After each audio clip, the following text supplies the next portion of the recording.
युद्धं त्यजत स्पर्धां त्यजत युद्धं त्यजत स्पर्धां त्यजत त्यजत परमेश्वरक्रममाक्रमण त्यजत परमेश्वरक्रममाक्रमण श्री भजत अखिल जेते भजत अखिल जेते जननी. Yeah, yeah. Spanning from all across India, from north, from Maharashtra to Uttar Pradesh to Gujarat, we have some warm introductory messages and wishes from Dr. Amola Patel, Dr. Sunil Godbole, and Dr. Ajay Srivastava, office bearers of IAP GDPP, which will be played shortly on the screen.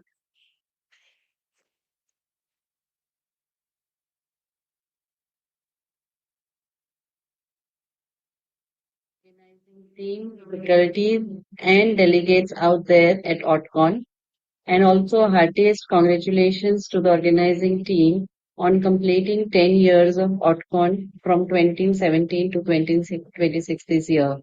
It really shows the vision, the dedication, and the consistency of the organizing team for sustaining over a decade. Over the years, we have witnessed the growth Orcon has taken in the academic platform and as well as the participation, which is around 250 to 300 every year.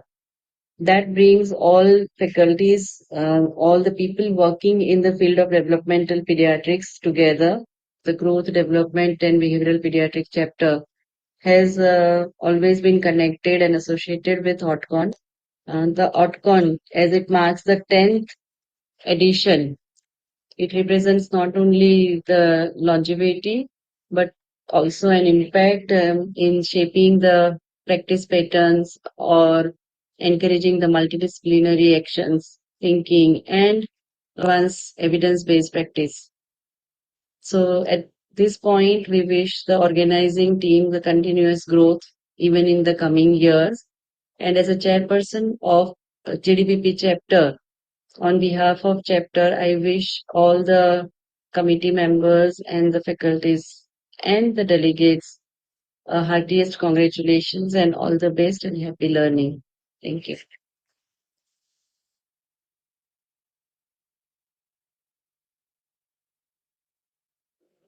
Hi. I'm Dr. Sunil Godobale, Developmental Pediatrician, Pune, National Chairperson, GDPP Chapter of IIP 2024-25. First, I start with the best wishes to Autocon 2026 to be held in this March 2026. You are all aware that Autocon 2026 is the consecutive 10th year of a wonderful activity conducted by Dr. in last 10 years. I wish him best luck and all of the team as well as the delegates, faculty coming to this Autocon 2026 to have a lot of exchange of knowledge and improving the experience and management skills. See you again. Thank you.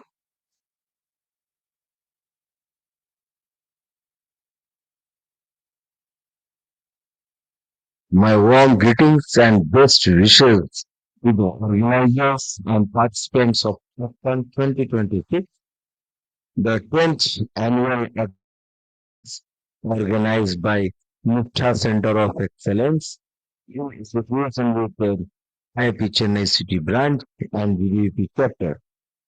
Over the past decade, Autcon has become an important economic platform dedicated to improving autism care and strengthening collaboration amongst officials working for children and their families.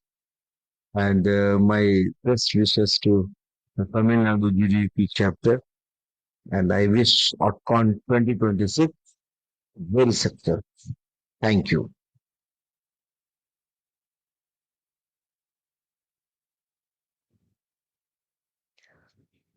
Yes.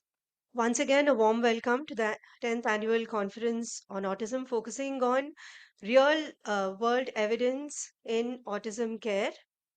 This conference is hosted by Nisha Center of Excellence, Medical Research and Training, and co hosted and supported by the IAP GDPP and IAP CCB, Smriti Healthcare, Nisha Center of Excellence, and Kakuma Megal.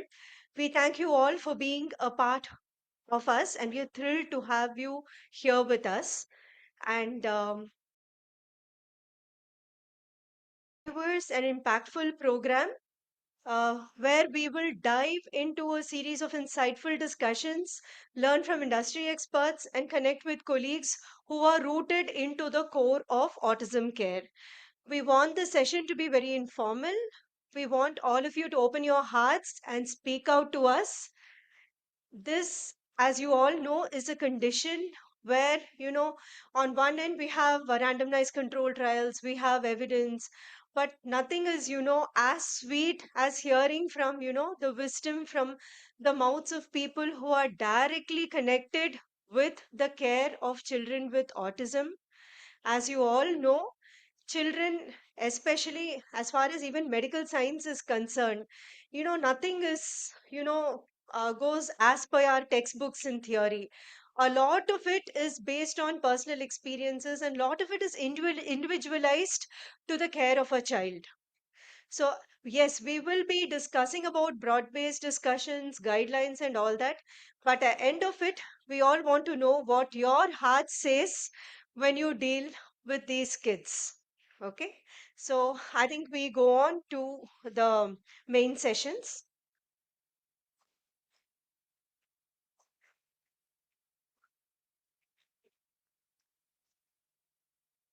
Now, let's get started.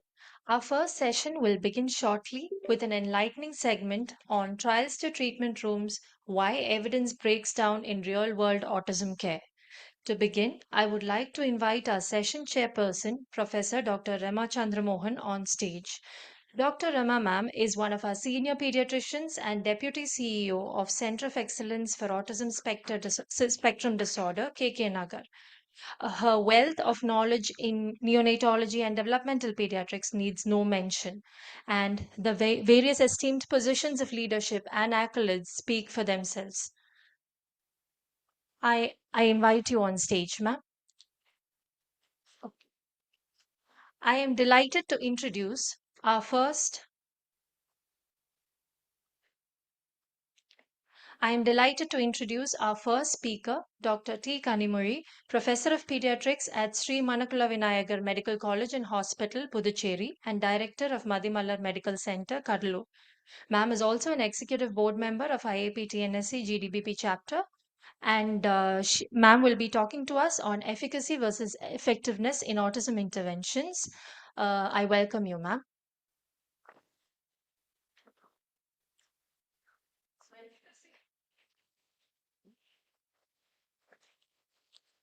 Hello. Yeah.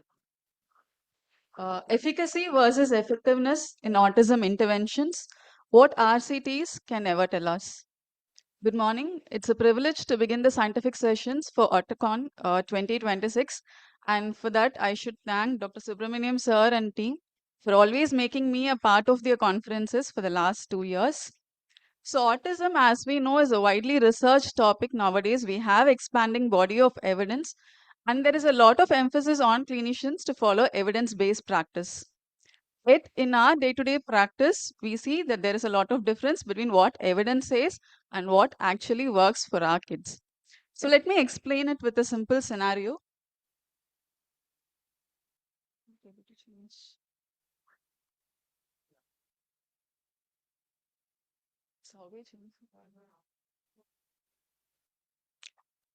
So this is one child that we often see in our clinics. Okay, a 2.5-year-old child who's diagnosed with autism.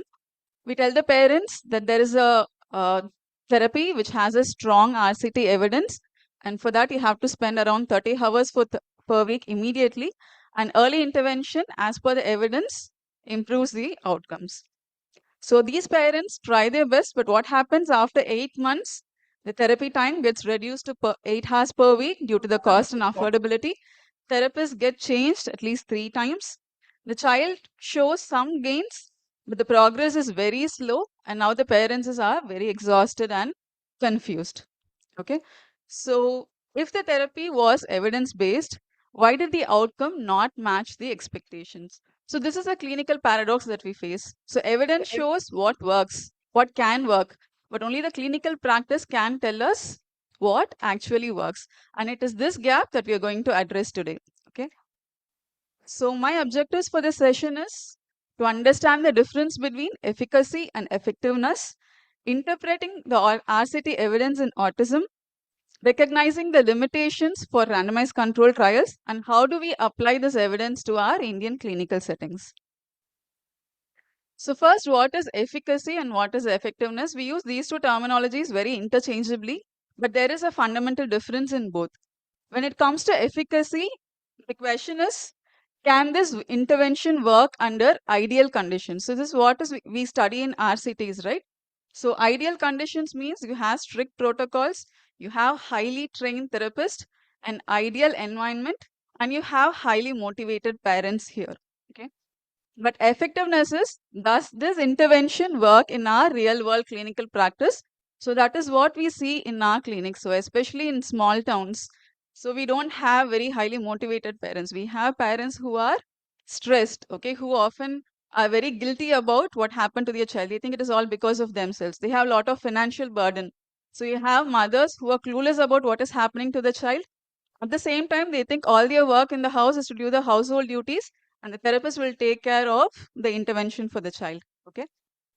So when it comes to autism, we have a lot of interventions, a few interventions that show efficacy, but far few demonstrate the effectiveness. So does this mean we do not need any RCTs for autism interventions? No, right? So we need RCTs. RCTs do matter. So how do they matter? So RCTs are the only way we can test whether an intervention can actually work or not. Okay. So we're not going to choose any interventions that is not going to be proven by RCTs, because nowadays, like every now and then you have even the parents coming up with magical cures from case reports, right? So you have a lot of false claims, lot of exaggerated claims, very unscientific therapies, especially when it comes to autism management. So RCTs, by reducing the bias and by addressing the confounding variables, it is the only way we can establish the causality between an intervention and an outcome. And to compare the treatment. So whenever there are any new interventions, we are often going to compare with the existing interventions that are going to provide effects to know whether they can actually work or not. And very importantly, it can guide our clinical decisions. So which interventions have measurable effects? So for example, on follow-up, you're going to check this, you're going to follow up the child and see whether there are any improvement in the scores. So it can help us to know whether we are going in the right direction for that particular child or not. Any short-term developmental gains and domain-specific improvements. Okay, so for example, child has sensory issues more, you're going to give sensory integration therapy or therapies that can provide improvement in that specific domain. So there is no question for whether we need RCTs or not. We need the RCTs, but what are the limitations in RCTs? Child will respond. So we often say, if you have seen one child with autism, you have seen one child with autism. So it's a very heterogeneous condition. It is a spectrum. It has become an umbrella term now after the DSM-5 criteria. So we do not know which child will respond to your treatment and which child may not respond to your treatment. And how families sustain the therapy. So this is usually not a primary outcome in most of your RCTs, but it is very, very important when it comes to adherence to the treatment. Whether gains can generalize to school and home. So this is often a complaint from the parents, right? So the child does everything in the therapy center, but they are not able to replicate anything in the home, because in the therapy center, most of the time the child is under pressure. You do this, they'll send you from this place, but you do not have that pressure at homes. But we don't want everything for the child to do in the therapy center alone. We want it to be replicated in the home, in the school, and wherever they go, right? And long-term life outcomes. So most of the RCTs are done for a shorter duration, 6 to 12 months. But autism, we know it's not a static condition, it's a developmental condition. It can evolve with new symptoms and clinical manifestations. So what happens to those? We may not be able to interpret with RCTs. And finally, the most important thing that determines the effectiveness of most of your therapies is the efficacy of therapists, which may not be studied in your RCTs, because we take very highly trained therapists who are going to stay with the child in most of the RCTs. Okay. So the major blind spot here is we do very objective outcomes when it comes to RCTs in the form of scores, but those statistical significance may not directly translate to your clinical meaningfulness. Okay, so let us look at some RCTs. Okay, I'm not going to talk about all the RCTs, some very important Western RCTs and the Indian RCTs. Okay, so if you see here, the one by early start intervention, early start Denver model, which most of us practice. So here, if you see the study by Sally J. Rogers, it includes the children in ideal age group, 18 to 30. Start Denver model by Dawson, they've also included the toddlers with ASD. So you have a therapy with evidence and it is started in the right age group. So what is the efficacy here is you see significant improvements in the IQ of the child, the adaptive behavior of the child, and the language, right? Again, in the Dawson study also, you have gains in language and cognitive functioning. But what are the limitations? It is delivered by highly trained therapists, at least 20 hours per week, and we do not know whether, thank you, sir. And we do not know whether they can replicate it in our routine clinical settings. Okay. So another trial, important trial is the PAC trial. This is the forerunner for the PAS and the PAS plus trials that we're doing in our country now. So this is not center based. This is parent mediated social communication therapy. This is done along with the usual intervention for children. Okay. So here they have taken children 2 to 5 years of age group. So here the efficacy is you have improvement in the parent-child interaction and also the communication synchrony. But there is not much evidence whether there is improvement in the core symptoms of the autism because the therapy is mainly targeted at the core symptoms of the autism. Even the same PAC trial on a long-term follow-up, there is only a small reduction in the autism severity. Okay. So if you see some specific interventions like the last study on joint attention and the play interventions, so you see they can provide domain specific improvements which can help us in guiding the therapy. Similarly, when we come to Indian RCTs, the one I was talking about, the PASS trial. So this one is a parent mediated social communication therapy that is delivered by trained facilitators. So this was done in India and Goa and in Rawalpindi in Pakistan. So here 12 sessions of parent training was offered by non-specialist healthcare workers. Okay. So what they found as a primary outcome is there was improvement in parent synchrony and initiation of communication with the parent by the child. But secondary outcome that was studied was joint attention, which is an important social domain and a core symptom in autism. But there was no consistent improvement in the core autism severity in this study. Okay.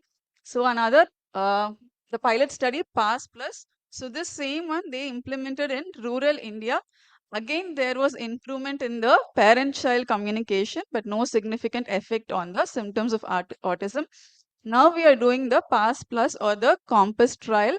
So this is a large RCT which is being conducted, going on now.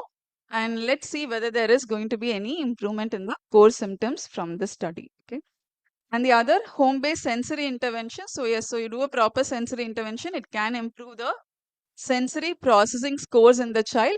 But what is the functional improvement? We do not know. Okay. And again, little left. So this is a online caregiver mediated early developmental intervention. So this is again something that is feasible for those everyone has internet connection. This is feasible for people even in remote areas, but there is still a effectiveness gap in this study also. So what do we see as the efficacy and effectiveness gap? As I already mentioned, so when it comes to real world, it is a very highly heterogeneous clinical profile. You have variable therapists. So this room we have a lot of. So whenever I come to the conference, sorry,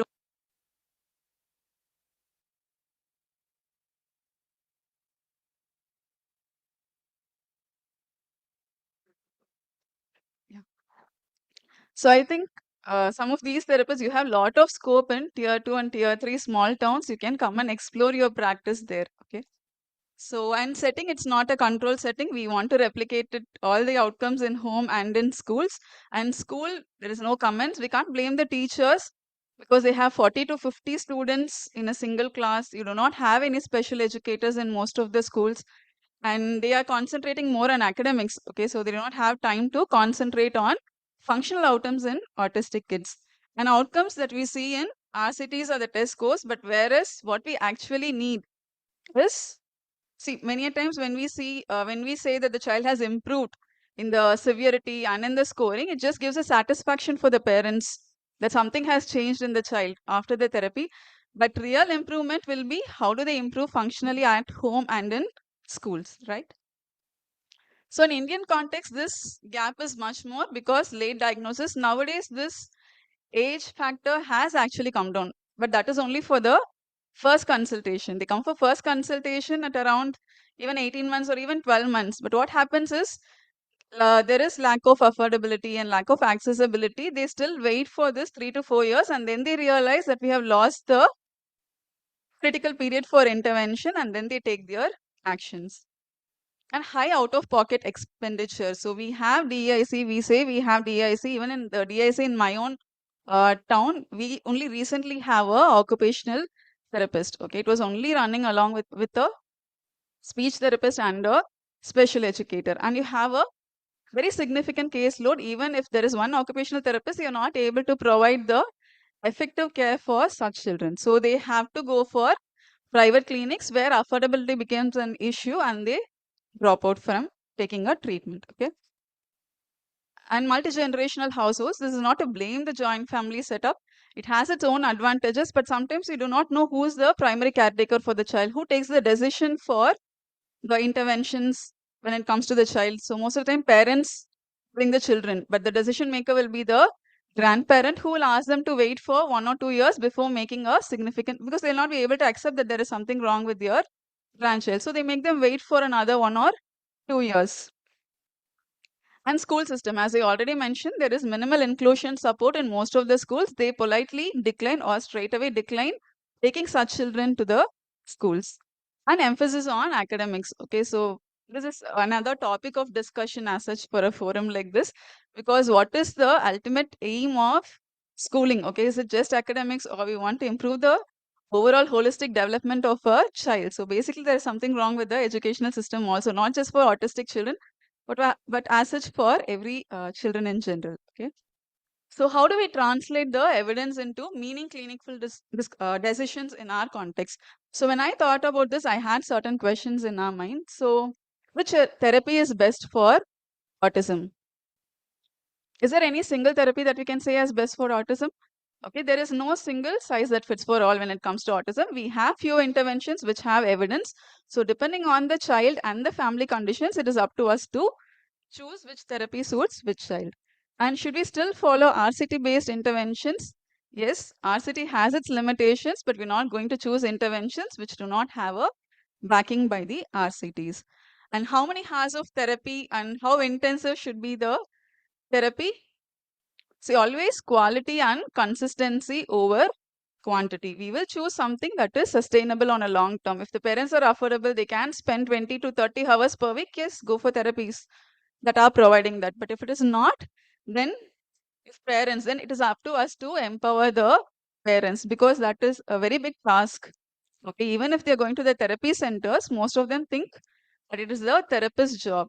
But we always stress that mother or the parent is the primary therapist when it comes to managing the autistic kids. So it is up to us to educate and empower the parents, whether they go to the therapy center or not.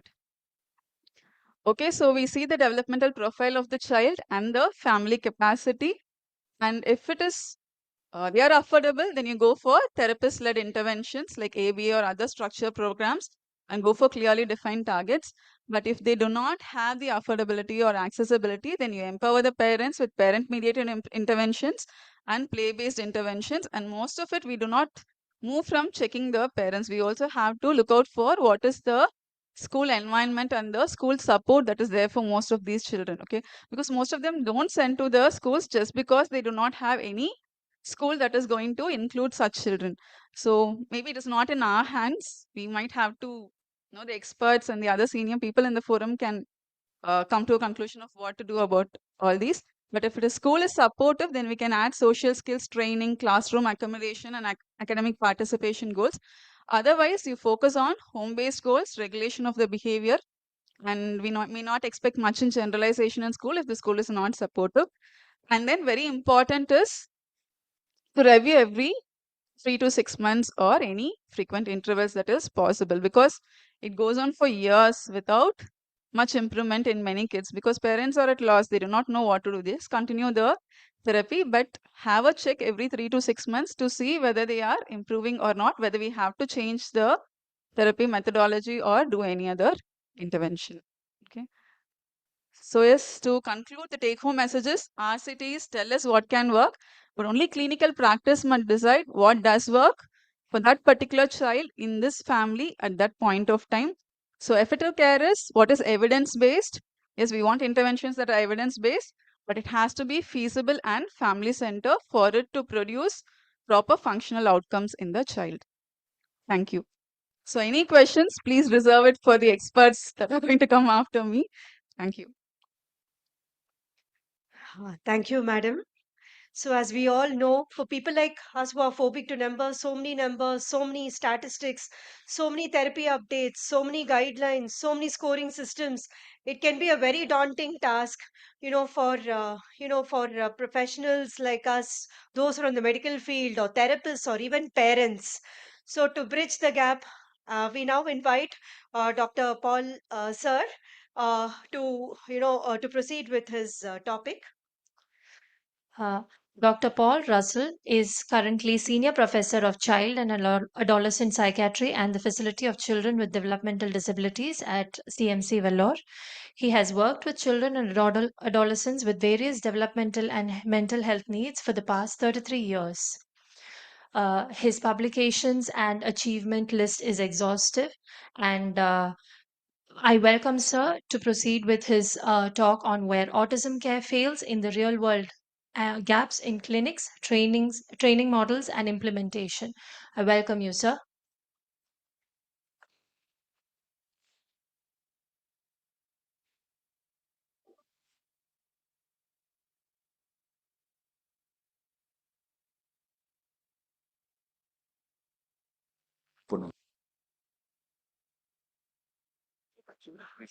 Okay point sir ಇದರಲ್ಲಿ point இல்லையா okay thank you sir pocket வச்சுருங்க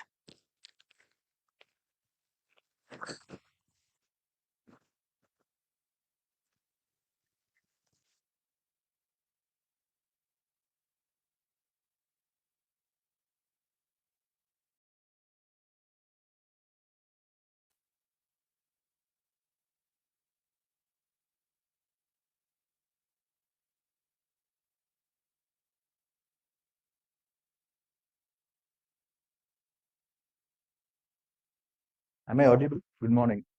Yeah. So,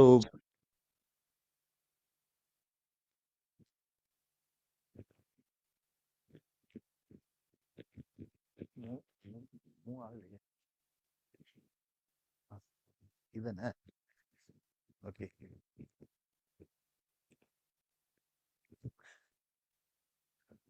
Okay. So, we'll talk about the real world gaps. That basically means my talk is going to be scattered all over the place, and your questions should put the gaps and everything together. So I'm dependent on your questioning at the end of it.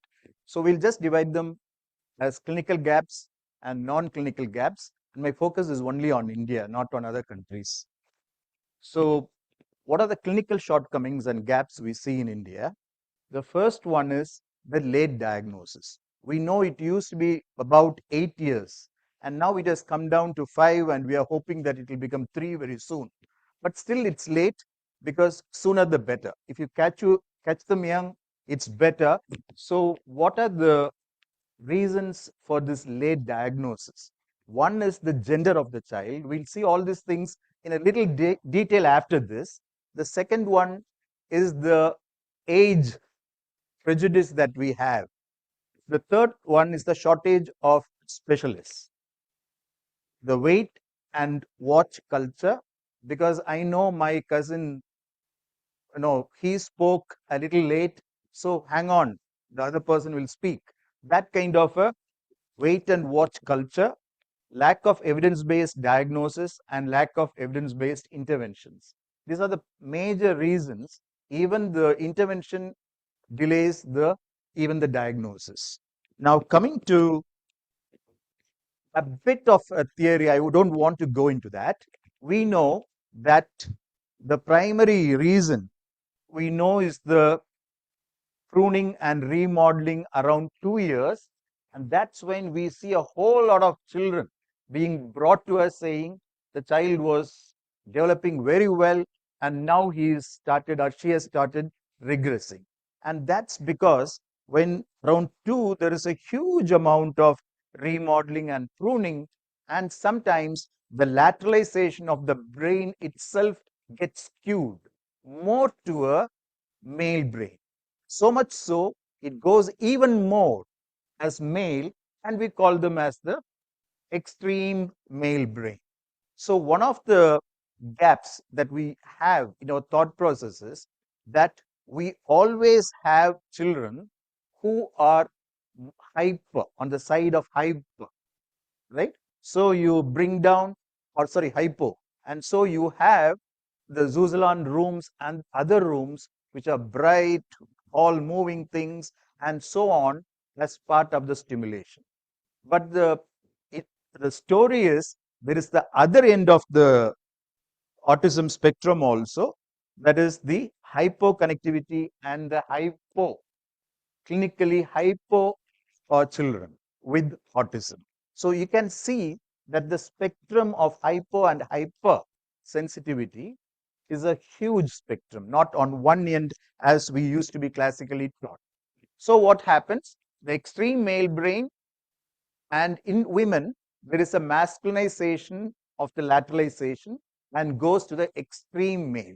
Think of an extreme male otherwise. So a balanced one like this, and in a female normal, there is more of a balance that is lost, and in the ASD, there is an extreme paternalistic or a male brain.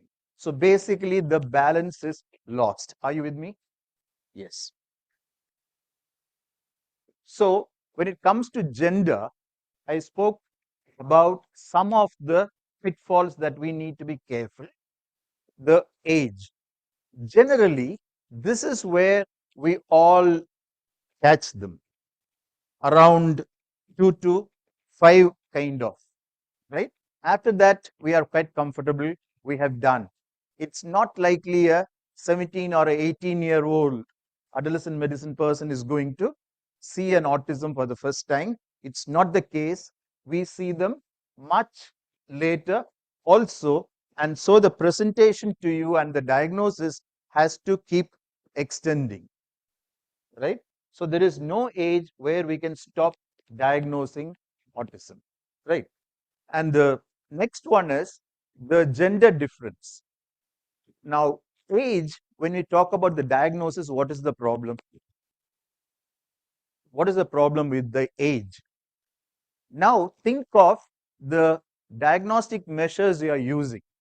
Commonly, what are you using?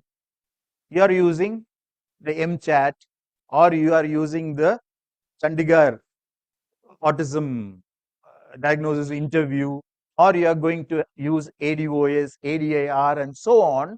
All of them are basically meant for children and adolescents, some of the modules. But when you go beyond the 18, our tools do not have enough items that will focus on how the autism will appear beyond the teens. So age is something that we have to keep in mind when we are going to do a diagnosis of autism. The second one is the gender. We know it is 4:1 among boys and girls. The problem here in the diagnosis is that girls have very subtle presentation of symptoms.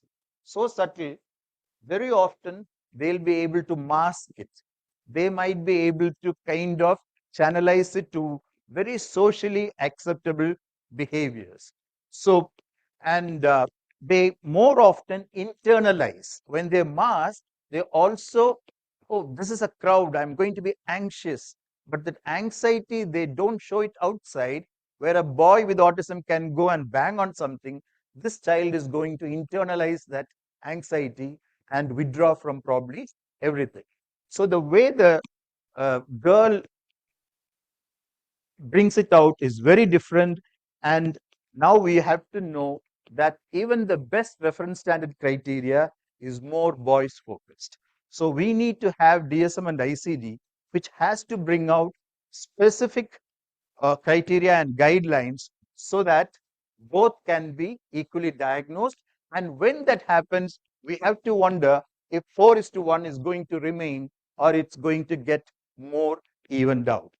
So there is a diagnostic problem there also. And the third thing that can offset your diagnosis is going to be the comorbidity. Comorbidity is the rule.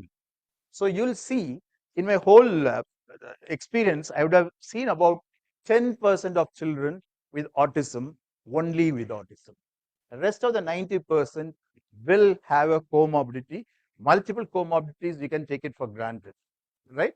So if you are not seeing it, for some reason is slipping through your fingers. So definitely when there is a comorbidity. So look at this. There is a child with neurodevelopmental disorder, autism in our case, and then that gets add on to the behavioral problems.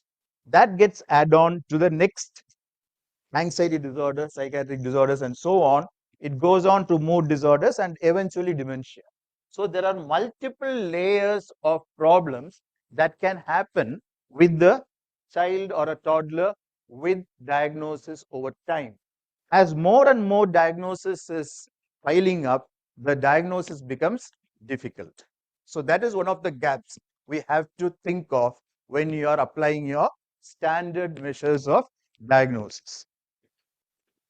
And racial gap, they have found in the clinical features, in the epidemiology, everywhere, there is clearly a difference in the presentation of autism. This is an American study where Black, Hispanic, and Asians have different levels of epidemiological prevalence, right? And they, if you connect it, it goes to different genes actually. So do different cultures, races have not cultures, races have slight differences in the cogenetic contributions. If that is the case, we have to think of our own situation in India. We just take it as one undifferentiated mass of children, but it need not be so, because in India we know there are many racial differences and there can be difference in their makeup, both from the genotype to the phenotype. But we are forcing them to fit into a DSM or a ADOS pattern. Are you with me? Some are stonewalling me. Okay. Thank you. Thank you. So the next one, what the deficit is, we don't make a comprehensive assessment. So this is a major pitfall.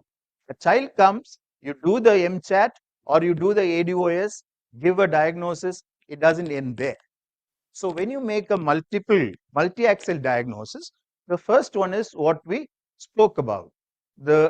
Either you use MChat or whatever for screening, and then you have a diagnostic measure like ADIR or ADOS, right?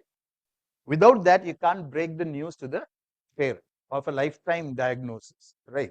And second one is you have to assess for the psychiatric comorbidity. I didn't put that slide. It's a complex Venn diagram which keeps intersecting with all the autism spectrum.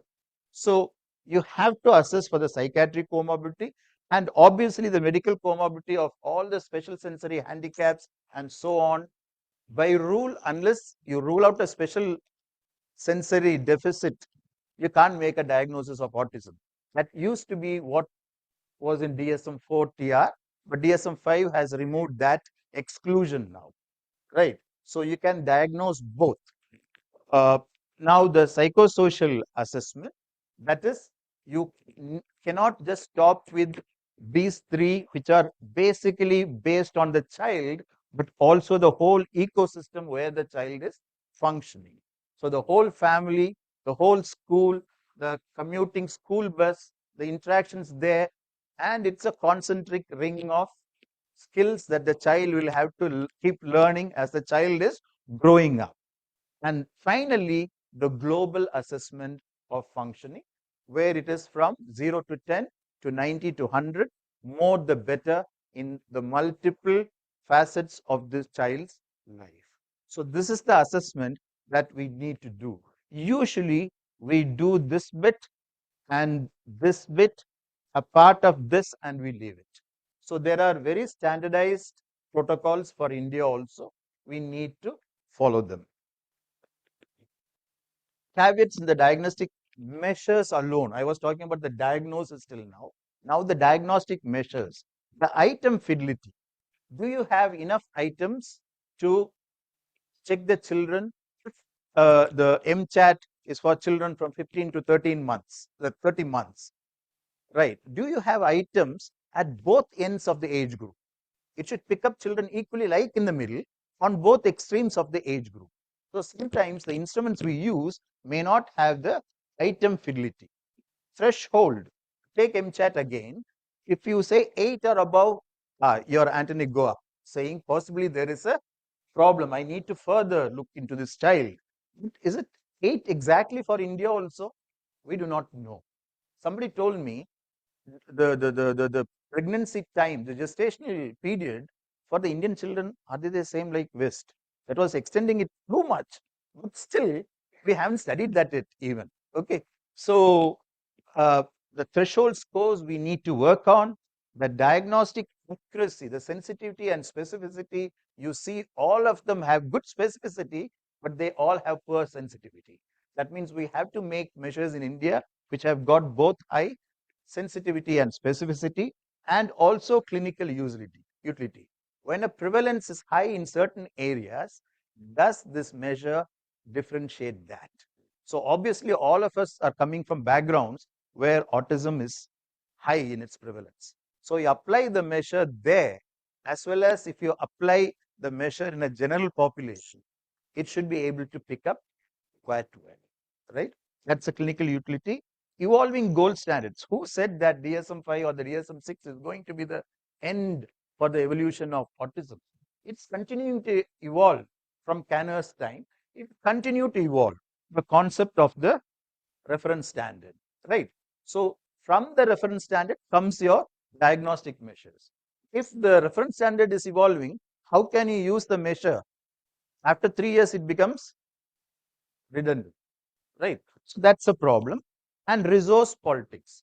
So if you see, for many years, the benchmark test we used was the Inclin measure for autism, which was, I mean, done in 2003 or 2004. I was part of that, and it went on till 3 years ago. So there should be a political will to keep changing with the changing reference standard for the children in the country. And measures for the low income countries, it's excellent to do a ADOS. It takes time, it takes resources. And so a child in the city is going to have a better assessment than in the, so there is a geographical skewing. We'll be talking about that. So we should have some measures. They're all being thought about. People are bringing in now. There are very Indian measures which can be very well used across the primary health care to a government medical college. So that's all happening. But at the moment, it is still a gap. Now, health inequity among people. Look at this. We are to be blamed. The professionals are to be blamed. So look at the non-autistic, all the blue are the inequities. They have a huge amount of inequity. I'll tell you, when I refer my child to some other department or some other, the child is not getting that much of a care as I would want my child with autism to get. Lot of, I mean, I was just telling somebody, the first child with autism I saw is about 33 years old with a child, married, and so on. And so the survival autism in India is becoming better. The age is increasing. And I hear that a lot of children with NDD in general, the neurodevelopmental disorders, breast cancers, and other things are being missed out. So there is a problem in the equity of care. If we make a mistake and miss out a breast cancer in a non-autistic children, that becomes a big issue. But when it happens with a person with autism, somehow you try to justify that, which is not right at all. And this is the intervention. What are the pitfalls in that?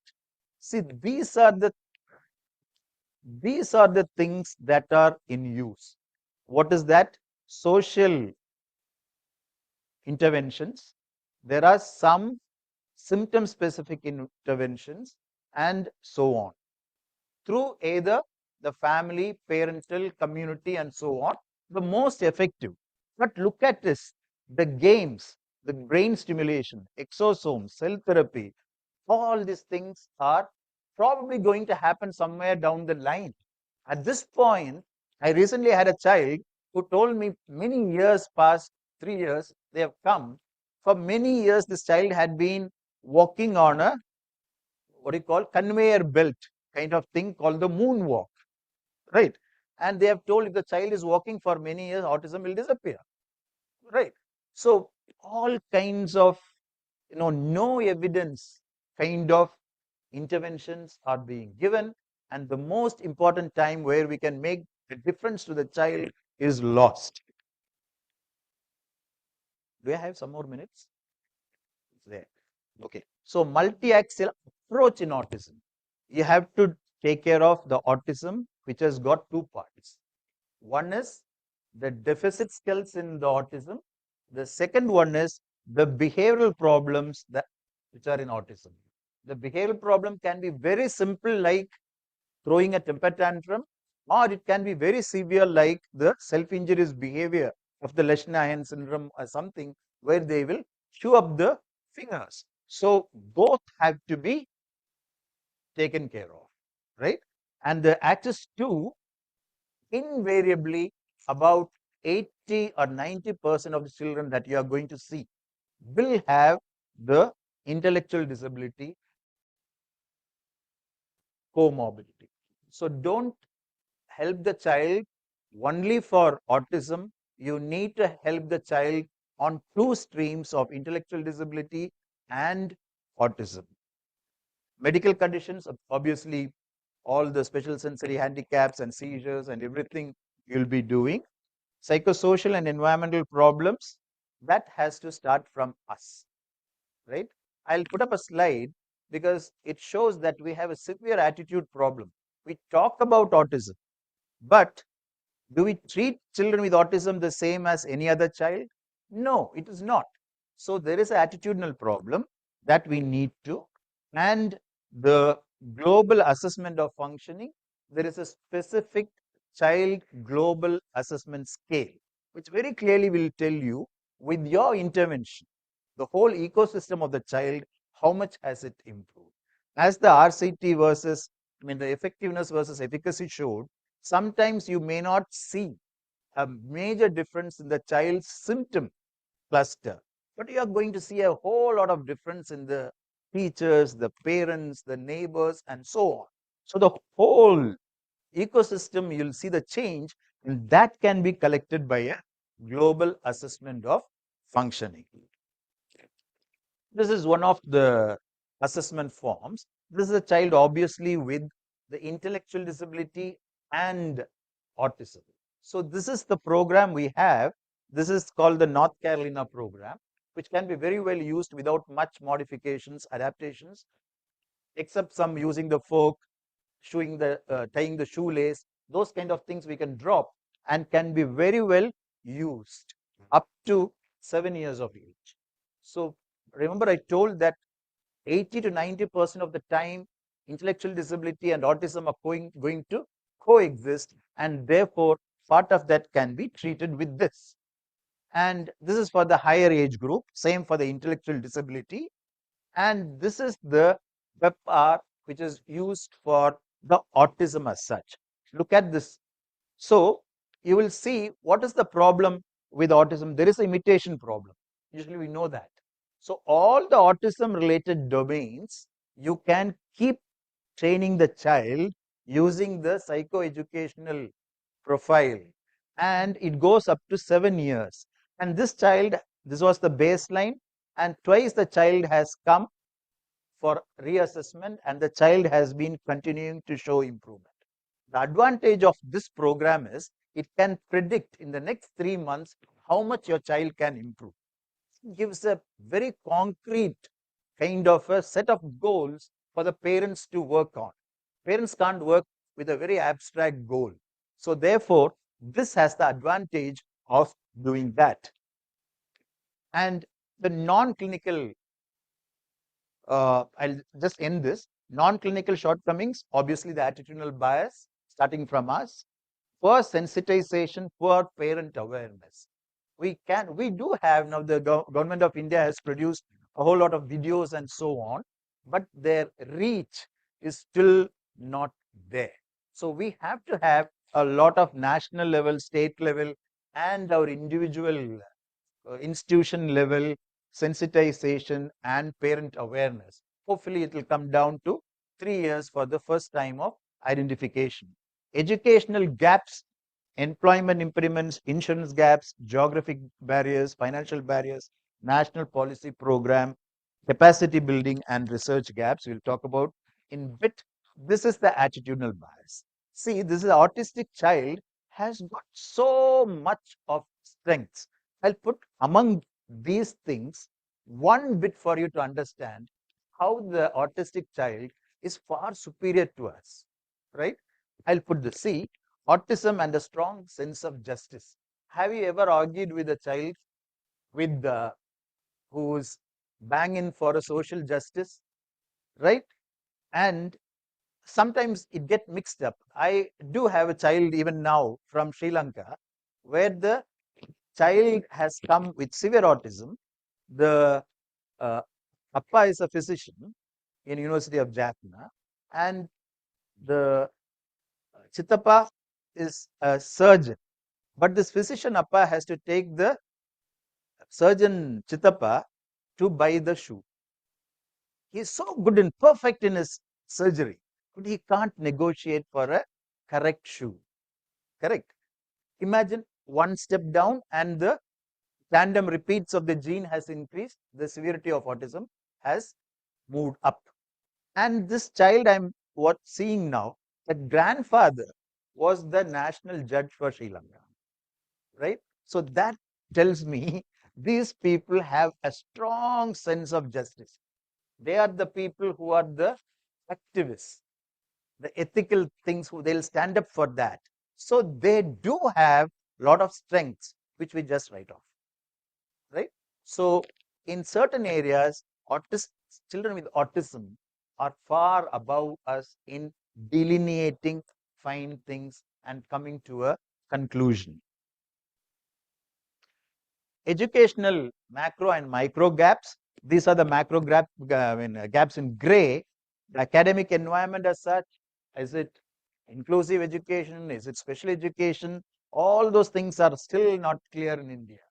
There are multiple streams that are going on, but nothing is really being organized, and there are not many watchdogs for the education of children with NDD. And look at the micro gaps, sensory issues. The same special class or the inclusive class will children with hypo to a hyper autism I was talking. Even within one class, you need to do that. Research and knowledge gap. This is just to compare China with India, right? So we know China is quite aggressive in doing many things. We are not by nature, but still I think we should do some more to get a better, you know, integrity to the inferences we can make out of our research. And the Chinese thing says it's 0.01% prevalence. Indian thing says 0.09%. And overall, this is what the Lancet has agreed. It is about 348 people per lakh. That will work out to 0.34, which is quite high. So our knowledge and our research still has to accumulate to make us come closer and closer. So our meta-analysis finally will give us something which can be really extrapolated. Capacity building, this is one research we did amongst the many researchers.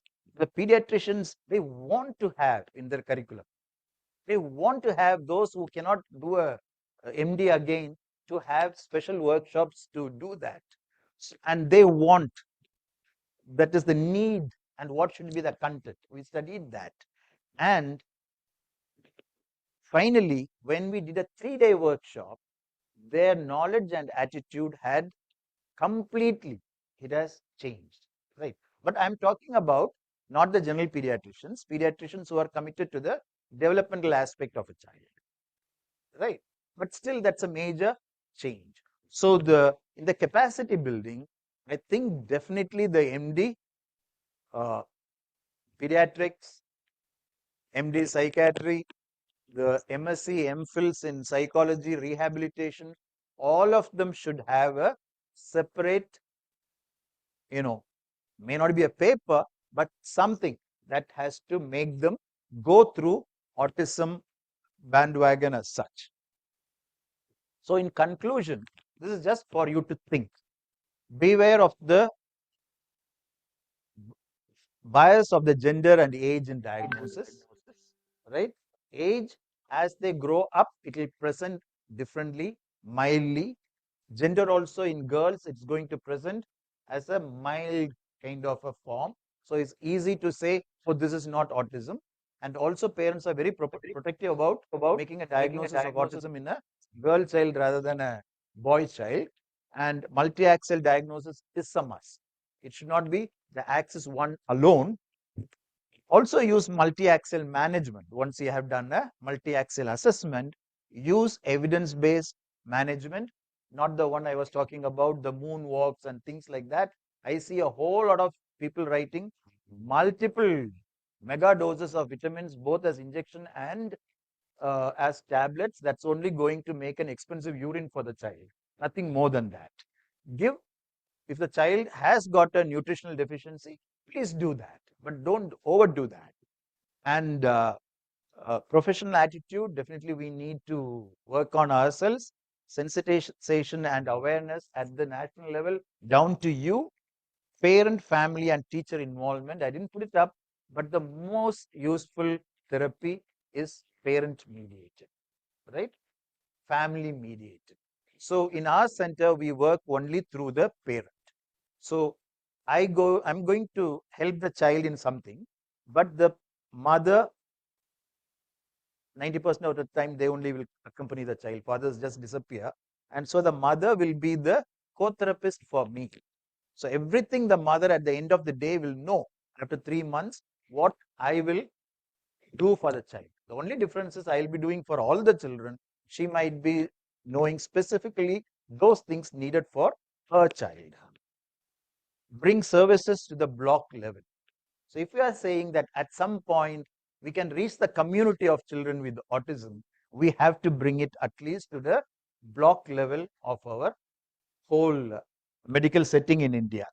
Health and rehabilitation curriculum has to be focused and strengthen the national statutes and policies. It is better the current 2016 Act is better than the National Trust Act, but still it's a long way to go, right? So we have made a good start. So with that, I'll finish my talk. Let's celebrate neurodiversity and autism. Thank you so much.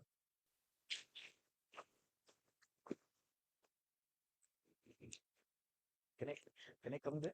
Yes, sir. There'll be questions. You can answer. Yeah. If there are questions, So, good morning once again to all of you. I'm especially grateful for having been given this chance to chair a session of two excellent talks. Kanimori, uh, upcoming, or she's fairly else. Okay, she also is a very good, and of course, Dr. Paul Russell. We've heard, I've listened to you in several forums, and I'm glad that we have people like you who are passionate and, of course, research minded also. So, how can we help these children? Is what we are trying, because I keep telling that we are kind of seeing the beginning of a whole lot of children who are now becoming adolescents and adults. Even now even now in our center, I am the deputy CEO of the Center of Excellence of Autism, and even now we get children who are 18-year-old without a diagnosis, and which is very sad. So as pediatricians, I think we should quite IAP, and you should, I think, start screening early. If it's not being done in an urban setup, then we can't talk about the rural setup. So I think screening definitely should be done. And you were talking about the lack of occupational therapists. I don't think we will ever bridge that gap, Kanimori. We will never bridge that gap. So as Sir says, I think we should start training Training, yes. parents. What we did in our setup is to get one occupational therapist in addition to who we have. We had to wait for at least a month, in spite of our pay scales being much higher than the other government institutions. Then we decided, we were asking people, they said, you involve special educators, take them. I mean, I know that occupational therapists will say that we will only do our job, you can't give our job to anybody else. But at the second level, you train them, then whether they are following that or not, whether they're doing it at home or not, the occupational therapists can't keep following. So the special educators were the link between the occupational therapists and the parents, and we found that it worked very well. So that is just a suggestion from my side. There is a question here, I'm not too sure whether I understood it. Do we need a diagnosis in our settings? We can have social delay, communication delay, behavioral concerns. Compliance will be better. Therapy can be started early. I mean, okay. So did you get a hang of that? Yeah, I think what when you have some red flags, the child is just not making enough eye contact or not maintaining the eye contact. If that is the red flag, we can't make a diagnosis about it. But let the child be a high risk child. Follow the child through. By 1.5 to 2 years, we will be able to make almost a diagnosis, right? Still, MCHAT 8 is only a strong indicator, possibly risk, and so on. By 3 years, yes, we'll be able to do that.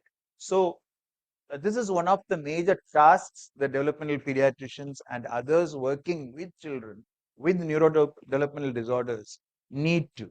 You will have an accumulating kind of patient population. That's how it's going to be, right? These are all long term. They have, see, actually, people will say prevalence is only for things where a person has gone in and cannot come back, like dementia. Once you get into dementia, you are always going to be there. So the prevalence of these children are only going to accumulate for you.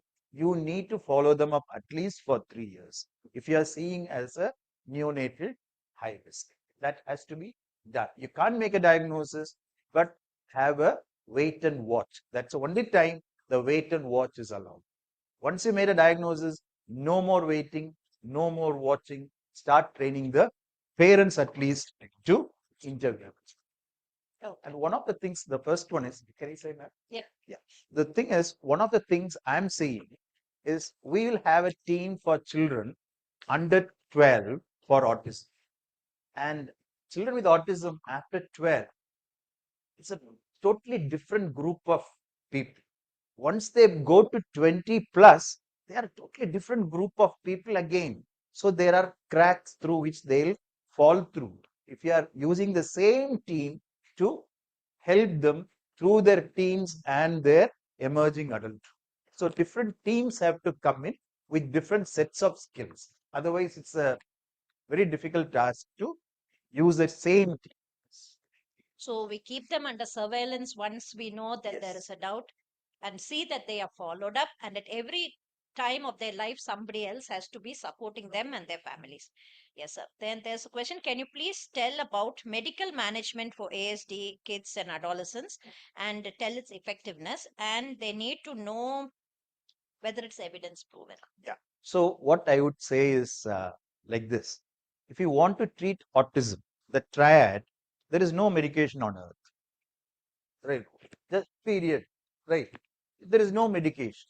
What are you going to treat, therefore, in autism? It is only the comorbidity or sometimes a severe behavioral problem like chewing up the fingers and so on.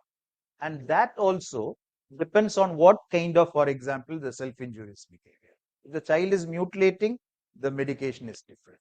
If the child is kind of repeatedly doing that, some of them will keep rubbing and there will be callus formation. They'll be licking their lips. There will be wet callus formation, or they will be banging their head. Each one has got a different neurotransmitter.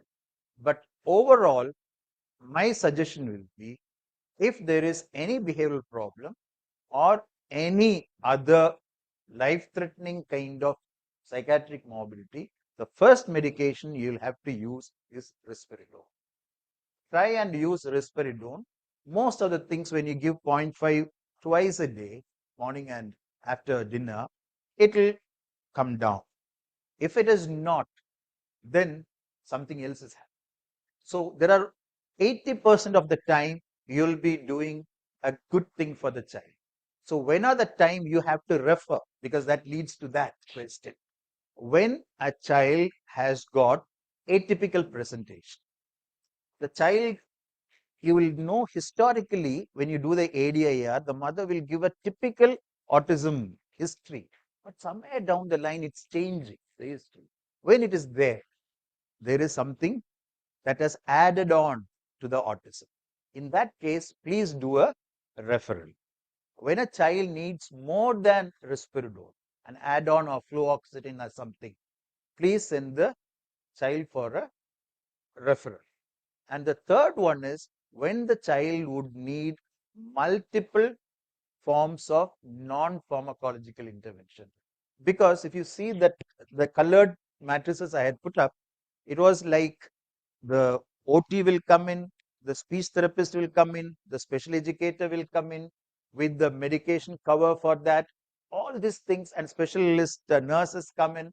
All these things happen to make the child move a little bit.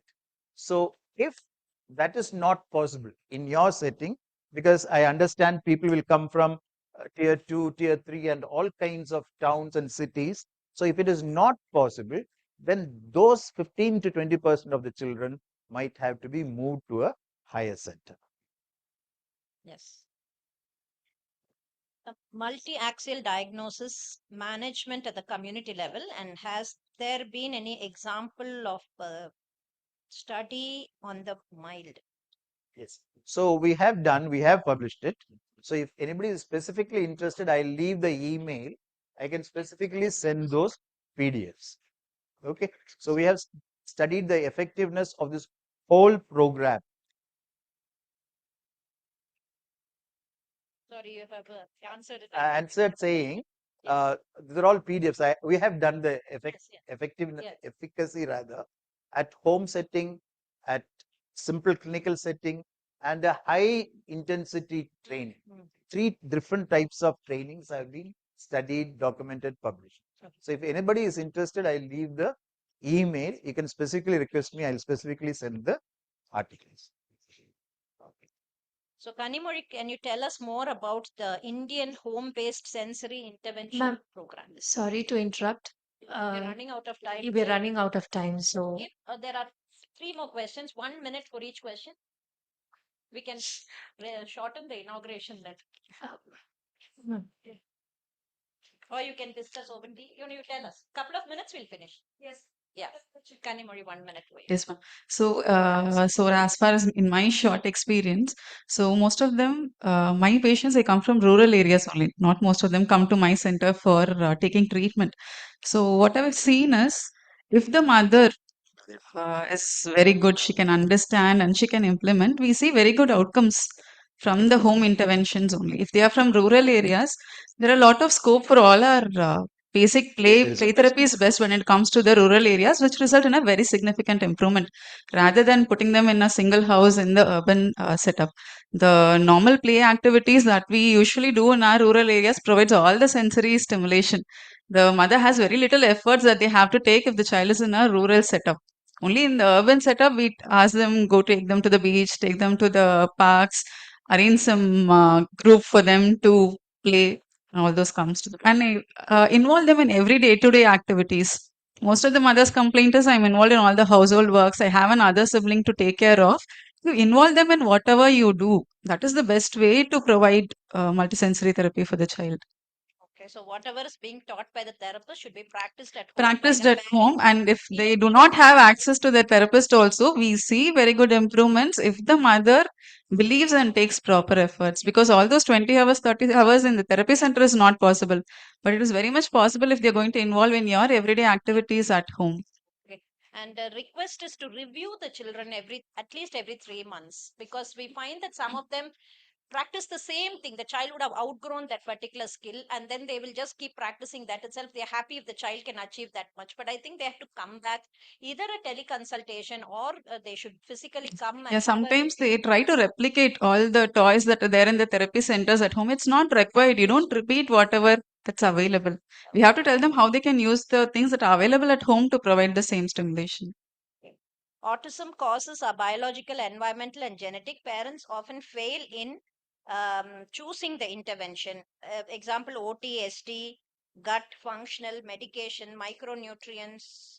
So is there a question here? They failed to choose. Okay, good morning. Can you please? I think we are done. Madam, I think we can discuss the rest of the questions over the tea sessions. Thank speakers and Thank you. again, thank you for your. Thank you very much, sir. Thank you very much, sir, for this enlightening session. Sir, I think very beautifully told us about the developing brain. He started from there. It has an autistic in self in it. I think all of us have an autistic aspect in us. We are hyperactive sometimes. We are hypoactive sometimes. We learn, we relearn, we unlearn.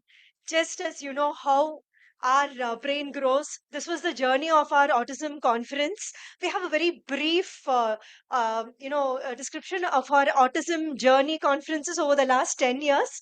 We Following that, we have an inaugural session. Thank you.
Thank you for that very powerful glimpse into a decade of impact and helping us reflect on a remarkable journey over the last 10 years.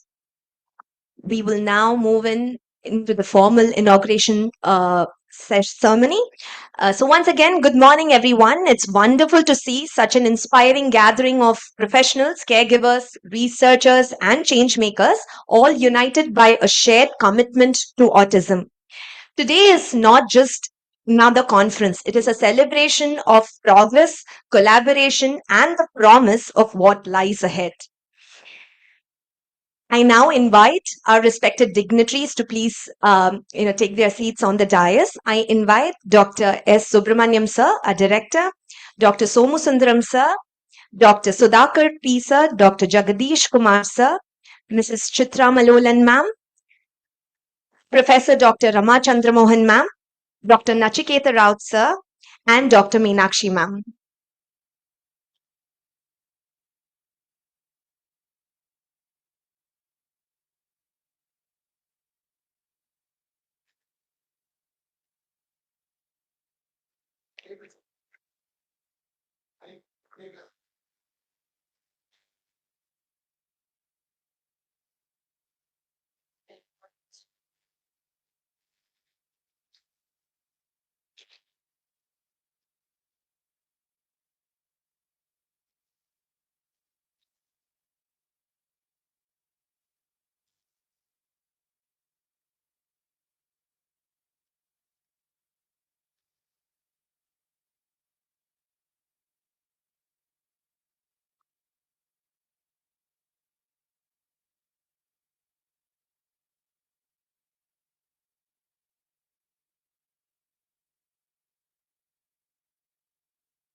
A warm welcome to all respected dignitaries on and off the stage. To formally welcome us and set stage for the day, it is my honor to invite our founder, Dr. S. Subramaniam sir, for the welcome and institutional address. It's okay. Yeah. So I was supposed to, usually the inaugural welcome address is never prepared. It's usually a spontaneous event. So I was told to prepare this time, at least because this being the 10th year, and I'm standing right behind in front of you without preparing as usual. And I'm going to give a very spontaneous inaugural address. So if I miss or did not mention any of you, it is purely out of my own lack of memory rather than lack of gratitude. So when we start an event, uh, we usually have a prayer.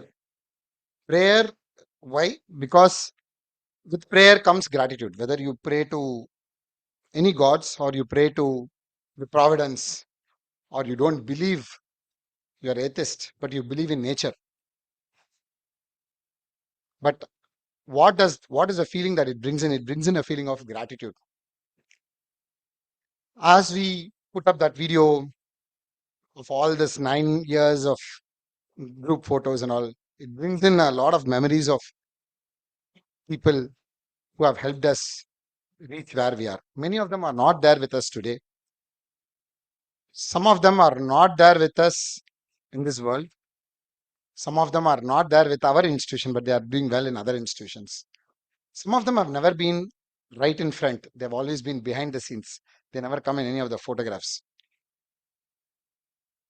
There are many like those who are standing there who are all very dedicated, give up their own seats so that this event becomes great. So, my first முதல்கண் வணக்கம் அப்படின்னு சொல்லணும்னா first வந்து a sense of gratitude to everybody and everything that has brought us here. Thank you all. So I'm starting with a vote of thanks rather than this thing. But then I feel that anything you start with the gratitude works well. What I started off was just a playful, why don't we do a workshop on MChat? Then at that point of time, MChat workshop, you wouldn't believe me the kind of controversies that we feel. It was a very simple concept. Bring everybody together, have a simple 2 hours program on theory of MChat, followed by stations on MChat. Very simple. I don't see any controversies, but we had so much of controversies. There were a couple of, I don't want to specifically mention names, but then there are a couple of people who told, how can you teach all this to therapists? I said, MChat is filled by parents. Why can't therapists know about it? Okay. Then we had a couple of therapists coming and telling us, why are you teaching this to teachers? So you see the problem. You see the problem. Problem is not about MChat and how useful it is and what you're going to do with it. The problem is sharing knowledge. So that's when I decided, that gave me the impetus. This is not right. Somewhere we are missing the point. Unless we are going to share knowledge and unless we are going to be very clear that it's a child that is important, not these petty boundaries of where is your training from, then that is when we will achieve what we want, which is optimal care for every child. So that is the idea of starting Autcon from the very next year. I took it as a challenge for the very people who challenged me, and those very people have been our speakers. The very people who questioned us were speakers in the next few conferences, and they appreciated what is happening. And now they're all converts to my group, where we believe that every one of us should know what is to be done. So you're here not because of because you believe that you can be a better special educator or a better therapist or a better doctor. You're here because you believe that you wanted to know what every other specialist in the field knows, how you can cross learn. And that's why you're here in this conference. Otherwise, there are a lot of conferences for speech therapists, occupational therapists, doctors, and so on and so forth, where you could have attended. Why is that you're spending your precious Sunday morning with us? People coming from Assam, people coming from Bangalore, people coming from various other parts. Why are you all here? You're here because of your own impetus, not because Autcon is great. Autcon is only providing a platform. And we continue to provide a platform. That is our commitment. And we will continue to provide this platform for as long as we can and as long as we are able to, because we have provided this even during COVID. When all conferences were stopped, we continued Autcon. We were only 10 of us sitting in the clinic with masks with each other, but we had online around 200 people attending the conference. It is the impact of sharing knowledge. And this sharing of knowledge is not something that Subramaniam, Nice, Nishta, or any specific person did. It is because of so many people who have contributed from so many other institutions. On stage are people from various other institutions who have all been part of Nice and Nishta. So I want you all to understand that if at all you want to do something, when you get out, remember one thing: be a convert to my class. Believe that everything can be done, each one of us, as long as it benefits the child. Ultimately, that is what is நாயகன் dialogue. 4 பேருக்கு நல்லது நடக்கணும்னா எல்லாமே okay தான். அதே மாதிரி தான் 2 குழந்தைக்கு நல்லது நடக்கணும்னா யார் என்ன பண்ணாங்க கரெக்டா பண்ணாங்கன்னா போதும் இல்லை. சொல்லி தரதுல என்ன இருக்கு? What are we going to lose? So let's work towards that. This year is even more important for me because we are launching the Nice Academy. Things will come up. We are going to take not just this as a conference, but we decided that there is a gap. There's a gap in the kind of training that we are going to do. And many of the topics that we have chosen today is to identify those gaps. Gaps in RCT, gaps in real world clinical problems, gaps in pediatric OPD, gaps in MDT care. This year, it's a gap finding mission. And for the next 5 to 7 years, we will target and work towards filling up that gap. With that promise and a warm welcome to every one of the dignitaries on stage. I'm not taking each one of your name because it is more important to hear from each one of you. A very warm welcome to each one of you. Each one of your presence here has made a very big difference to the Nishta team and for all of us. Thank you all for being here. Thank you. Thank you, sir. Your words truly remind us why platforms like Autcon matter now more than ever. We will now play a felicitation video of Professor Dr. Singaravelu, President-elect 2026 of the Indian Academy of Pediatrics. We are truly honored to have his presence amongst us today.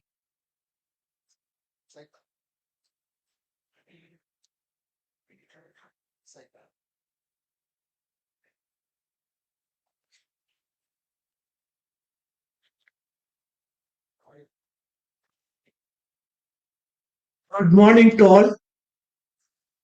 At the outset, I congratulate the organizers of Autcon 2026, which is going to be the 8th anniversary under the leadership of Dr. Subramanian, which is being conducted by NICE along with our IAP CCB under the leadership of Dr. Sudhagar and the Growth and Development Chapter of Chennai branch. It is a great thing that this autism being the faculty being like Subramanian and Dr. Srinivasa Raghavan, Dr. Sengupta, and others are coming in the present era where the typical full blown picture of autism will be too late for a pediatrician to recognize. We should be able to definitely identify at the earliest. We need not wait for 3 years, 4 years. Even from 1 year onwards, we should be able to see the difference whenever the child is being not connective with our known people. So, the early pointers of autism spectrum disorders are very much into this so that early intervention can make a great change. For this, definitely this conference will be very useful to the practicing pediatrician. These type of developmental disorders are increasing. So we, the pediatrician, should play active role in reducing this severity of the disability by early identification, for which this outcome will definitely will be very useful. And I congratulate the team, nice organization under the leadership of Dr. Subramanian and all others who involved in this Autcon for a very successful one for happy learning for the practicing pediatrician and also the postgraduate. My best wishes. Thank you for giving me this opportunity. Jai Hind, Jai IAP.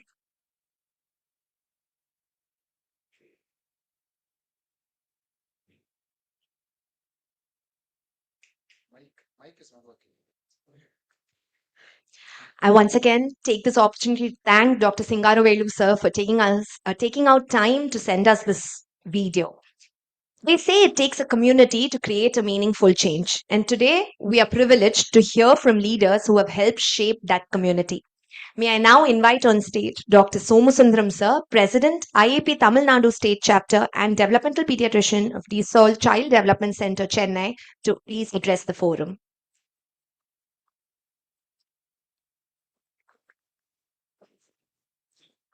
Respected dignitaries on the dais, off the dais. So I would say I can see a lot of dignitaries off the dais by age and stature. Dr. Sitaraman sir, the Dean of Indian College of Pediatrics, Dr. PRC sir, my teacher who taught me 23 years before, Satish sir, a senior pediatrician and past president of Growth and Development Chapter, Dr. T.N. Manohar, who was associated with me in many conferences and a mentor and a guide, and lot more off the dais. Today, it is not Somasundaram sitting there, it is president of Indian Academy of Tamil Nadu State Chapter sitting there. Tomorrow, I'll be one among you as a delegate. So, somehow or other, we are here as for the past 7 years, I am with Dr. Subbu in either of the role in Autcon. So dignitaries, all the days, many are my teachers, my friends, my seniors. Dr. Rama Chandramohan Madam, my teacher since 2003 in neonatology. I follow her in her developmental clinics. Dr. Sudhakar, my close friend, my UG senior, and whom I stepped into developmental pediatrics. Jagadish, we both did pediatrics at ICH at the same time, and he's the current president of chairperson of the Growth and Developmental Pediatrics chapter, doing a lot of work in Thiruvallur. Dr. Raut sir, I have not heard about you much, so welcome you on behalf of Indian Academy of Pediatrics Tamil Nadu State Chapter. and Dr. Subbu and Dr. Meenakshi, who are doing a great job organizing two conferences. One is March, the Autcon, and then one is October, which is the Encore.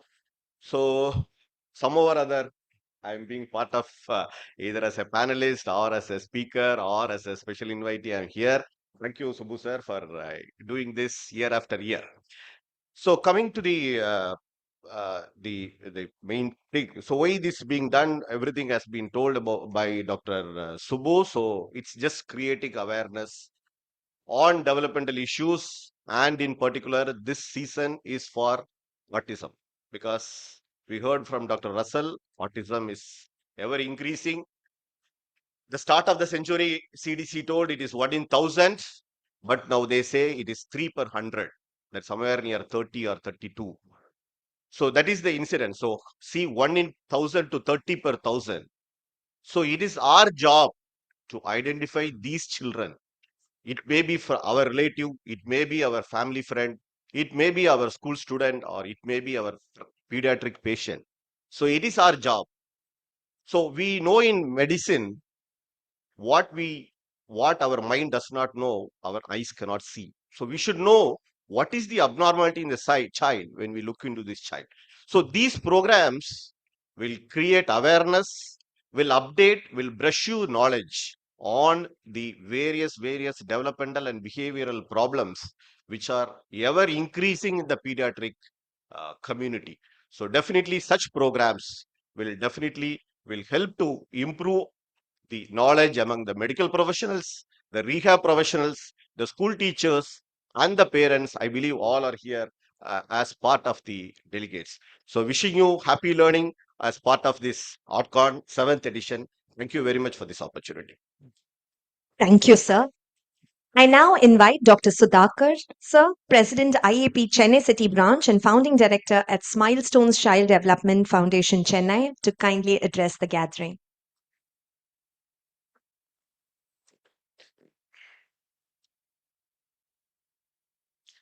Respected Chief Guest,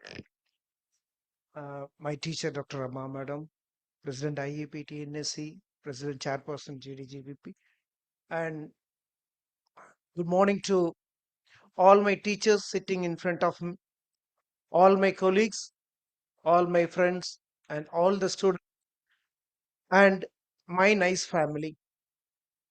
I'm always feel they never allow me to feel as a separate person. Nice is also always I'm also part of nice family. For any program, they always call me for take part as a faculty or as a program.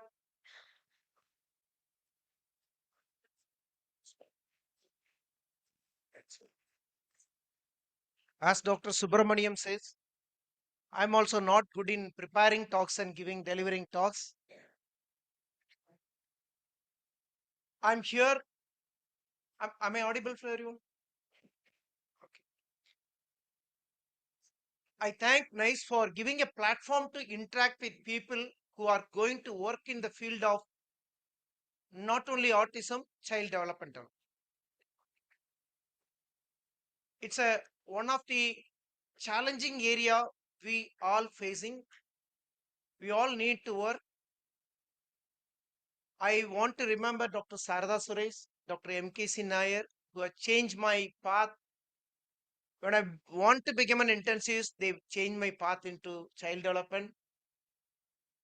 And remember Dr. Rama Madam for teaching the newborn movements to newborn follow. Happy to say that I have done more than 1,000 newborn follow just because of things I learned from Madam actually. And coming to autism, really, even after finishing diploma in developmental pediatrics, neurology, I don't know anything about autism. Why I'm telling this thing is, we see a lot of students here. We may all think after coming out, passing out the degree courses, the need is big. The prevalence is big. WHO says 1 in 100. And it is not only autism. You are not going to be only autism therapy. You are going to deliver so many other things actually. So the prevalence is considering ADHD, 1 in 30 children in the classroom. develop a neurodevelopers into that 10 to 11 percentage, what we are going to do? Are we there to deliver? The number of therapists coming out of the centers or institutions, is that enough for India? If you remember, out of Chennai, if we go out of Chennai, we don't have the proper therapists. It's the biggest challenge. So conferences like Autcon, institutions like NICE has to step in. We need to work together and come out with a solution for this. 10 years back, I remember when I met, I don't know anything about therapy. So I met with people of special educators claiming that autism should be managed only by special educators. Same experience as Dr. Subramaniam. I met occupational therapists. They said we are the only person can do, and it goes on. Then I realized that unless you learn each and everything, you cannot define the role of each and everyone. So I started learning. In the last 10 years, I'm keep on learning. Still, I think I have done only 1 or 2 percentage. Lot more to learn and lot. There comes the sharing the knowledge. The 3 years, I'm very fondly called Somasundaram, Sudhakar, and Subramaniam. The solidarity and friendship and sharing the knowledge. We three really working together, understanding the big need in the for the society. I did a workshop for, sorry, he did a workshop and I took part in the thing for a teacher's workshop. I have trained more than 750 teachers. He said that experience we want to share with you. So last week we did a workshop for school teachers, really very. No, we understand we need to include school teachers, parents, occupational therapists, speech therapists, special educators, psychologists, social workers, psychiatrists, pediatricians, all together. This need a very big team. Like diabetology, autism is going to become like a single condition because of the multiple etiology. We're not able to find out. We talk, but we're not able to come to what is the etiology for it. Actually, long way to go. So I give a call and using this platform to call all the students to start learning each other's profession. When I come to know what is ABA, I have the curiosity, what is in it? Then I went and pursued the course actually. I find it very difficult to clear the exam, but it still I cleared it actually. Then I started that every therapist should know what is ABA. Every therapist, so the finally we all have to talk in one language to the already confused parent. That is a message I wanted to. And every therapist should know what is happening in the other room. And when the parents has, and another very important, again and again I insisted, empower the parents. Imagine 1 in 100, considering the Indian population, are we going to deliver? What is the financial risk? Is the parents are able to, we come out with the programs called, we all come out with different programs. We come out of 18 months challenge. It's like doing your own course. I learned something by doing a course for 1.5 years means we make the mothers to learn the same problem for 1.5 years and give the responsibility to the mother. Let them come to us. So nice institution is really doing a wonderful work, bringing all this is called real inclusiveness. Bringing all the therapists under room and make us to feel we all are responsible for taking the society to the next level. That too, the scaring rate of increase in autism detection. And NIPMED institution, central institution like NIPMED has also have a great response to increase the number of seats for therapy. I request because we have a lot of restrictions. Recently, Tamil Nadu Open University has restricted the special education in autism to psychologists or teachers. It should not be like that. It should be open for everyone, whoever have a passion for that actually. Center of Excellence for Autism. I'm very happy Rama Madam is sitting there actually. So the most, one of the most inclusive person. And I request Madam to start a small school-like structure there actually. And what is lacking is in shadow teaching. In India, where is the shadow teacher? Properly structured shadow teaching. So why I'm talking all these things? while I'm being called as a felicitation, is this is an opportunity to interact with all of you. The need is very big, the demand is very big. So let us all join together. And again, it is not somebody's program, it is my own family program. So I'll be continuing for even 25th year or 50th year as long as I'm alive. So I take this again, thanking nice family for taking me as one of their family member and inviting for all the program. And with the last thing, please reach this institution, make use of the institution to learn the new thing, sharing the knowledge, share the knowledge with each other. Thank you for the opportunity. Thank you so much, sir. May I now invite Dr. Jagadish Kumar, Chairperson, Tamil Nadu Chapter, IAP Growth, Development and Behavior Pediatrics, to kindly share his thoughts with us.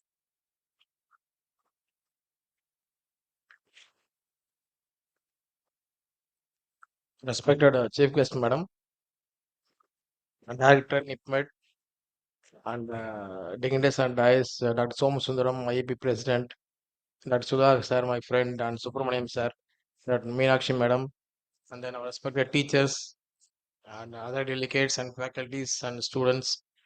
Good morning to all.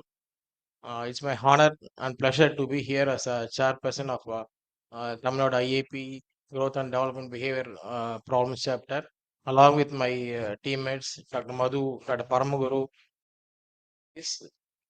I would like to special thank to Dr. Sudhagar sir and Subramaniam sir. They are the persons they're responsible for taking my responsibility as a chairperson. Once again, thank you, sir. Thank you, Sudhagar sir and Subramaniam sir. And congratulate the entire NISTA team for their organizing this Autcon for 10th time. It's very difficult in this point of time in this digital platform to organize event with so many people. I really congratulate sir from heart, sir. So good morning to Dr. Tangavelli sir, my teacher. Good morning, sir. So I would like to quote some Tirkural in relation to autism now. இயல்வது உணராது ஈற்றில் பிழைத்துணர்ந்தும் உயர்வது உணராத பேதை. That is, it says a person doesn't understand differences and uniqueness is foolish. So we need empathy and kindness. கருணை உடைமை பிற பண்புடைமை என்னும் இரண்டும். It also says that kindness and empathy are the essential qualities. Then another Thirukkural அன்பிற்கும் உண்டோ அடைக்கும் தாழாதனின் திறவுகோல் அகாதொன்றும். This Tirukkural emphasizes that love is boundless and cannot be confined. So we can find many things in our Tamil literature. Whatever we need in search in the Tirukkural and Tirumandiram, we get a lot of things relating to our health also. So with this, I once again request the faculties to make use of this conference and clear our doubts. Once again, congratulate the NISTA team for giving me the opportunity. Thank you, sir. Thank you so much, sir. All your perspectives set a strong and thoughtful foundation for today's discussions. Every meaningful moment begins with a vision, and today we are about to witness one such vision take place. To tell us more about this exciting initiative, I invite on stage Mrs. Chitra Malolan ma'am, Director of Operations at Smriti Healthcare, to address the gathering. Good morning, everyone. Esteemed gathering. I see, senior people, students coming and experienced teachers on the stage. But here is a momentous occasion for me to share something that we are going to start. Over the past 10 years in a journey of Autcon, we've been trying to connect with the professional community, sharing knowledge. But all along, we've been thinking, how can we make it more better? How can we enable the professionals apply the knowledge in the real world setting? That's been the thought that has been with us for over the years. The Tirukkural, Karka Kasadara, Katrapin, Nirka Adarku Taha. Learning doesn't stop with phases, it is a continuum. So learning becomes very important, and in the healthcare context, where we see the knowledge is churning, it's just not about learning, it's about applying. And that's the gap that we are trying to fill in NICE. We have envisioned NICE Academy, a learning academy, which goes beyond the conferences, that helps the professionals to learn as well. As part of a NICE Academy, we want to first get into the rehabilitation space where we are envisaging courses to come. We start with a pediatric disability and rehabilitation fellowship for practicing pediatricians, which is a hybrid program which is done with the personalized learning of AI with the human mentorship. And this program is also having a component of clinical rotations as well. For many people practicing pediatricians, the challenge is time. So the knowledge share happens hybrid, but with the clinical touch where they come for clinical rotations as well. And this program is to be launched on April 15th. And more information, you can have it at our counter as well. And also, we are planning to launch another program for the rehabilitation specialists that's called Clinical Integration and Finishing Program, which is on the anvil as well. The aim at NICE Academy is to bridge the gap between what we know, what we learn, and how we apply. And that's the aim of what we plan to do. And these are just the beginning. And of course, who better than Dr. Subramaniam to share his years of knowledge? I do see in the clinic many times many people requesting for observership, many people coming to learn from him, and not just him, from the galaxy of people who are here in the conferences every year. And we thought this is the right opportunity to launch the NICE Academy. 10 years, of course, is a milestone, but it is also a beginning to go for it. I just leave with one thought. NICE Academy is not just about learning, it is about applying in the real world context. And I would welcome you all to have a look at what it is and join us in this joyful learning journey. Thank you.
Thank you, ma'am. That was both insightful and inspiring, and we look forward to the impact the NICE Academy will create.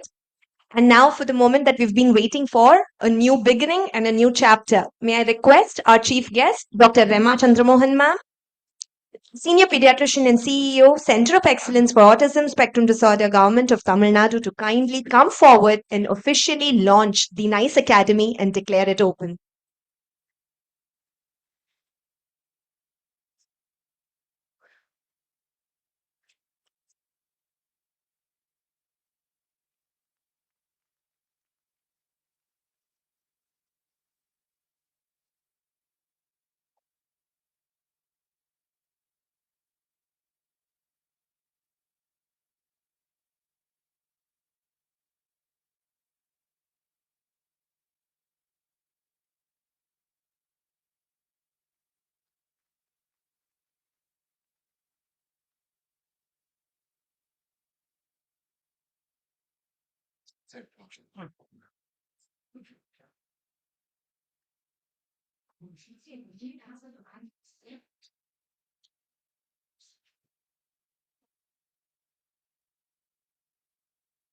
Thank you, ma'am.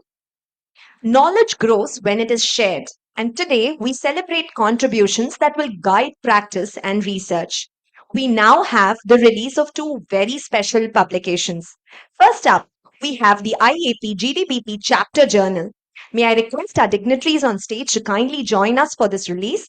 I also invite on stage Professor Dr. Nandita Chattopadhyay, Vice Chairperson GDBP Chapter and IAP Editor-in-Chief, Indian Journal of Growth and Development.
Our second release is a nice initiative by our developmental pediatricians team, and it is a handbook on autism for our medical postgraduates.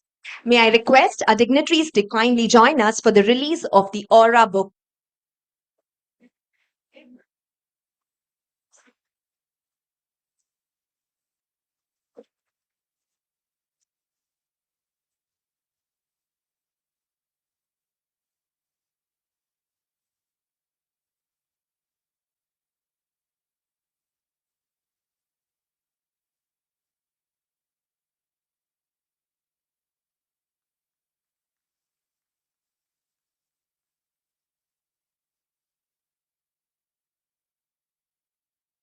Thank you to the dignitaries on the dais and congratulations to all the contributors. Your work will continue to inspire many in the field. It is now time to hear from someone whose works and insights have made a very meaningful and powerful impact. I invite our guest of honor, Dr. Nachiketa Raut, sir, Director, National Institute for Empowerment of Persons with Multiple Disabilities, NIPMET Chennai, to address the gathering.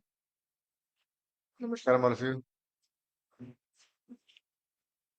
Respected dignitaries on stage, Dr. S. Subramaniam, is the person, the axis around which we are rotating. Thank you, sir, for doing this for the last 10 years. Wonderful. You have a galaxy of people who are around for the movers and shakers of this particular field. Especially when you have teachers, teachers of teachers, when you have students, and when you have the entire group which is here addressing autism, I take the liberty to go a bit philosophical. Shuang Tase. Shuangtase, the Zen master, some 300 BC, once woke up in the morning. It was a wonderful sunny morning, and he was weeping. When he was weeping, then his students came in and asked, "Hey, why are you weeping?" Shuangtase said that yesterday night I was dreaming that I became a butterfly, a wonderful butterfly with colored wings. I was flapping through the entire valley, and it was so nice. It was so liberating. And today morning, it was so real. And today morning, I woke up. Now I am confused whether this is a dreaming butterfly or a awake Chuangtase. Now we ask the August gathering, how do we know that we are here? I know that I am here because I can feel the AC. I can hear myself. I can see all of you. When I'm standing, I know that my joints are okay and my hands are moving, which means that I actually know myself through my senses. People may call it as five senses. People may call it as occupational therapists say seven senses, somebody eight senses. And I heard Trikural, so without Sanskrit, it is not going to be national. So Indriyani Dashe Kancha, 11 senses in Gita. Pancha Indriya Gochara, 5 areas where the senses dwell. So 11 senses. So, but I know through the senses, the inputs which come through the senses, I process them in multiple places and then I integrate them. Out of that integration comes in that I sit down, I look at things, I do my analysis, and I react appropriately. So this entire sequence of senses, sensory processing, sensory integration, and output should happen for any proper behavior to happen. Dr. Dr. Paul was asked a upfront question: what is the medicine for autism? He said that no medicine for autism, correct? All of us heard that, right? From the mouth of the horse. That means there is something to be done extensively with therapy and education. And I think the majority of you are educators and therapists here, right? A majority of you. I take the liberty to say that it's now our fundamental responsibility to understand autism in an absolutely perfect way so that we place things appropriately and not ask something to do like a moonwalk, which you were saying, which is not evidence based. So, first understanding is that the moment, this is my first understanding, that the moment a child with autism is doing something like this, or something like this, or something like, probably there is something to do with the sensory inputs, the processing of it, the integration of it. So the sensory integration part of it is something which needs to be addressed out appropriately and understood appropriately. Occupation therapists are here. They are the masters of it. But if you see this year's calendar, what I have understood is that if it is appropriately transmitted to others, the effort which Dr. Subramanian is doing, that he's trying to link up everybody, if it is transmitted appropriately, it can be done very easily. This year calendar takes approximately 12 games, which I have just forwarded, 12 games which can be just projected in form of a QR code as well, which can be scanned. Simple games which integrate all the 7, 5, 8, 11 senses so as to make it much more meaningful. So sensory integration is one fundamental which needs to be understood very well. That's one thing. The other thing is that all of you are listening to me. Even I am speaking to you. But I have issues. I may be having a headache. I may be having some issues, targets which I have to complete. I may be having so many things which I have to address. But what do? I keep all of them apart, bring in a blanket space or an empty workbench in my mind, in which I take in only those things which are essential to be addressed at this point of time, synthesize them, speak it out, and then listen to what is being told, relate with my memory, and process the entire input in that workbench or the empty space. That empty space is known as working memory. So the second thing which I understand about autism is that this working memory is to be developed out. Very difficult, no? Very difficult. Even our working memory is very difficult. Chanchalahi mana Krishna, pramadhi badabadritam. It's very difficult, Krishna, to control the mind. What to do? Krishna says, abhyasena tu kaunteya. We practice it only, then it happens. Abhyasena tu kaunteya vairagyan guhyate. Which means only with practice of therapy is again and again repetitive, again, you have to do it. So there is no other go to develop that working medicine. No medicine. Sorry, the working memory. No medicine for it. So therapy is something which is very essential and it should be structured. Sir told he did ABA. ABA is one fantastic thing in which you have to code out, okay, done. This response is done, done. So you code out exactly and quantify what is happening in therapy. So ABA is one other platform which should be taken up so that whatever we are doing is quantifiable. There are many more things which are to autism, but from a therapist perspective, these are a few things which are essential, fundamental to be understood when we work with children having autism. There are a set of games. If you can just project it, I'll just rush through that. Can you? That has been shared in the group. Fine. So nice of you. So, fine. It's a wonderful platform. Thank you, sir, for bringing us together. Let us be together. Let us nourish ourselves with our knowledge together. Sahana bhavatu, sahana bhunattu. Let's increase our capability. Sahaviryam karavabhai. Let's our flare go up more and more. Tejaswina. Let it go more. Radhitamastu. Let there be no conflict amongst us. Professional boundaries should be respected. Mavid Vishavahai. And let the balance of nature be there. Autism is a lifestyle disease. The air condition, the RO water which we are drinking, the pesticides which we are having, probably it lies there.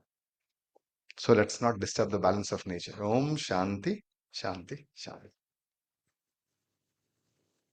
Thank you for those very thoughtful reflections, sir. They truly add depth to our understanding and purpose. And now we come to another highlight of this morning. Our chief guest, whose presence itself is an inspiration, will now address us.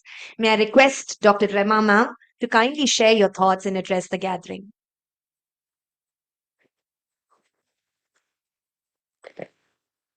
Good morning to one and all. I know you're all waiting for the inauguration ceremony to be over and to get started with the proceedings.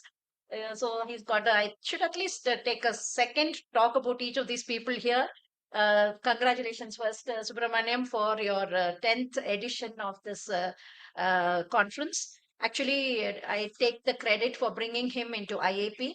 He was doing phenomenal work outside, and I said, That's fair. You should give us some of your time also." And when I was IAP CCB president, I made him an EB member. And of course, there is no looking back either for IAP or for him, because we know that he's such a fantastic worker. He can never say no. And he has his own ways of doing things which others may think is impossible. And here we are having him now. And I'm sure he's going to reach a lot of greater heights. And I wish you good luck for that. Dr. Raut, we have our MOU with you, and for the past, I think, 8 months, we have interacted with each other. And you've had that's a very nice take on a life that you had brought out today. And we are working with them in several training programs. We are also going to start a certificate course for caregivers, and we are getting a lot of help from NIPMED, and they're always there to provide support for training and for courses and all that. Sudhakar and Somasundaram, they are my students, and they are so passionate about this course that they even gave up government service to take care of patients. That's how I would put it, not their centers, but to extend their service to children who needed them much more. Jagdish, of course, he's another student of mine who's been around. He's also taken up development seriously, and I'm happy that you are heading the GDBP chapter of Tamil Nadu. Meenakshi, my granddaughter's a neonatologist, and that's the time when I decided that these two people have done so much for the society. Let them come be part of IAP. So thank you all once again for giving me this opportunity. I've been here, if I'm not mistaken, every Autcon I have been a part of for the past 10 years. And it's nice to see that. See, autism is still, I would say, not completely understood. We were just earlier, so many, maybe more than 100 years back, somebody had found out that this is a constellation of symptoms. It was considered a psychiatric disorder. And even when I started 20 years ago, my practice as a development pediatrician, I was concentrating on early childhood development. I was taking care of high risk newborn babies who were discharged, trying to find out what are the disabilities that I can pick up early. We mainly had only a physiotherapist in our hospital, and because CP was a major sequelae that we had in those days, because we never followed up these children, actually, to be very honest, beyond 3 years of age. And after 3 years of age, I knew I couldn't do a DQ. I would send them to the psychiatrist where their IQ was done. So I never really knew what is happening to these children with autism, and now there is no escape. Then after that, even into my development clinic, which was catering only to children less than 3 years, I started seeing autism on a everyday basis. Every day we were getting new children. Then we knew that we had to expand our services, and that is when occupational therapists came into government service. And I think the occupational therapy course, I don't know how old it is, but I think it has grown in parallel with the number of autism children that we are seeing. Occupational therapists are so much in demand. Actually, recently I attended the speech and language pathology conference in Ramachandra, and people were literally begging the speech therapists. There are so many vacancies in government sector. Why don't you take it up? They said, no, the pay is not enough. We are doing so much. But so I just requested them, do it for a year. Consider it as an internship, because you don't know how it is to work in a government sector. At least for a year to 2 years, you should work. Try to gain as much experience as possible to know how it is. You are having a controlled environment, work there, then you can reach out to the others. I mean, reach out, have your own centers, but you will have a very good foundation if you work in a government setup. That's what I had been requesting them. So now, we have started by thinking it is a psychiatric disorder. Now we know that it is neurodiverse. These children are not abnormal, but they have a different way of functioning. It is not a processing disorder, but they have a different operating system. So once we know that, once we have created that awareness, what are we doing in our center of excellence is right now creating as much awareness as possible. We have done role plays in bus stands, in auto stands, in Chennai Sangamam, in the book fair, anywhere we go. Even if I get into an Uber vehicle which is dropping me here, I tell them, at least spend 10 seconds to tell them that this is a center which is catering to children with autism. Treatment is totally free. So for those who cannot afford treatment outside, please tell them to come. We might not be able to continue to treat them if they're coming from far off distances. At least we will do an assessment, tell them what is right. That day a patient came and told me, this is malar something, one miracle malar. Can I give that to my child? I haven't even gone beyond telling them hello. The first sentence they ask me is, in the miracle malar, can I give my child? Because I was told that that will cure the child. And they are highly educated parents, so that's the expectations with which they come to our COE. So I'll have to dispel a lot of myths, tell them that autism is not something that we try to cure, or it cannot be cured, it cannot be fixed, because it is a different way of functioning of the brain. So why do I give therapy? I give them therapy so that they can function fairly normally, they can function in a way which can make them useful to themselves and to the society, but we are not here to fix them. So initially what I would like to say is that autism is a diagnosis which should be accepted. It is not a life of challenges for them, it is not a roadblock for the parents, but it is a detour. They are going to reach the same end, but they're going to take a unique path. So that's one thing we have to tell them. Parents should be what should I say, encouraged, motivated, even for small wins. The parent can come and tell you, today my child said mummy. It will be a 5-year-old child whose first word is mummy. So don't tell them apdiya. Be happy with them. Celebrating small wins is the way forward for our parents, because that's the way they are going to get encouraged. It might take 3 to 6 months for that particular development to happen. So that's up to us to encourage them. And I also think that it is transdisciplinary. Please don't take claims because of my OT, because of my speech therapy. No, it's all of us together, all of us working together for that single goal. So we are now having group therapy on Saturdays, where all the therapists work together with one goal, and we are transdisciplinary, as NIPMET taught us, is the way forward. No single person can claim that this child has become better because of us. Any myths, kindly, I request you, all therapists, don't please. Even now, I know that there are places which are promising cures, promising a shortcut, which is not at all possible. It can only happen if it is a structured program.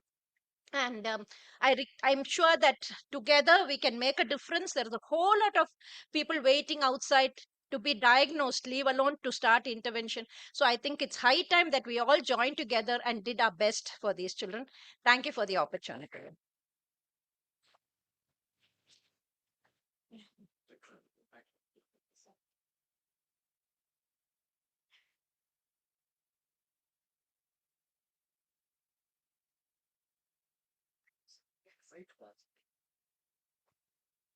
Thank you, ma'am. Your words not only inspire us every time, but it also challenges us to think better and do bigger. As we now come to the close of this inaugural session, it is now time to express our gratitude to everyone who made this possible. I invite Dr. Minakshi ma'am to deliver the vote of thanks.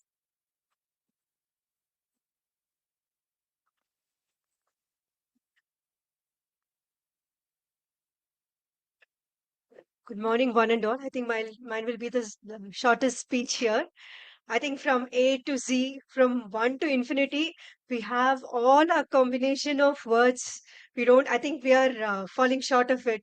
Okay, we express our thanks to each and every one of you here, dignitaries on dais, off dais, who are working backstage. All the blessings of our elders who are there with us, and of course, the Almighty. With this, I conclude the vote of thanks. All good things should not come to an end. It's going to start now. It's going to go on. Thank you.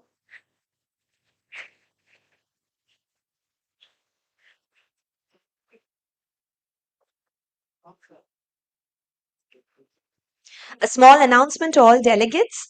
Uh, all delegates who are interested to know more about the NICE Academy and the courses that it has to offer kindly approach the registration counter. Another announcement, this conference is Tamil Nadu Medical Council Board registered. So I request all delegates who want their points to be credited to kindly approach the registration council as well. Before we break for tea, I would like to remind the delegates that we have had a Reels competition as part of Autcon 2026, and your effort in recognizing the best team matters. So kindly cast a vote in favor of your favorite Reels in the at the booth provided in the exhibit hall before lunch. We shall now break for tea for a 15 minutes break. Tea shall be served in the exhibit hall.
இந்த கேப்ல தான் நம்ம திருப்பி திருப்பி அவங்க ஆட்டோமேட்டிக்கா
Welcome back.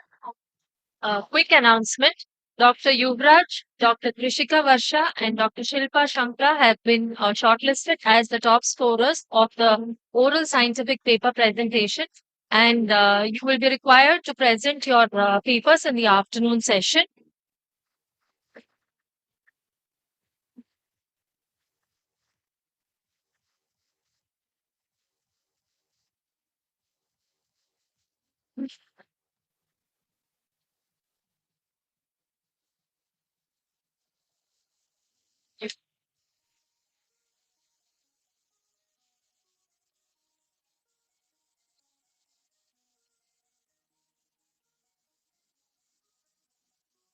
Can we start the next session? Can we all have the delegates back in the room? Sujata ma'am, Brinda, can you ask the delegates to come? We'll start the session because if you're going to delay now, it will get delayed for everybody. We'll start in another minute or two. Kripa ma'am, we'll start in a minute or two. People will join in. Let's not wait. I request all the delegates to return for the upcoming sessions.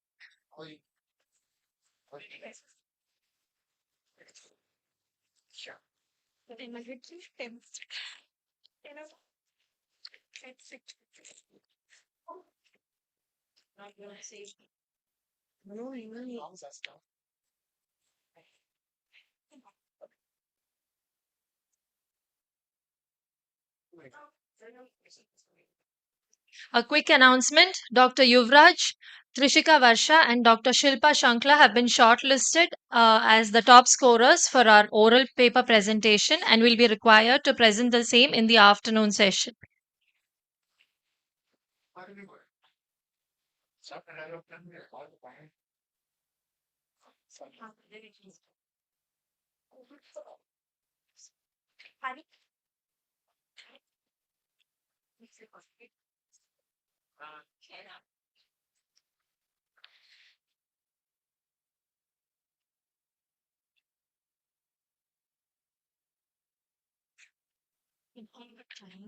Based on time of multidiscipline, this is for a 40-minute session. So, towards have your clients and just give a heads up.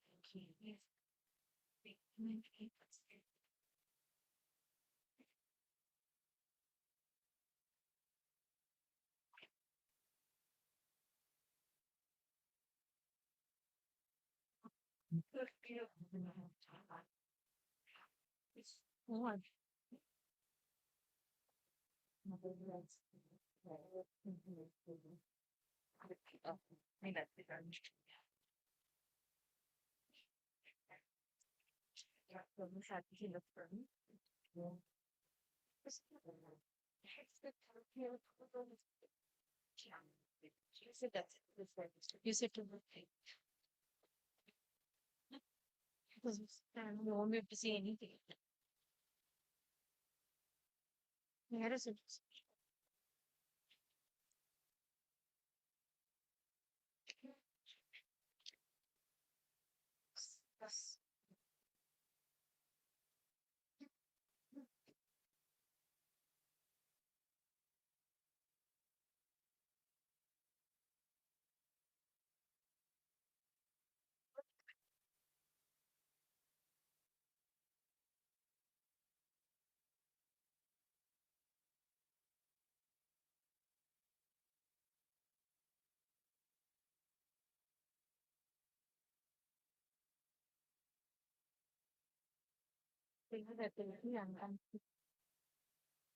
I was leaning back.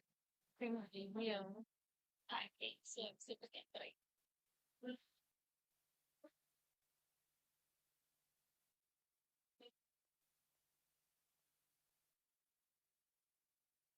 One is enough. One is enough.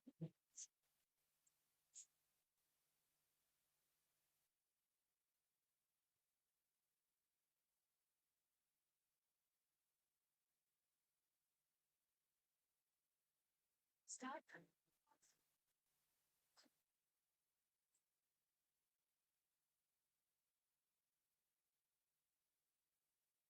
Welcome back. Our upcoming session is a rapid fire discussion by the multidisciplinary team on home, school, and routine barriers to generalization. To lead the session, we have with us Dr. Kripa Murugeshan, Assistant Professor in the Department of Speech Language Pathology at Sri Ramchandra Institute of Higher Education and Research, Chennai. Ma'am, I welcome you on stage to lead the session. Next, we have a fantastic group of panelists who will be contributing to our discussion. Please join me in welcoming our first panelist, Dr. Pankaj Kumar, Professor and Dean, Chettinad School of Occupational Therapy, Chennai, to be a part of this discussion. Welcome, sir. Next, we have with us Ms. Nitya Raman, Senior Speech Language Pathologist at Nishta Integrated Neurodevelopmental Center, Chennai. Welcome, ma'am. Our final panelist is Mr. R. Hariharan, Consultant Clinical Psychologist and Team Lead at Nishta Integrated Neurodevelopmental Center, Chennai. We are pleased to have you with us, sir. Ma'am, I request Dr. Kripa to take over the session. Thank you.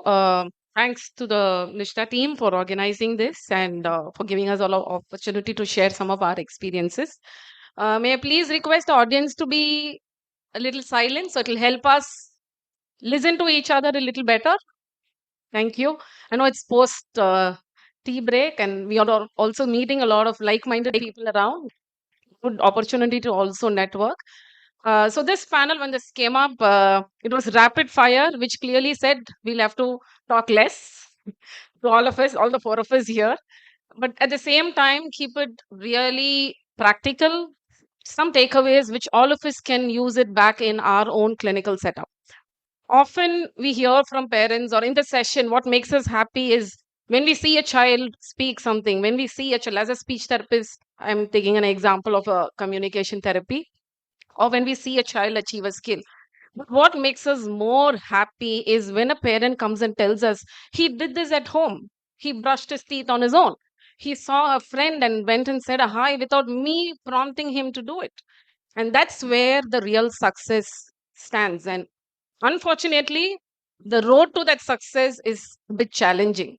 And that's why we have this panel where we have three experts here in the field of occupational therapy, speech language pathology, and clinical psychology who will be sharing some insights. And when we were discussing about how do we take up this session, we thought, let's take some fictional cases. Some of it may resemble any of the cases that you see in the scenarios in your clinical setup.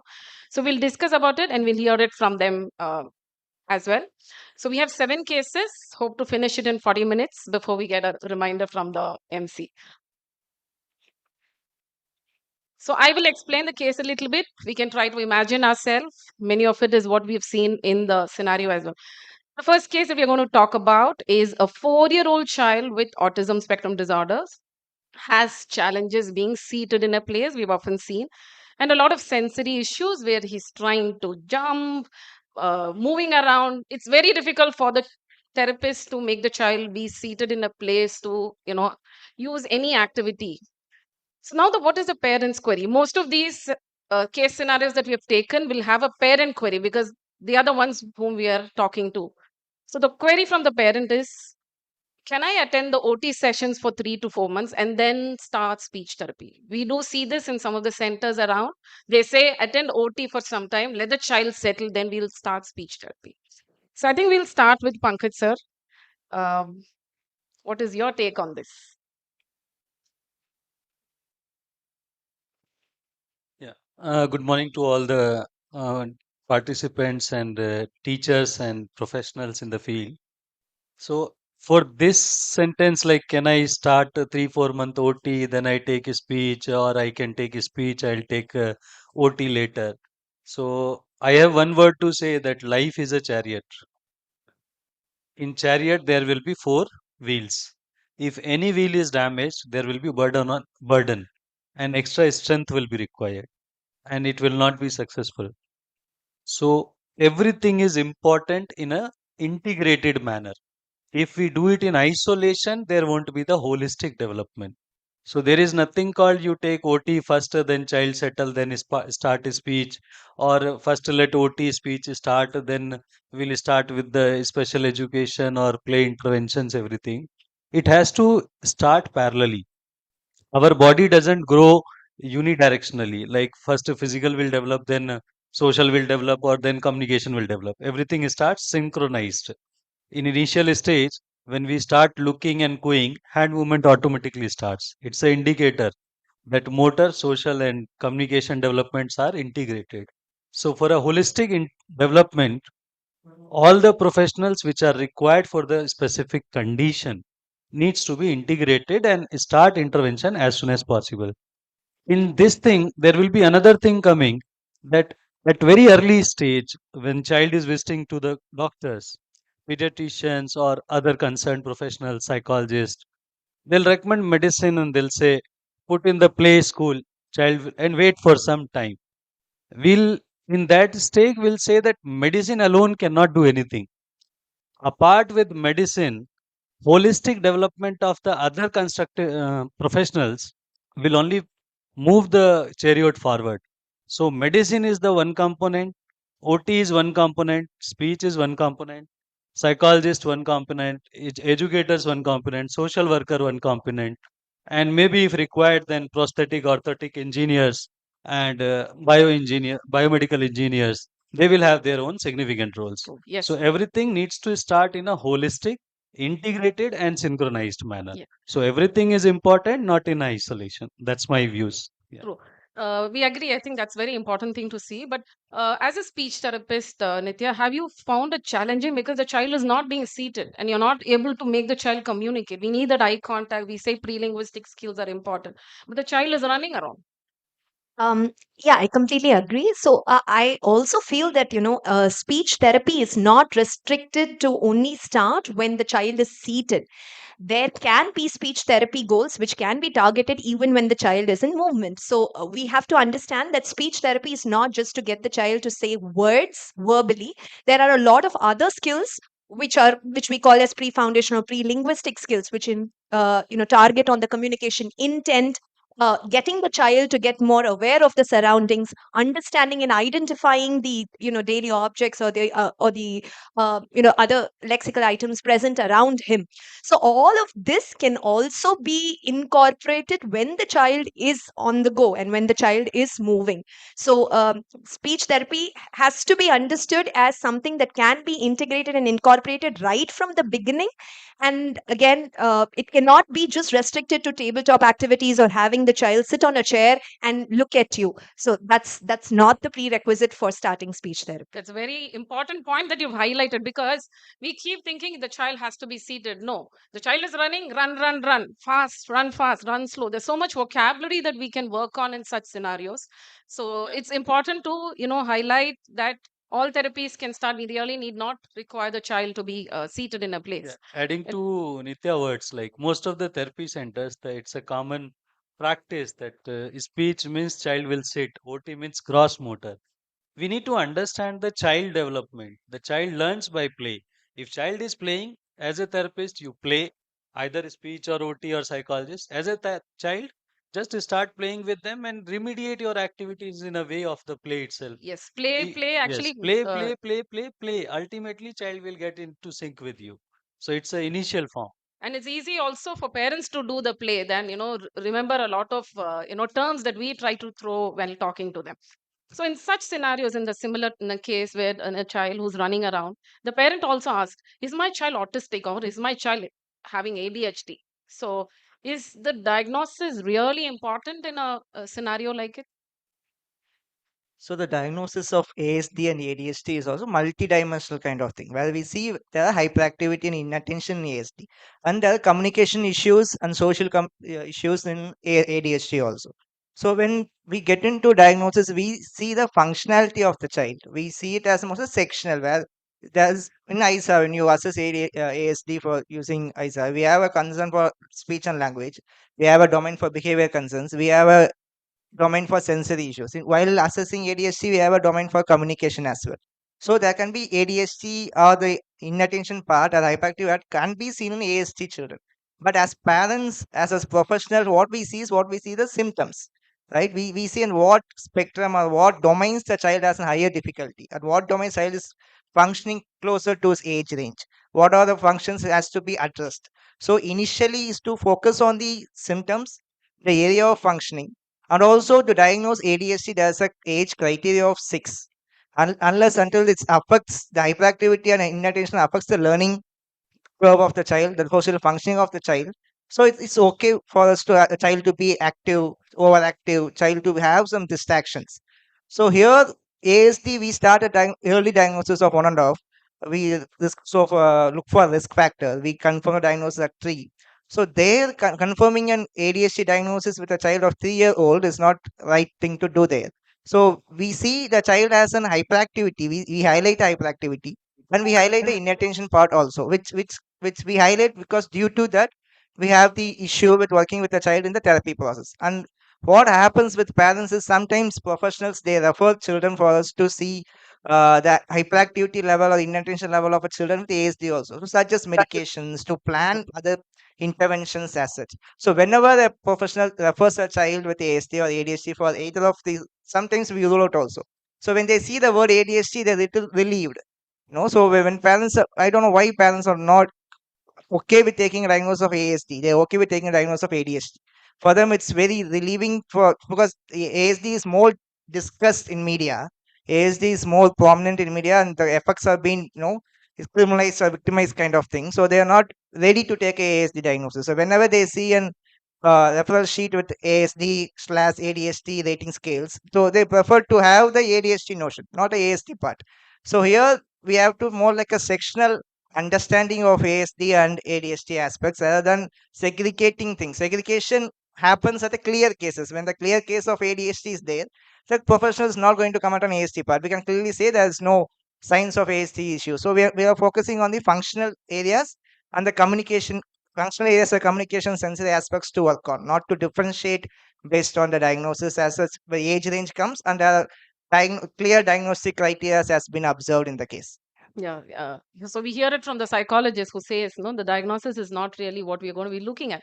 And that's where we bring our link back to ICF, where we focus on the, activity limitations, participation of the child, very specifically about what limitations are there, how was a child's profile 1 month back, and what is a child's profile this month.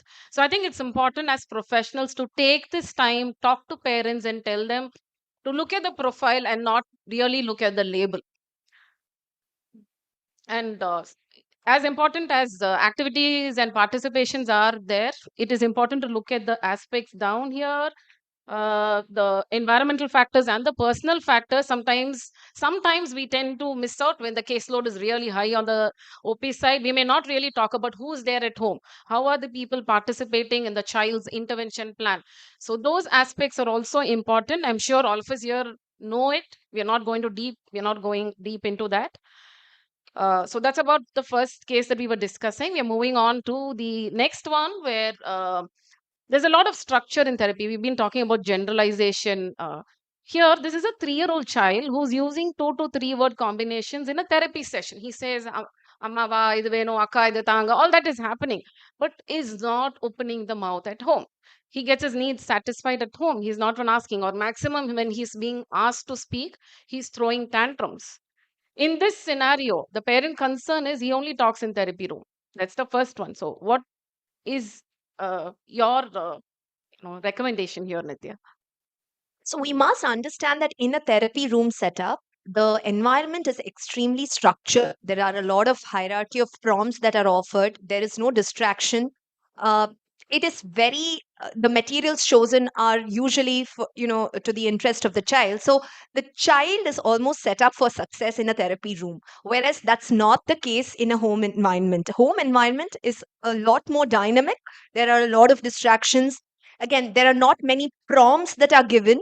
The child does not see a communicative intent probably at home to use the words, as opposed to a therapy setup where the child is actually modeled to use these words, and there is an opportunity that has been created for the child to communicate.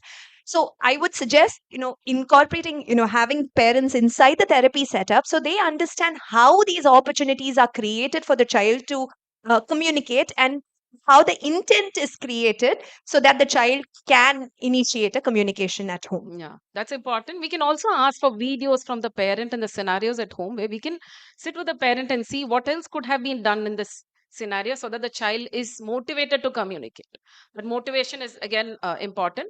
Now, for the next question that's there, I'm just going to ask the audience to raise hands. Like sometimes a parent ask us, should I use one language or should I use multiple languages, English and Tamil, or both parents? How many of us feel here that we should use only one language at home? We can raise the hand fully. That's fine. Fine.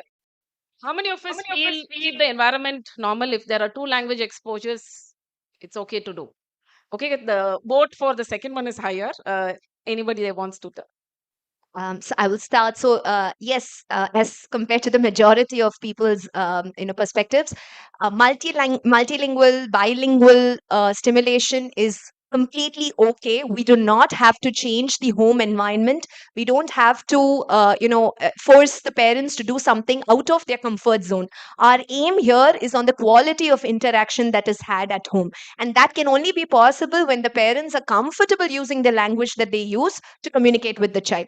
Hence, in a bilingual, multilingual setup, it's completely okay to introduce multiple languages at the same time, and even for a child with a speech delay. And research says that there will be no confusion that is created. The focus should be more on the quality of interaction that you have with the child in a more naturalistic, comfort fact. In a manner, rather than on what language you use to model vocabulary and model sentences. So the focus is mainly on empowering the child to handle the natural environment than modifying the environment to suit the child. Yes, sir. Adding to Nitya words, Dr. Krupa, see, if we say which language to use, either Tamil or Hindi or Kannada or English or whatever, I don't think in today's world anyone speaks pure Tamil or pure Kannada or pure True. Tamil. It's a mixture, Tanglish or English. Some words are very common. So when we are exposing the child, it's not like language we are teaching. We are also focusing, we are mainly developing a pattern of the recognition. Like this is a bottle. How do I know it's a bottle? Basically, someone has given the association to my brain that when they hold, it's a bottle. So when we are practicing with the child, if English language comes or Tanglish language comes, both are equal, because once they go to the education system, there it will English. be English, common language. So we can expose to both language, which are common lexicals. It will remain in the common colloquial language which we use practice daily. Like I don't see anyone saying this in Tamil, what is it? It is a bottle only. Tannir Venum doesn't come in, so we only say Yeah. water. So we'll go with the easy, acceptable words utilization in the daily practice. That's very important. Um, so just to add on about the structured environment, it's important to also use a little bit of visual support at home. Like in a therapy setting, we use flashcards, we have ASCs, we have other pictures around in the room, whether it's not just speech, even if it's an OT or a BT or a special ed class, we use a lot of visual aids. But the moment the child goes to a real life environment at home, these visual aids are not there. They're there in the forms of objects, but we don't really point and then show. So one thing that we generally suggest is to use them consistently and functionally, which could be in the form of augmentative and alternative communications too. Like how we have, you know, add on, like how we have a timetable at school, which is written English, math, science, and all that. Similarly, at home, the child can have a visual chart, which is like this: what time reading, what time breakfast. So it can be adapted, anybody can just do it. We had a parent who actually made it with a carton box that is there, some waste carton box. She put in pictures of the child and then it was done. So parent can do it themselves. And in our setup, it's important that we have samples of these to show to the parents and say what can be done at home, and use this. What is the schedule, and the child also likes it. Oh, once this is done, I put it inside. Done. Done. Or I say close, it's done. So these are different opportunities where we can introduce visual support at home. We are not modifying the home to make it structured, but we are introducing some of these additional strategies. Now imagine from the morning we are going to be having the entire day session without slides. Different people come and talk. It's not going to be interesting. We'll feel bored. These visual supports adds on. So multi-sensory input is again very important. So that's briefly that we wanted to add on in the second case. I hope you're going on the rapid fire. The third one. So this is a child who's 6 year old and lives in a rural area. Perambalur, just taken one somewhere near Trichy. So it's 80 kilometers from the nearest therapy center. Thanks to the government of Tamil Nadu, many centers have come in many places, including one-stop centers, early intervention centers. Many are available. But in this scenario, the problem is parents are daily wage workers. Now, when they lose one day of work, the next day's food is it's at their cost of the food. So the parent is leaving the child with the grandparent and going off to work. Once in a while, they take the child to therapy. 6 year old ASD, once in a while therapy is not going to impact. It's not going to benefit the child. Child has limited joint engagement, has sensory issues. No, the parent's concern now is, when will my child be normal and independent?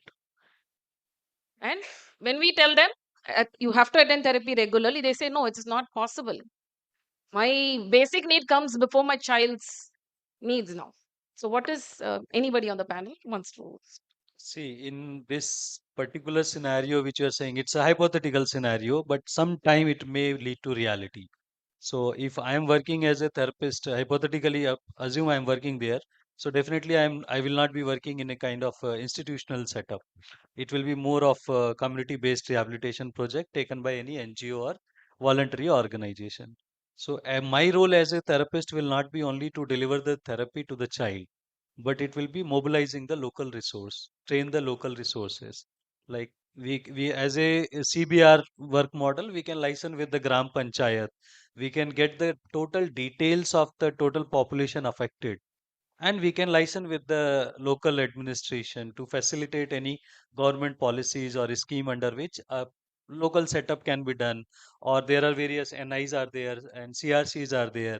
We can have satellite system, or we can have the outreach programs to facilitate their needs, to provide them what minimum at least can be given to improvise their quality of living. So my role not will not be only limited to the screening assessment and give the intervention. My role will be to link between the government policies and local administration and educate the local resources. It can be ASHA worker, or it can be Anganwadi teachers, or it can be the school Community teachers, like based what workers want to be. strategies they can implement to facilitate, to ease the life of the child. So my role as a therapist will be diversified as a advocate in advocacy, in trainer or therapist or mentor or local administration, negotiation or policy. uh, guidance. I think we have such children who come to Nishta quite often. No? So Harisa, can you share a little bit There is information a about? one live example also for such programs. There is one NGO in Haryana, Farid, Gurgaon. So they have this community project in Sohna district of Haryana. Almost 34 villages are there. I had worked there for almost 6 months. So they practice in the same model. Like we just mobilize the local resources, Anganwadi, Asha worker. Then government schools we license that time and we provided necessary training. The panchayat office becomes the temporary therapy center and for people to educate them. So we have to think little bit out of box rather than practicing in the institutional Yeah, based collaboration setting. is the Yeah, key here. It's collaboration. important to do. Yes, sir. Hari, sir. So at NISTA, we have a model called Flourish, which it's more like a parent-mediated intervention training. So we take the parents in, we provide them the demo sessions. Basically, we take goals as we take in the therapy sessions for the 1 month. The parent-mediated intervention. So parents will be the therapist for the children. Right? Parents, they are primary caretaker. They'll be with them for long. So we'll also include grandmothers, or if they have any caretaker for the child, we'll involve them into the therapy sessions. We'll assess them initially, screen them as we usually do. Then in the therapy sessions, rather than regular therapy sessions, we go with parent-mediated demo sessions for 3 weeks, 3 days or 5 days, but for every therapy, every need based on the child. So for every therapist, take a goal. They explain the intervention model to the parents, and the activities will be like a home-based activities. So it's not like the things they have at home. We all, from the morning we've been including when we saying the children should be included in the home activities like cooking, dressing, and we should be in the morning session. We had a time that paper presented. I took up. I saw a paper where they've been talking about early development model in the home setting, where we have to play while we feed the child, while we dress the child, we bath the child. We could use communication words there.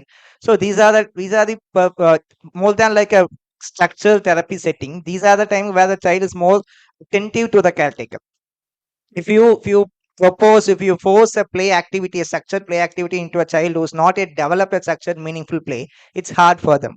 But in the feeding time, in a play time, like in dressing or like bathing time, they have the attention towards you. It's because sensory engaging to them. It's a daily routine activity. You do it on daily basis, so you have a time. So unless you have like a structural mechanical activity like feeding and doing, moving to next activity, parents usually, as parents, we usually be in a hurry to make the child get ready for school or some other activity. So we should take even more time. We advise the parents to be more mindful about these activities, routine-based activities.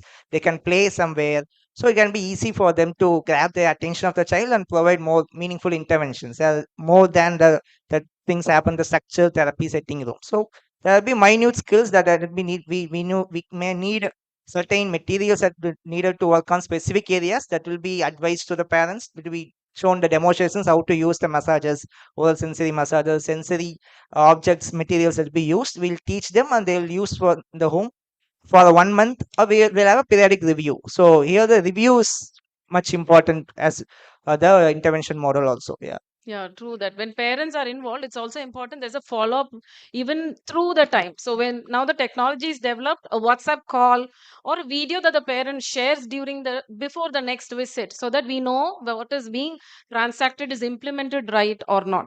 So that is something that we need to be using. Sometimes some centers have a WhatsApp group for the ones who are doing remote sessions, so that one parent shares something that works, another parent learns. We've been talking from the morning about sharing our knowledge. That's very important. And again, sharing this information with parents is not going to therapist and our profession is not, we are not going to lose our job. So it's important that we teach them the skill. We may not use the right word, we shouldn't be using the terms that we study, but tell them and demonstrate, showing what we have to do.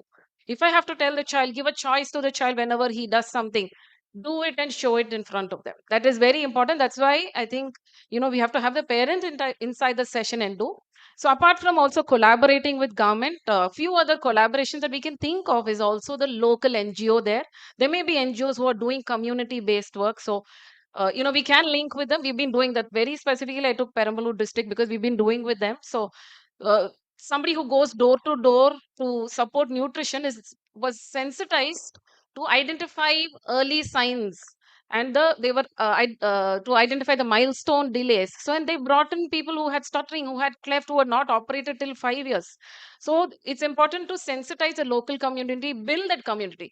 Camp models again is very important. As professionals, we can't just go to the community, identify, say you have a problem, come to my center. What am I going to provide at the community level is very important. That's where the generalization also happens.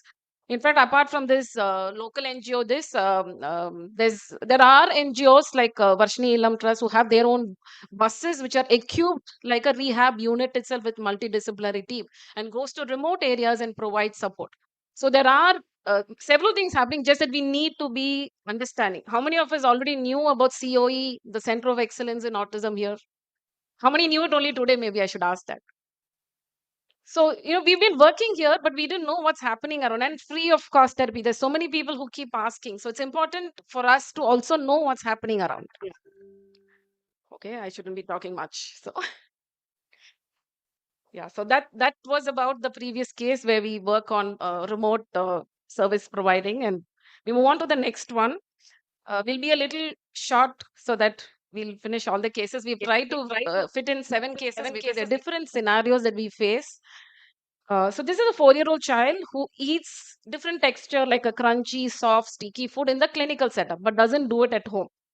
And the grandparents force feed this child saying, you eat this, you eat this. There's no time for the child to even feel hungry. Now, is this something sensory or is this something behavioral? I'm sure many times we have this. Is it a behavioral issue or a sensory issue? Sir.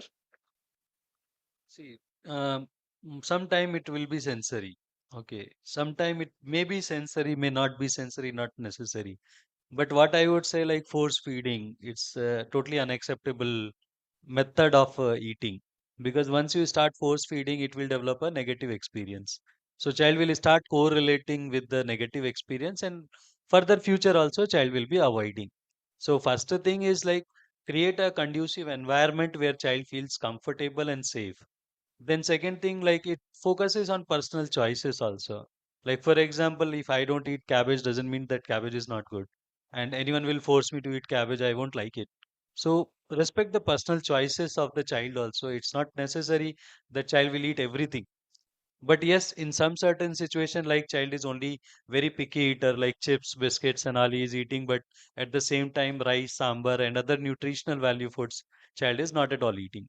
Then definitely there are some challenges with the sensory and eating disorders may be there. So during that time, I think speech and OT both have to be collectively associated to work on the child, where OTs can work on the understanding the sensory texture, whether it's a sensitivity or avoidance behavior, and accordingly they can recommend for the alternate food option which can have the similar kind of texture and give the gradual desensitization or arousal of the sensitivity. At the same time, SLP can work on the proper chewing movements or swallowing and all, and they can make this environment as in a manner where child will take it as a like happily positive experiences. So True, automatically that's child very is going, important. The yeah. environment plays So a main role. is the developing a positive association, that it's not a negative thing, it's a positive association.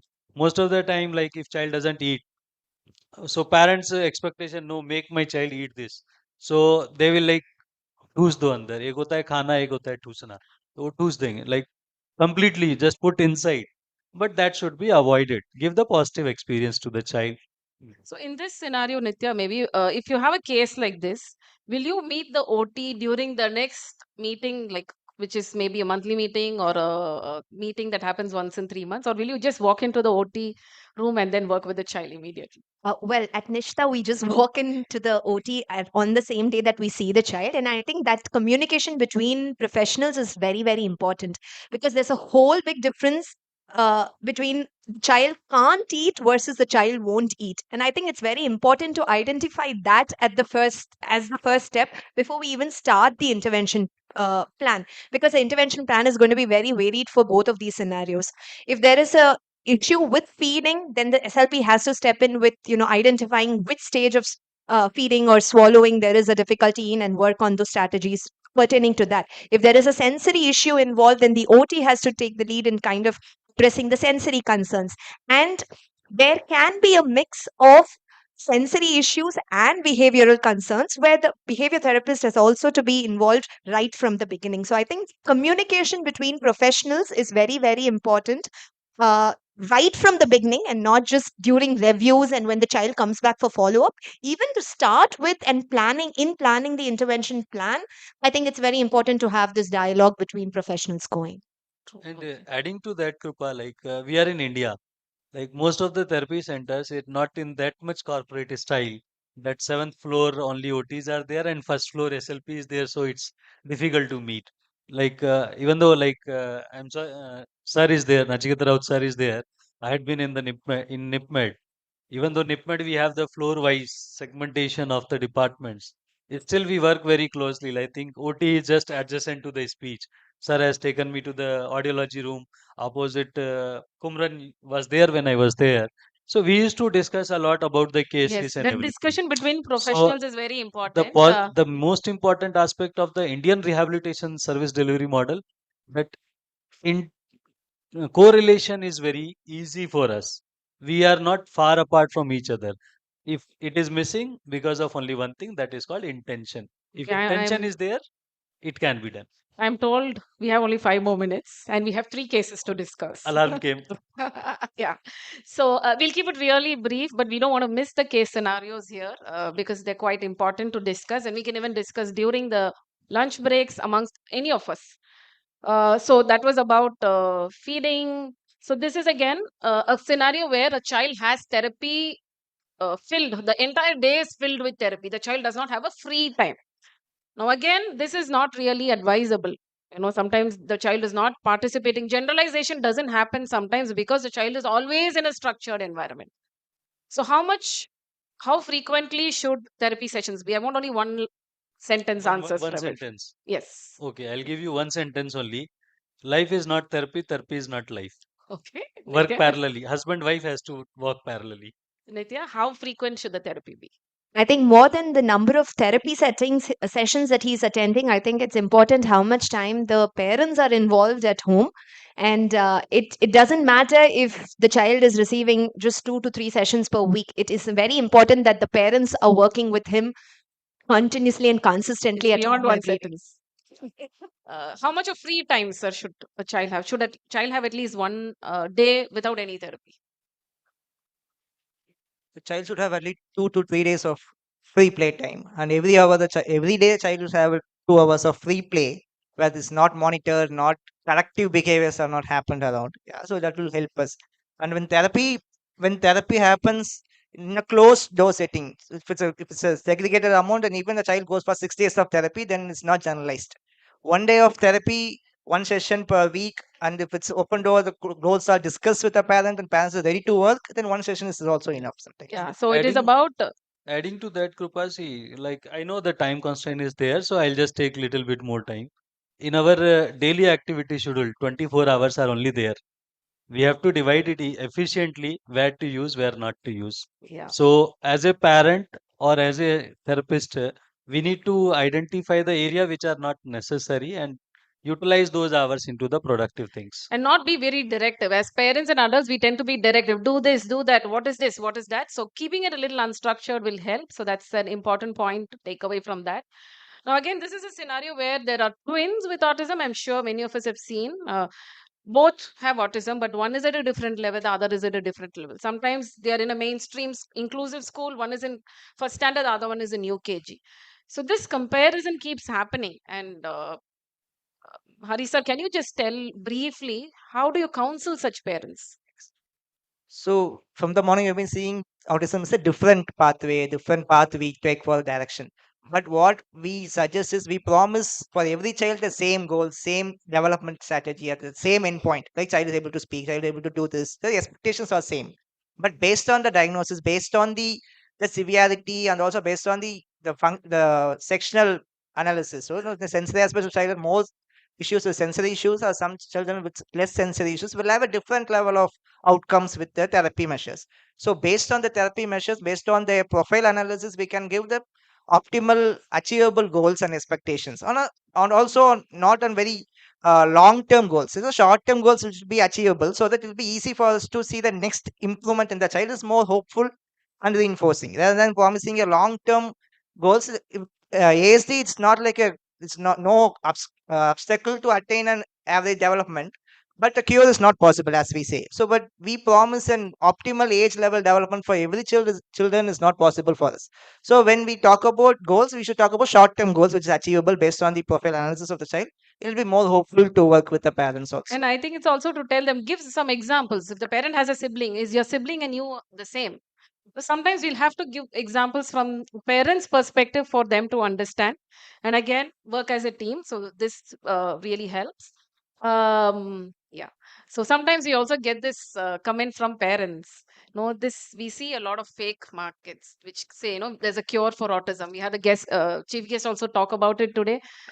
Will cure autism. There are several centers which are like that, and parents says, I want to stop therapy now. I know somebody who gives therapy. I know an Ayurveda center where the child can go and then we can fix the autism. How can we handle the scenario? See, there will be multiple parents coming. See, parents wants hope. If a hope is coming from anywhere, I will be intended to achieve that target. So first thing we should start that advertisement and all. They should have policies to limit such kind of advertisement, and they have to implement the ethical and legal obligations towards such kind of marketing. Next, in the last, it's a parent who is the owner, who is the stakeholder of the child. We are the professionals. We can just give them guidance and education, training, awareness, whatever it is required. But in the last, it is the parent. So first, as a therapist, we need, or educators or doctors, we need to first educate the parent about preventing themselves from such kind of traps which are being marketed in the field. So it's very essential that at early stage itself we should start educating the parent, like what is happening, what is not happening. But ultimately, it will be the parent call. So there comes like professional boundary and personal boundary. We cannot be very personal with the patient. We cannot be very True professional. that, We sir. have to limit ourselves. That beyond this, my capacities are ended. So So, we will maintain our own mental peace also. so sometimes I give this example. Can you learn to drive, ride a cycle or learn French by just taking a medicine? It's not possible. We need to attend the therapy. So we tell them, we have to focus on a long term intervention that is required, and it cannot happen with intaking a medicine which will fix things. Okay, thank you. So the last scenario, I know I got that 1 minute hint. We'll just finish with this because quite often we talk about early intervention, early identification, but we miss out this older age group. A lot of adults come sometimes because lately diagnosed or parent has not been taking, and they say, he's there in a pre-vocational setup in a special school. Do we give intervention? And the parent says he doesn't engage in the daily activities. So here, I think maybe I will. Anybody wants to add on there? Uh, in this, I'll say mindset issue. Okay, when in OT we practice teaching the household chorus or simple activity, lacing a tie or polishing the shoe, what will be the parent comment? Adhe activity dana, adu veetle panikkalama. Correct? Means this activity we can do at home itself. But that is the actual OT practice. Engaging the child into the purposeful, goal oriented daily living tasks. It can be writing, it can be teaching, it can be ADL task, or it can be any play skills or anything. But actually, when this is being practiced, parent doesn't take it effectively at home. They want sensory integration. All the All the practitioners are here. practitioners are See, here. sensory integration is just a domain. It is not the entire universe or metaverse of autism. The moment as a professional we start focusing on functional attainment rather than sensory desensitization or sensitization, the child will get the better benefits of the therapies. Next, when the child was taught to be engaged into the household chorus, the child is labeled, give them proper care, love, affection, everything. But did we ever treated them like same equal age appropriated, or parent started taking initiative like engage into the home activities? Simple activity, give me the TV remote, give me the water. If that is being practiced from the beginning, then at the age of 18, at least 20 to 30% task child will be performing. Yes. So initial stage training is very important. Harisa, you want to briefly tell? So socially, social concerns are seen only at adult age, because when we talk with the parents of a 3 or 5 year old, so, about social concerns, non-verbal communication, they say it's only child, it's a குழந்தை அப்படிதான் இருப்பான் அப்படிங்கிறது. Is he able to sense the boundaries? Is he able to sense the physical boundaries, social boundaries, facial cues? அப்படிலாம் கேட்கிறப்போ, then it's very hard for the child's parent to understand. But when it comes as an adolescent, it becomes a concern because the child has the same attitude there, but it becomes the concern of the age category. Socially it's more inappropriate. So we can also try to understand in a child level basis also. When we ask about non-verbal communication, it stops at pointing, imperative or declarative point. It also comes with non-verbal communication, like saying, this is no, I know, this is like, I'm angry. Right? These are the cues children usually communicate at the age of 4 or 5. You could able to small child communicate in this way. When adults, when they are bored, we just say this, and so this is the notion: I'm bored, I'm not listening to you. So an adolescent with ASD might not able to understand. When the child is not able to respond in this way or show this when I don't know, then at the age of 18, the child may not understand. The person is becoming uncomfortable when I talk, when I touch, or when I hold. So if I hold someone's hand, their hands is shivering, they're pulling out, I will understand, okay, they are not okay with it. If I try to hug and they pull back, I'll understand they are not okay with it. So when the younger age, when we not address this non-verbal communication as such, when at the higher ages a child is not yet understood that, so it's become more like a social inappropriateness. It was a major issue at a non-language non-verbal communication part. Yes. Yeah, thank you, sir. I think we'll stop with this. And Adding to this, sir, we are running out of time, so we'll do it during the discussions, please. ठीक है, only one thing. Is it as a SLP, you can tell me, is it important to maintain eye contact and look at the person when we talk? Not necessary. As Not long as the necessary. child is comprehending So and that is following, the it's first not an question issue. Yeah. answer. Thank you.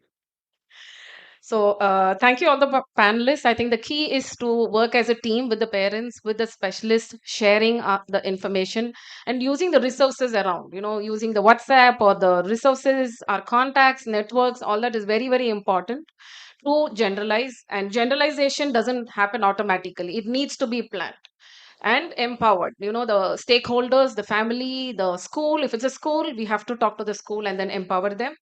Families are not just participants, they are partners, so we have to work together. And there's no single discipline of profession which takes upper hand, so we have to work together. So these are some things from this session.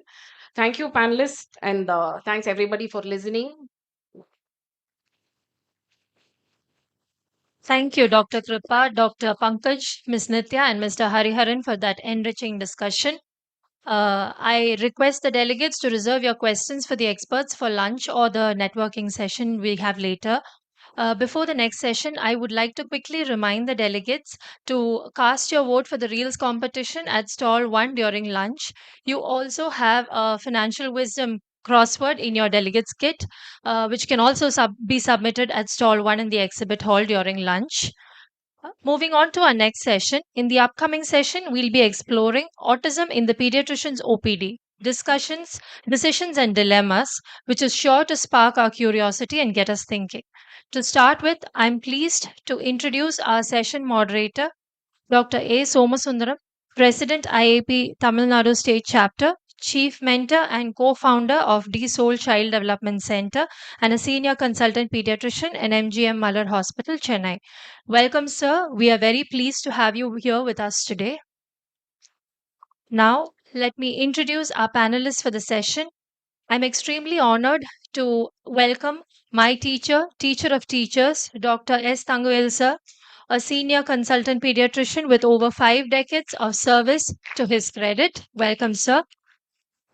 Next, I would like to welcome Dr. L. Madeshwari, consultant developmental pediatrician at Nishta Integrated Neurodevelopment Center and Kanchi Kamkoti Child's Trust Hospital, Chennai. Welcome, ma'am. Let me welcome Dr. Lakshmi Prashant, Senior Consultant Pediatrician at Kaveri Hospital and PICU in charge at St. Isabel's Hospital and Secretary of the IAB Chennai City Branch 2026-2027. We are pleased to have you with us, sir. With us, ma'am. Over to you, sir. So, a warm good morning to you all once again. So this session for the next 45 minutes, moving on to the from the therapy room setup to the OPD setup. So I was told by Dr. Subbu that this is a mixed delegates with about 90 medical professionals, equal number of rehab professionals, school teachers, and parents. So, as medical professional, I am into developmental pediatrics for the past 14 years, since 2012. But when I was a medical student way back in 1997, I know how I was troubling to differentiate between the word autism and ADHD, because that was the exposure given to medical students even now regarding child development. So this session will not go into the depth of child development or something like. This will be giving you an idea for a normal practitioner in the OPD, or a normal teacher, or a normal parent who has a query regarding the normal things which are happening with a child with autism. That will be the crux of this scenario. Before I introduce my panelist, I will say that every pediatrician should know about child development, because American Academy of Pediatrics says this is the new morbidity. The new illness is child development, because having conquered infection, having conquered gastroenterology, this is going to be the new morbidity, and every pediatrician should do a developmental screening. And this child development is not a new one. Way back in they have differentiated. Growth is different. ஆளும் வளரணும் அறிவும் வளரணும் அதுதான் வளர்ச்சி ஆளும் வளரணும் அறிவும் So ஆளுடைய வளர்ச்சி is growth. The person's physical growth is different. The அறிவும் வளரணும் is development. So it's not a new one. They have differentiated this way back 60 years, 70 years ago. There are lot of opportunities for fine motor stimulation there. There are lot of opportunities for social stimulation, like all these skilly, all these things like were there. Auditory and language stimulation were there. Kalatu Padalkal was there. A joint family system was there. Parentees, the mother singing a lullaby was there. The Sunday was there. There is a woman which will go the whole day walking in the street giving a bath. This will be the motor stimulation for the vestibular stimulation for the baby. Now, even professionals, we do well baby checkup, we give immunization clinic, we do ICU care for the babies, we give nutrition advice for the baby, emergency room setup for the baby. When it comes to child development, a surprise feeling from every one of us. How am I going to do this?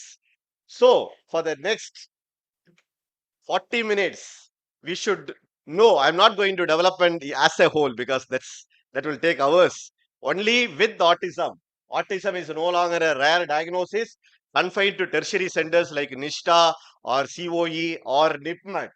It walks into our OPD almost every day, like a cold or a cough or a fever, sometimes clearly, often subtly.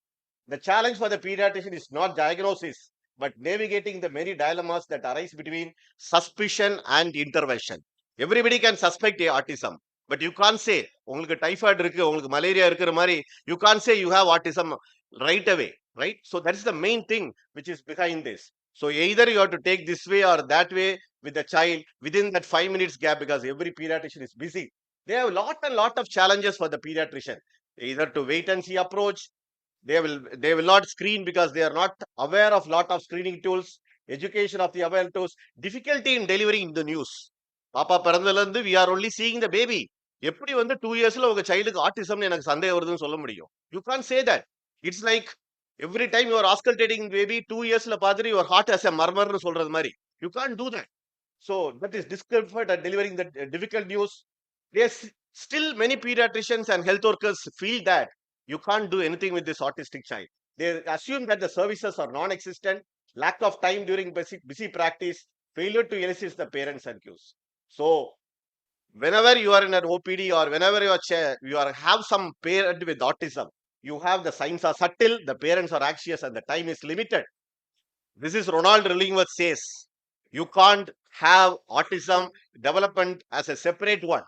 You should have developmental examination as an essential part of everyday practice, ordinary clinic, not in a special room, not in a special time, not with a special complicated equipment or a special doctor. So we have three senior most and specialized person here. Dr. Lakshmi Prashant, a private practitioner. Probably I could say she is running an mini supermarket as a private practitioner. Thangavelu sir, we all know that 50 years of service, half he's running, he's a specialized, he's specialized in everything. He can talk on development, he can talk on pediatric ICU care, he can talk on infections, whatever maybe he can talk on. Sir, I can say he's an hypermarket. Sorry, supermarket. You are a mini Maliye Kadai, okay? And Madheshwari madam, she's a hardcore developmental pediatrician. She has everything in her setup. OT is there, speech is there, special education is there, physio is there. So probably she's a hypermarket. So probably we will have all these things and get their stuff from all of these three people. So we'll start from the basic. History. Or child the mother is saying some history. Whether with that history alone, will you be able to diagnose whether or suspect whether this child has got autism or not? This is a 2-year-old boy brought with delayed speech. Speaks only 2 to 3 words. Hearing appears normal.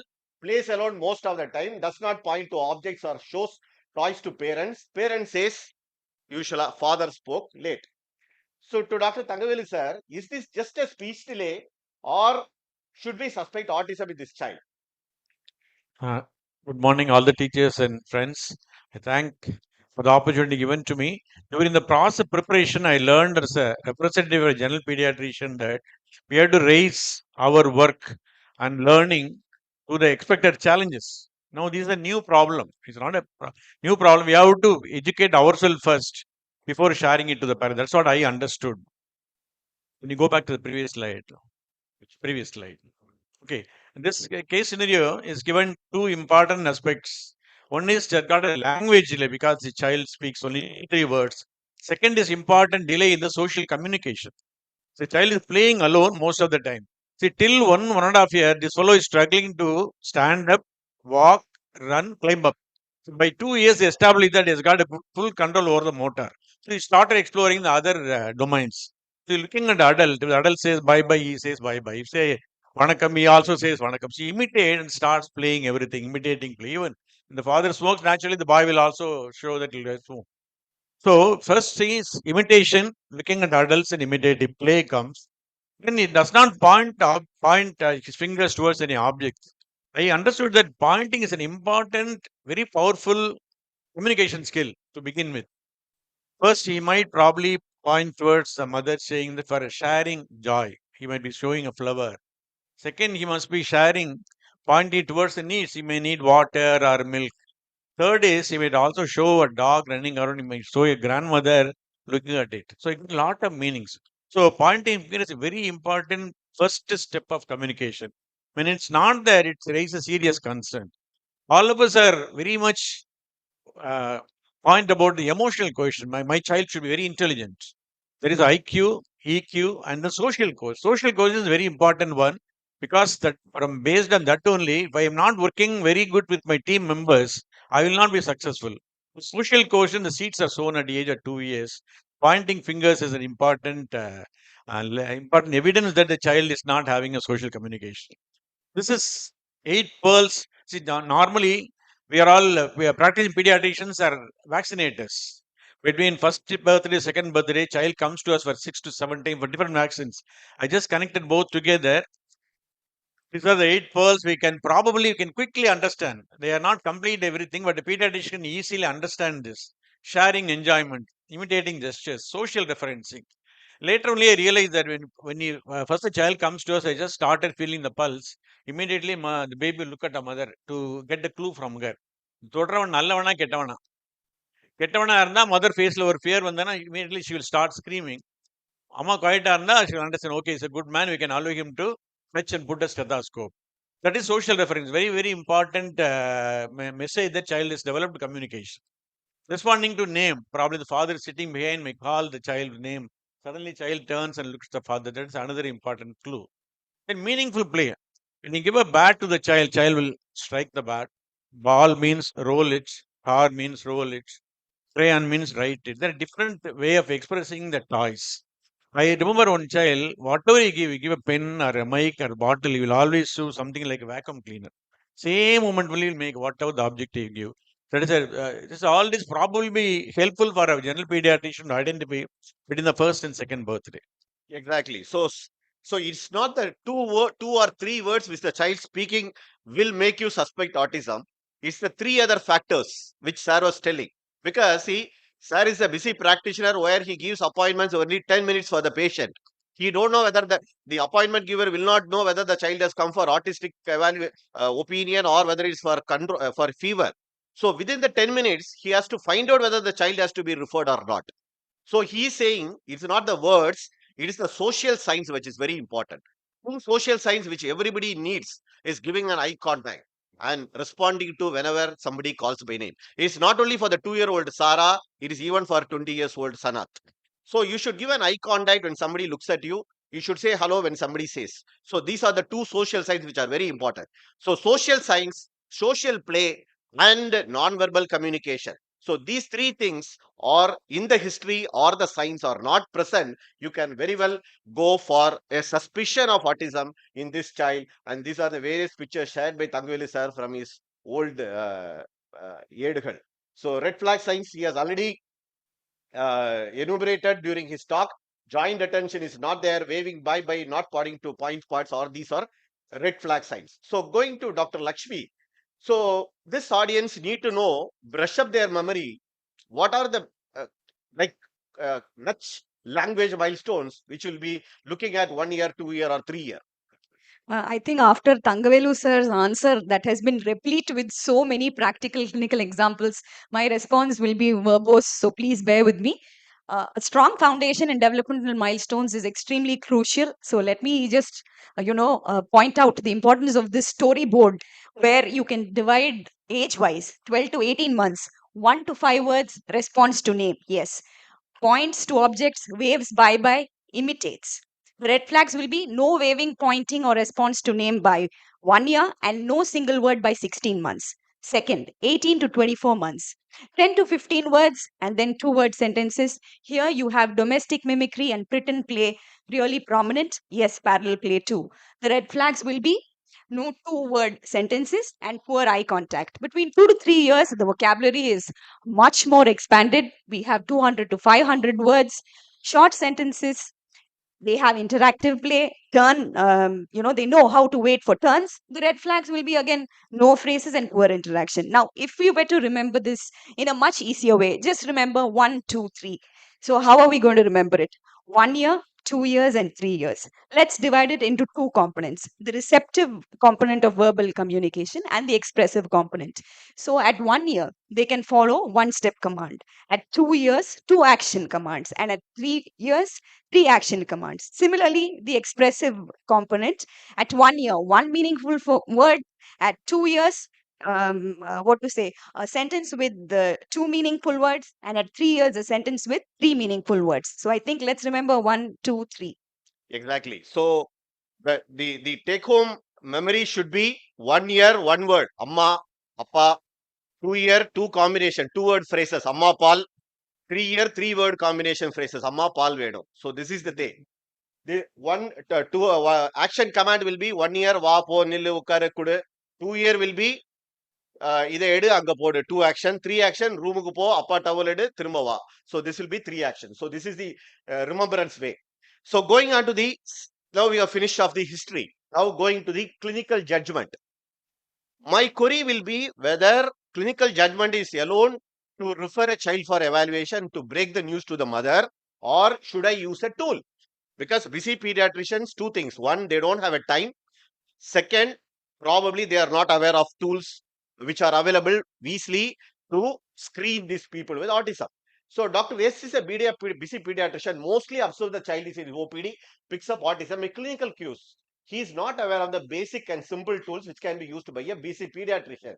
So Dr. Tangaveli sir, as a busy practitioner, will you depend on the clinical clues alone, or what will you do, sir? What are the clinical clues more other than which you have pointed out in the history? Almost a similar only. When the child comes inside, we look for the social referencing. Second, You can ask the mother to, naturally, most of our walls will have a fish or dog or some flowers. The mother points out to some pictures, the child should be able to also look at it. So immediately tells her there is a joint attention is there. And third is father is sitting behind, maybe calling, child turns and look at him. We can identify child responding to him. These three will be immediately, we can identify whether the child is in any development deviation or not. And then probably we'll have to go for a checklist or any Perfect. perfect. Perfect. So joint attention you can easily pick up in your OPD because every pediatrician's OPD will have few toys. You point the finger towards the toy, whether the child is able to locate your eyes, your finger and the toy. இந்த மூணையும் சேர்த்து பார்க்கதான் பார்க்கணும் because the child can't directly look. It should look where your fingers look. Then it should look where your fingers point. Sorry, eyes look. Then your fingers point. Then it should look the toy. So that's joint attention. Joint attention is the basis for any learning. Not only at 2 years, even at 60 years. So, sir is very perfect. Joint attention. The second will be your understanding of your command. Fan enga paru, switch enga paru, toy enga paru. So, whether the child is able to understand your command and then look at the toy or look at the light. These two things are basic clinical clues. Dr. Madheshwari, do you want to add on that? So, what will additional things which you will be looking for? A little more on that is like as a developmental pediatrician, we can even take other clues, no, like in social communication, in play, and then the repetitive restrictive behaviors and the sensory issues. Name call response, eye contact, social referencing, social smile, sharing of interest, and pointing. It can be a proto imperative or a proto declarative, as Sir said.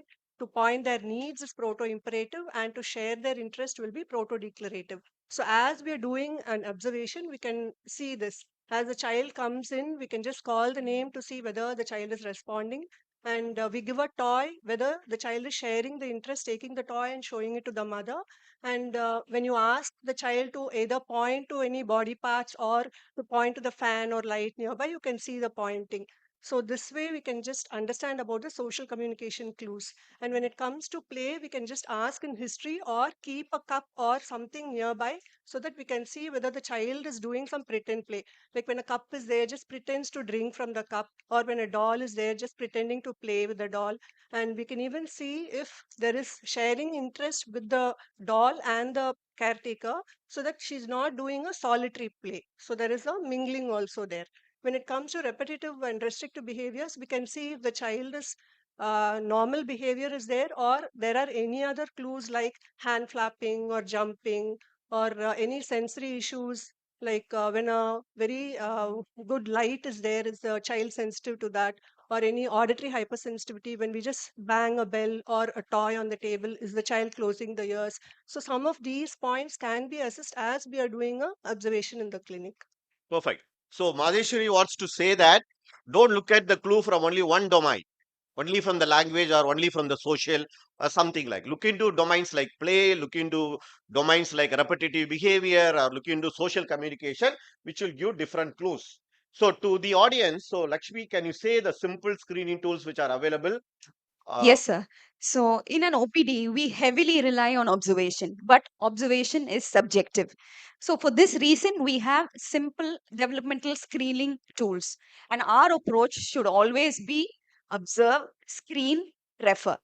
This is a very safe approach. And we have several tools for this. We all know about our Trivandrum developmental screening chart. So we have 0 to 3 years, 17 items, and then up to 6 years, 51 items. And it is very simple. So you just draw a vertical line across the age of the child, and whatever that falls to the left of the line, if the child is unable to perform, then you call it a delay for that item. And of course, the Learned Forum here is familiar with the language evaluation scale again, and the MChat revised needs no introduction over here. From the Indian perspective, I would just like to point out that even in the RBSK, now we have an autism specific questionnaire. So I think I would just like to keep it short this way. Perfect. So this is just to brush up your knowledge on the available screening tools, which are available online everywhere. The MChat, the latest one which Lakshmi was telling about, and this share is shared. Sir, you want to highlight on this, sir, Tangaveli sir, about the development part? Yeah.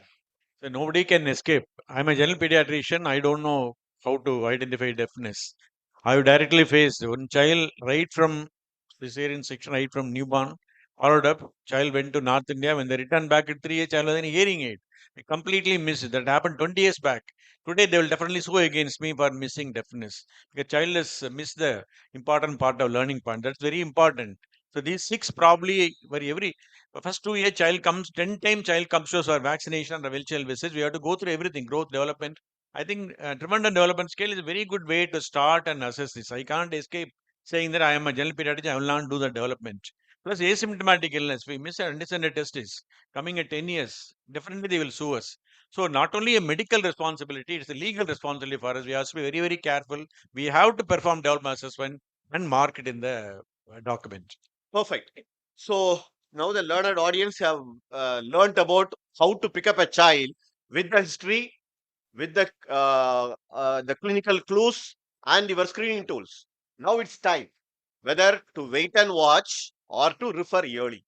So this again, a 20-year-old does not respond consistently to her name, limited eye contact, no pretend play.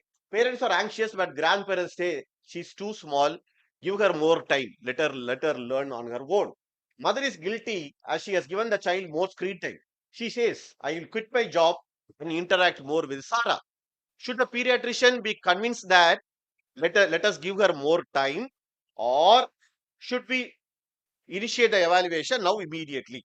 Dr. Madheshwari, can you highlight on this because you are working with this? You get late referrals also because of late parent acceptance. Can you say why early referral is important?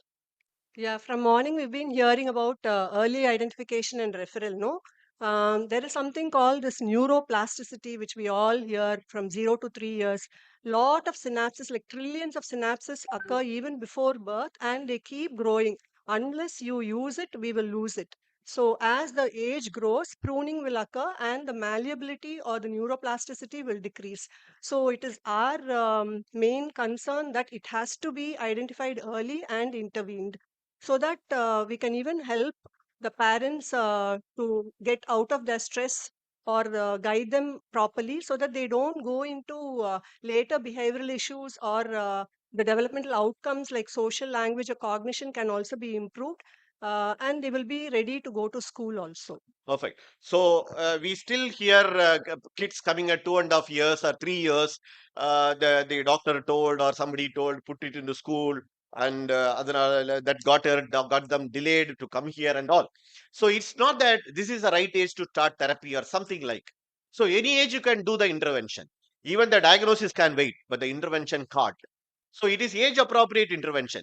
Even at 14 months, if something is abnormal, if you find something abnormal at that age appropriate, they can do that age specific intervention, and that concern specific intervention can be done by our rehab professionals who are well versed in that area.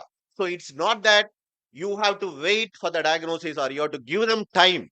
Nothing can wait. It is like an adult suffering from a stroke. You can't say that let more and more weakness come for the limb and then we go there. Let more and more chest pain come for him and then I go for cardiac opinion or something like. Okay, found. So now early referral, everything is understood by that parent. Now coming to the scenario, breaking the news. Now how to tell that parent? Parents are now not ready to go for detailed assessment. They still say Sarah takes up to the cupboard when she wants something. She runs to the door when she hears the bike sound of her father. She knows whose mobile is ringing, bringing exactly to the right person. She has the skill to operate. Blah blah blah. Everything every parent will say because they know that their child is very precious and their child is growing on normally. But it is our job because the parents are depending on us. Our job to say that this is different and what we are dealing is different. So now how will you explain that this is not a language problem? This is a social behavior problem and skill development is the concern. This child is not developing in the skill which we want, which is the social skill, which is the language skill, which is the ADL skill, which is necessary for 2 years, which the child not learning. Sir, first with ST sir and then to Lakshmi. Yeah, it's a difficult thing to explain them. But I will tell them that a Chinese child will just handing over the mobile to a concerned person, bike sound, identify the fathers. All these are probably repetitive learning only. I don't think it is a social way of communications. They should understand that social communication is very important for the parent. With convince the parent that very, very important, because long, not only 2 years, whole life, they have to depend on social quotient, plays a great role in the teamwork to success. So that point I should stress upon them for early referral. Exactly, sir. Lakshmi, your take on this? So first of all, in the private setup, it is a very difficult question for a person of Tangavelu's stature. Probably he can be more convincing, but when I have to do the talking, it becomes really difficult. But how would we go about it? One, validate and acknowledge the strengths of the child, because the parents will always tend to focus on the strengths of the child. Then gently shift the focus to the social deficits. So probably, we could say, yes, Sarah is smartly learning some skills, but we are more concerned about her social communication, her lack of social reciprocity. We are concerned about the fact that she's not interacting well, pointing, sharing, or showing things. In contrast, if it was a late bloomer, they would still attempt to communicate, would still have gestures, would show objects. So I think we need to be clear and sensitive when we use our language, avoid blame, focus on early help. This will probably help build trust and also accept referral. Yes. So still now, the pediatrician has not even used the word autism. But somehow or other, the father has gone through something and he is asking the pediatrician immediately, could it be autism? How will you handle this situation, Dr. Madheshwari, before doing the assessment and those things? So now, as both sir and madam has told, there is clear-cut clues to say that there is social communication deficit in this child. So we should make them understand what is social communication and what deficits were seen, giving them either a screening tool first and make them fill it and tell them what they have observed in those tools which they have used. And we should also empathize them and let them not feel emotions like grief or guilt or shock or fear of stigma when they think that it could be autism, whether this word will come out of the pediatrician. So that is what they will be looking at us very keenly to know whether they will tell it off as autism. But as a 20-month-old child, we really don't label them as autism.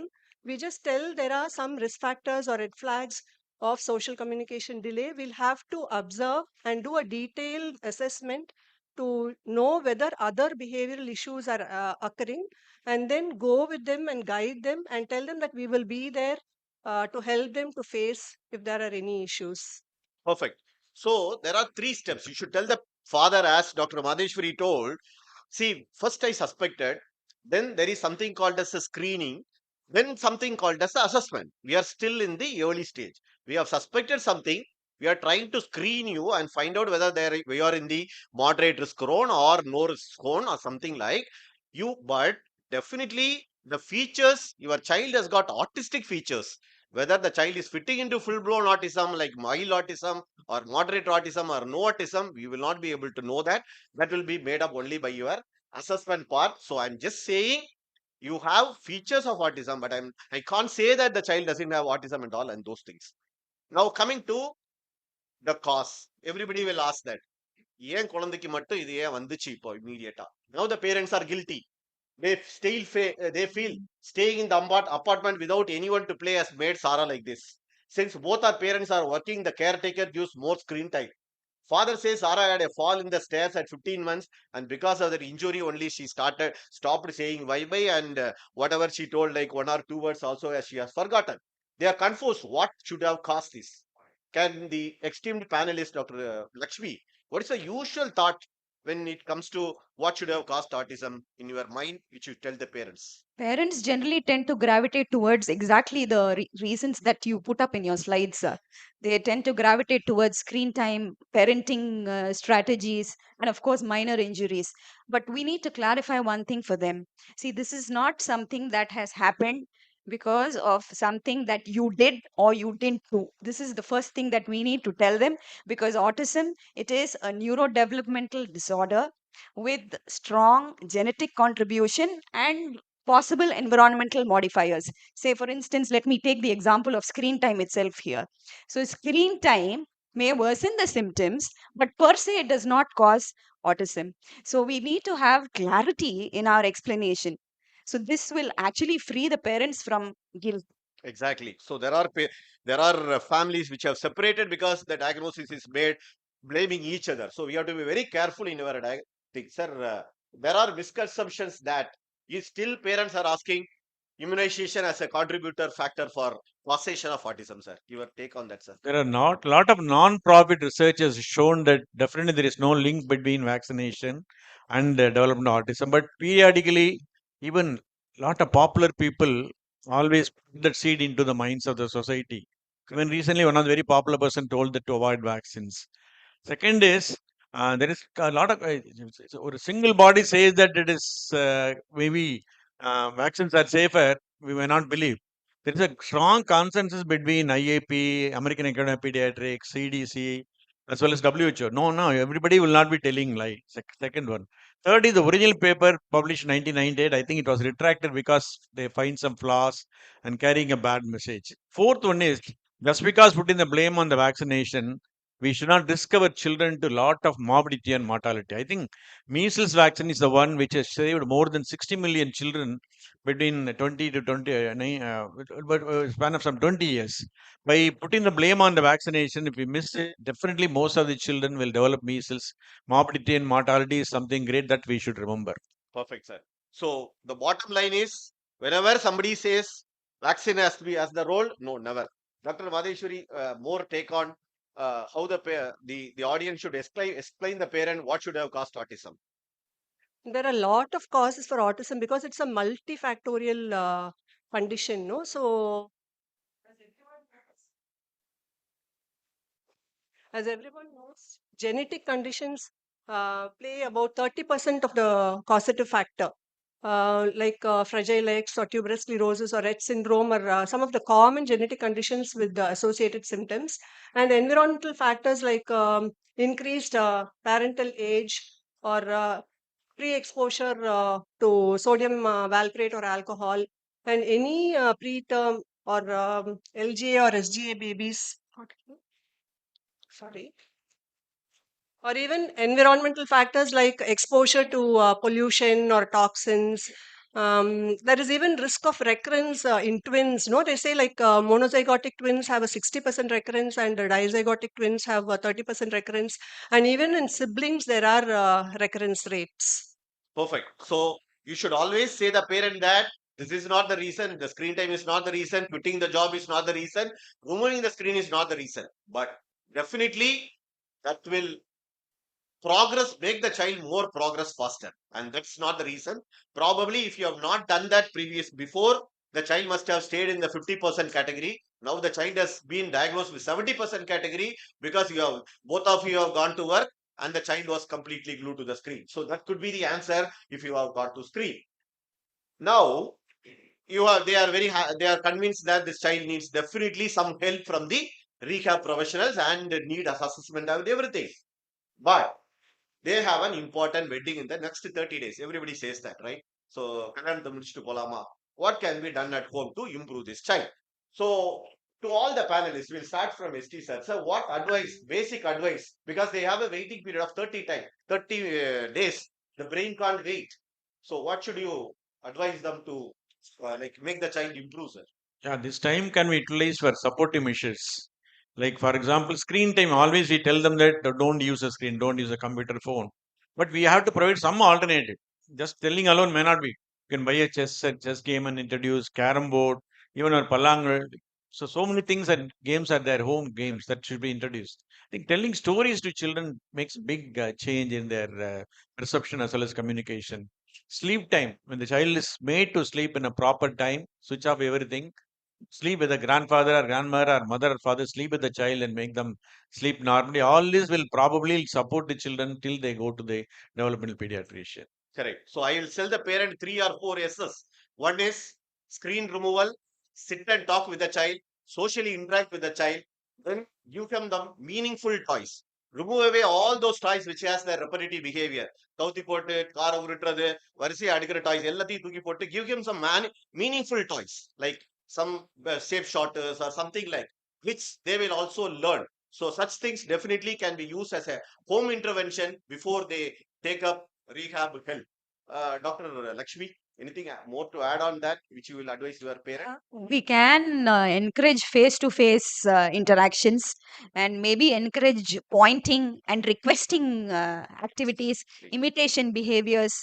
Maybe I think rest of it Yes, Tangavelu sir has covered learning beautifully. starts at home. You need not go to the park and teach the child bird and pigeons. You should teach the child the things in the environment. This is spoon, this is cup, this is milk, this is apple. So learning always starts in the home. வீட்ல 30 நாள் இருக்க போகும்போது you teach the parent child அப்படின்னு சொல்லிக்க வேண்டியதான். Mateshwari, your add on things. So mainly, don't leave the child alone. Engage with the child. So solitary play has to be broken, and eye contact, as sir and madam has told. It can be given a little few tips, like because family-led intervention will be the best. Know what we have learned.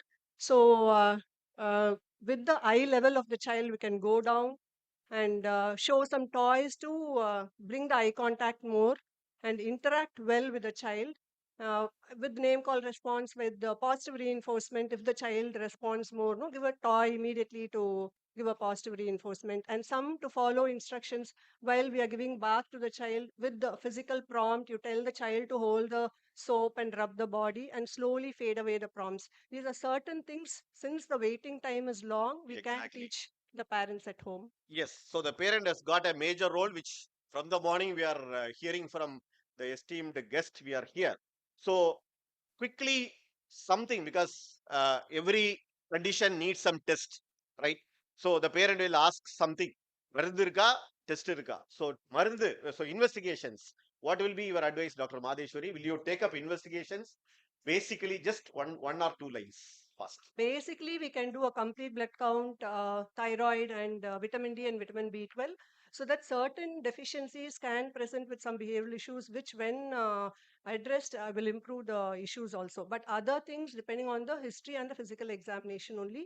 If there is any history of seizures, you do an EEG, and dysmorphism or any skin markers, you do an MRA. And if there is any other genetic markers, no, then you go in for specific genetic testing like chromosomal microarray or genome sequencing and such things. I personally do thyroid evaluation and hearing evaluation, because I need to prove subtle hypothyroidism, and also hearing perfect hearing in both the ears before I subject the child to therapy. Perfect.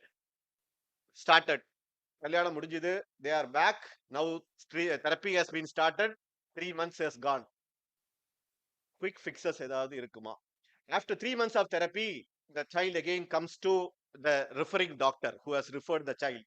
They are not happy with the therapy, has not still spoken well. How will you counsel this child? Dr. Madheshwari?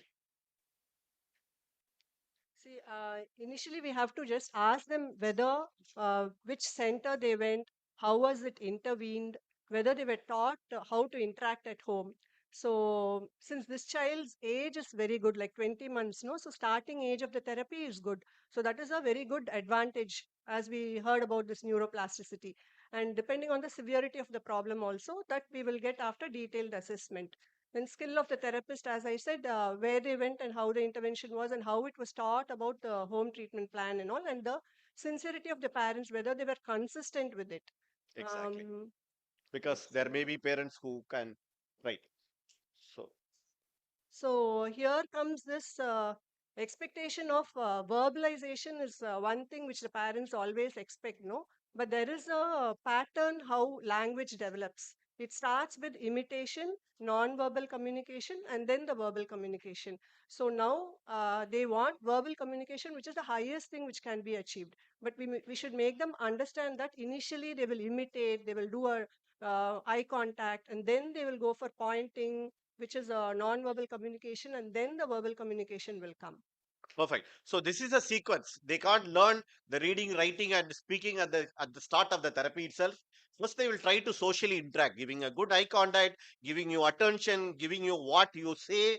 Then they will start social behavior. Then they will start. This is the social communication sequence or the cascade which occurs. And Dr. Lakshmi, their question is medications or nutraceuticals.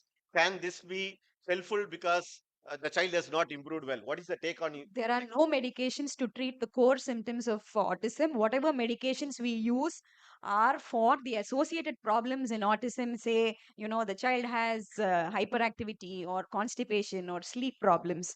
And the nutraceuticals, of course, you have a huge list. Remember that they are only adjuncts, they are complementary. Nothing beats the mainstay, which is therapy, therapy, therapy. Exactly. The previous session, Dr. Kripa was also saying you have to teach the child to learn. All these things can be adjunct. The child can't learn learning by just giving medication. So all these can be adjunct. Sir, Tagweli sir, grandfather has seen an advertisement that is an Ayurveda clinic treating autism. He wants to know whether complementary and alternative medicines like your massage therapy, all these can work for this child. What is the take on it, sir? Natural, because when someone say that it's an alternative complementary medicine available which can bring good results, naturally they will go for it. Mostly, can you move to the next slide? Mostly they involves either diet, vitamins, or massaging, or magnet therapy. All these therapies are yoga. Everything is there. But take a decision based on two things: how much it is efficacious, how much is safer. Exactly. If it is efficacy, safety is a priority. If it is safe means safe and efficacy recommend. If it is safety is compromised, whether it's effective or not, that should not be encouraged. It should be definitely discouraged because many medications in the complementary alternative medicine contains heavy metals which may cause liver damage and renal damage. So you should either discourage or closely monitor the functions, and then probably at the end we can discourage. So we should give importance more for safety rather than efficacy of that form of complementary and CAM, rather than blindly just saying go follow that or don't follow that. Dr. Madheshwari, the question should everybody the high affluent parents who travel abroad, they say stem cell transplant Mumbai for autism. What is the take on that? A lot of talk has been going on about the stem cell therapy, no? Like the previous slide, sir. It secretes anti-inflammatory protective factors and suppresses pro-inflammatory factors, immunomodulatory response, which restores the injury also. But there are more studies which are just proposals and are at the experimental stage only. So there are a lot of risk factors also to be considered. They are invasive, unknown long-term serious side effects like seizures, tumor formation, and immune rejection also. So we should be very careful when they talk about this stem cell therapy. Generally, it is not approved now. Even there was a Supreme Court rule, no, that stem cell therapy cannot be offered a clinical service for cure for ASD. Right. So you are right in saying this was the latest one, January 31, 2026. 1 month before only Supreme Court has ruled out that it should not be offered as a clinical service for autism. So you should be very careful when the last scenario, one question, one point for all the esteemed panelists. Sir, Tagwell sir, they are on therapy. They are not going for CAM. They are not going for stem cell. They want to stick on with you. Do you recommend the routine immunization as you do for other children, sir? Definitely, definitely. All the routine vaccine has to be offered, including MMR. Because most of the time, no, diagnosis of autism comes like something like a tsunami. All the routine things are disrupted. So we have to go for catch-up vaccination, provide all the vaccines possible for the child. Perfect. So mothers groups are there. Some mother learns that gluten-free, casein-free diet has to be introduced to Papa Pal kudiche 4 மாசம் ஆச்சு therapy start பண்ண பிறகு. Will you advise this? This diet should not be a universal advice because it can be used for certain conditions where children have some food allergies or gluten allergy or celiac disease, which might help in some behavioral issues, but it should not be used universally because we have to weigh the consequences, no, like nutritional deficiencies can occur on this diet. Perfect. So it has to be individualized. If you are very clear and we have proved that the child has got casein issues or gluten sensitivity, then you can think over that. I think the last, no, Madheshwari, this child, yeah, so sleep issues. Every mother will come to you when they come for your URI or UTA. They say sleep issues are also there. What is the final? Just one or two lines. How will you advise? 50% of the autistic children will have this issue. It can be because of some melatonin dysregulation or the behavioral issues or the sensory issues which they have no to go sit on the toilet or any other sensory issues which they have. So what treatment can be given is they may be having initiation of the sleep issues or awakening in the night or early mornings also. So treatment can be a behavioral therapy followed by medical therapy if needed. Behavioral is giving them some visual aids and even giving some bedtime routines and avoiding caffeine or liquids before sleep. And if they have sensory issues, to dim the light or reduce the noise and give a comfortable clothing. All these behavioral issues can be yeah, addressed first. And if that is not helping, then go in for medications like melatonin. Perfect. So medications are not the cornerstone to induce sleep. Your non-pharmacological hygiene, sleep hygiene, which is lacking in most of the families, not only for autistic children, even for normal children, that has to be introduced. Comfortable clothing, calm door, room, and those things has to be important. And these are available in most of the textbooks and website, melatonin dosage, and you can follow that. The last question to Dr. Lakshmi, constipation. You know, even normal children, they rush up to the school, they have constipation. More and more seen with children with autistic behavior. How are you going to address or tackle this child? Constipation in autistic children is slightly a little different when compared to non-autistic peers. We should remember that sometimes it manifests with behavioral symptoms rather than the traditional symptoms that you see in children. Of course, autistic children have sensory issues. They have, very rigid behaviors and poor interoception. See, we know proprioception. What is interoception? It is the sense that detects the innate bodily state. Say the heartbeat or hunger or a full bladder or a loaded rectum. So this is a little, poor in autistic children.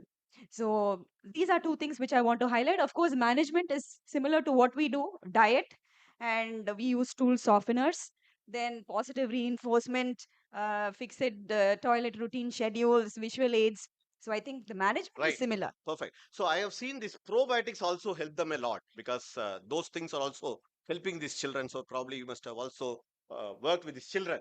So all these three panelists, with the help of their rehab team, have started diagnosing Sarah, have taken about their comorbidities, have cleared the doubts of the parents. We have helped many more, many Sarahs like this. And this is, anybody can identify this picture? So this was the first boy who was diagnosed case 1 autism. So first boy who was diagnosed as autistic way back in 1943. This boy was born in 1933 and Leo Kanner, the child psychiatrist, diagnosed this boy with autism and case 1. 2 years back only he died at the age of 90 years. He was, as madam told, he still had that behavior, but he was a banker, American banker, you won't believe. Being the first person diagnosed with autism, diagnosed in 1943, labeled as case 1, was an avid traveler who visited 40 foreign countries, 28 US states, despite early institution work, local bank, 65 years, drove personal life travel.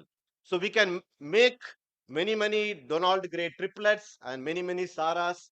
If you can pick up these children, you can give them good function, family, fun, fitness, friends, and a good future also. It's not labeling them. You should always enable these children and never wait for tomorrow. We are guilty of many errors and faults. Crime is abandoning of children. Many things we need in life can wait. The child cannot. Right now is the time. His brain is growing. So right time is the right time. Never postpone. If you can suspect, screen them, refer them. Intervention. So take home messages will be autism often present subtly in busy OPD. Speech delay is not autism. Social communication is the key. Clinical suspicion should trigger early screening. Don't wait and watch when red flags are present. Early intervention should begin even before a definitive diagnosis. Pediatrician's role is not just diagnosis, it's early recognition, sensitive counseling, primary referral, and of course, comorbidity management. Thanks and thanks to lot of children who have educated me for the past 14 years. And thanks for my team in DSO who is working with me. And thank you, the eminent panelists who have supported me for the past 2 days and withstand me for the last minute questions. And thank you, Subramaniam and the NISTA team. Thank you all the delegates for your patience. Sorry, we don't have time for the questions because we are just 50 minutes and we blocked it completely.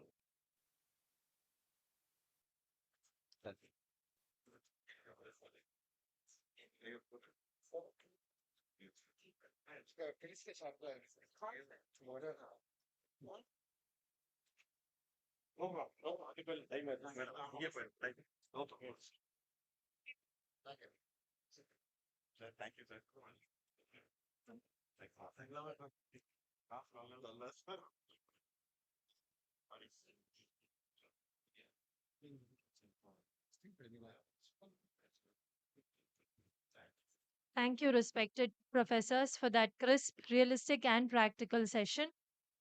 Before moving on to the next session, I would encourage our delegates to take a look at the crossword quiz that is enclosed in your delegate kit and submit the same at stall 1 during lunch. And I also remind you regarding casting your vote for the Reels competition. Uh, Moving on to the next session, it is a much awaited and anticipated session and one of the most exciting sessions of the day. We will hear from the directors of leading centers in various parts of the country about their take on real world autism care across India, what leading centers are doing differently. This will be a hybrid session. And let me take this opportunity to welcome our host and moderator of the session, Dr. Subramanian Sethuraman, Consultant Developmental Pediatrician and Director NICE. Welcome, sir. Among our experts, we have Dr. Praveen Suman ma'am, who will be joining us virtually, Senior Developmental Pediatrician and Director of Child Development Clinic at Sir Gangaram Hospital, New Delhi. Next, we have Dr. Koili Sen Gupta, Senior Developmental Pediatrician and Chief Officer, Autism Healthcare, Umeed Child Development Center, Thane, Mumbai. And our third expert is going to be Dr. Srinivasa Raghavan sir, Associate Professor in the Department of Developmental Pediatrics Unit at CMC Vellore. Welcome, sir. Over to you, sir. Thank you. Um, uh, the whole conference was built around this topic, actually. This was the first topic that was decided, and we built all other topics around this lecture. So that is how we started this planning for this conference. The topic on what leading centers do and how they do it, because we are so we go online, we read about what they do in US, what they do in UK, what they do in various European countries, but here in India, some of the top leading institutions have been doing great work for the past 20-25 years with autism, and we don't even care to sit and listen or try to find out what it is. So we wanted to ensure that we listen. Why? Because I think when we listen to them, we will have a spark. We can also customize the care that we are giving to our patients through these ideas. And if it is because they are working in India, the culturally, the modifications that they have done, the thoughts that they have will be more in sync with us than what is done in US or UK. Because we need to understand, we all most probably already know that rehabilitation is one area where culture, practices, and beliefs play a big role in the way how effective this rehabilitation is going to be. So based on that, we have with us a very elite panel. I thank them for their patience because things got delayed a little bit and they are still waiting online for us. So we have a recorded lecture. All the two, both Dr. Koili and Dr. Praveen Suman are there online, and they'll be there for answering any questions following this lecture. So they are there online, but to avoid any problems with streaming, we have the lectures recorded. So we'll be starting with Dr. Koili Sen Gupta's uh, lecture. Uh, Dr. Koili Sen Gupta from Umeed is going to talk to us about what her center does differently. Over to you, ma'am.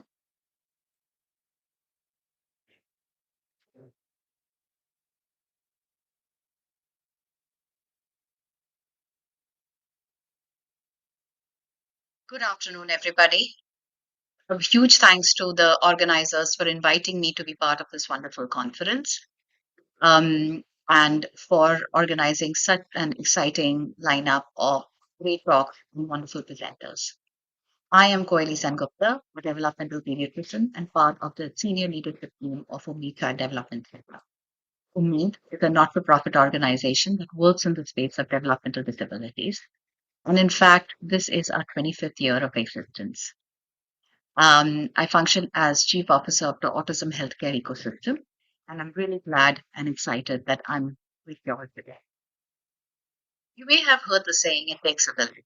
In fact, this is the cover of a beautiful book that's illustrated by Marla Frazee and written by Hillary Rodham Clinton that talks about how it does take a village. Um, Sometimes it takes a village, right? And who does the village constitute of? Constitutes of all the children, but it constitutes of all the champions because every child needs a champion, or maybe even more. But to build a village, it also takes the right tools to get the job done. So this is Umeed's story. And Umeed was started, as I said, 25 years ago by our founder, Dr. Vibha Krishnamurthy, who is a developmental pediatrician and who returned from the US to set up the space when very few such facilities existed in our country. What started off as a team of 4 has now grown phenomenally. In the last 25 years, close to 15,000 children have received direct clinical services at Umeed. 3,400 caregivers have been trained on rights, resources, and skills. And many other professionals and children and families have been reached. So, what are the tools? Right? So, when we talk about what our tools are, I'm going to today talk about 3 main things: people that are made, the programs we run, and the processes that help us through. So, people, of course, people form the team around the child, right? Now, when we are talking about people, we of course mean the people who work at Umeed. This includes professionals. Like I said, we started off as a team of 4, and from 4 to 140, we are now a big multidisciplinary team that works across 3 ecosystems, which I will mention later. But it has meant that to grow this team, we've always been on the lookout for right people, those who align with our values. But after that, a lot of effort has gone into building skills to be able to align with the values that Umeed thinks of, which means that to build a child development center, it is paramount that founders and those who work there constantly invest in building capacity of their own people.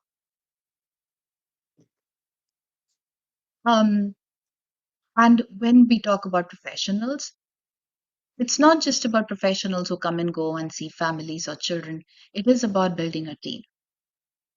While it is a team, of course, when we are hiring different people, but what it also means is to ensure that there are enough opportunities for communication because communication is at the heart of it all. And very often, what truly makes a difference to the care we provide are those opportunities for when the therapists who work with the child are able to talk to each other about what works for the family, what's proving difficult, or what are some things that, common goals that everybody's aligned around. And it's these corridor conversations that are at the heart of it all. The other group, which really keeps Umeed moving, is one of our newest teams that was started about 5 years ago. And I think Umeed is one of those few clinical organizations or professional based organizations that has now incorporated a family resource center.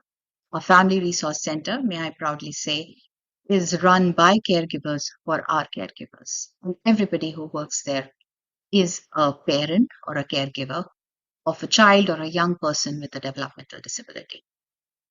As one parent referred to our FRC as living libraries, and so that is what they are. They are fountains of wisdom, of having lived these lives, of knowing what has been truly useful, and being able to reach out to parents with guidance, with support, but also with ways in which they can support their own well being because they know how well being of parents matters beyond everything. The other group of people who are one of the pillars of Umeed are, of course, self advocates, individuals with lived experience of disability. And staying true to the adage, nothing about us without us, we recognize that we cannot work in the field of disability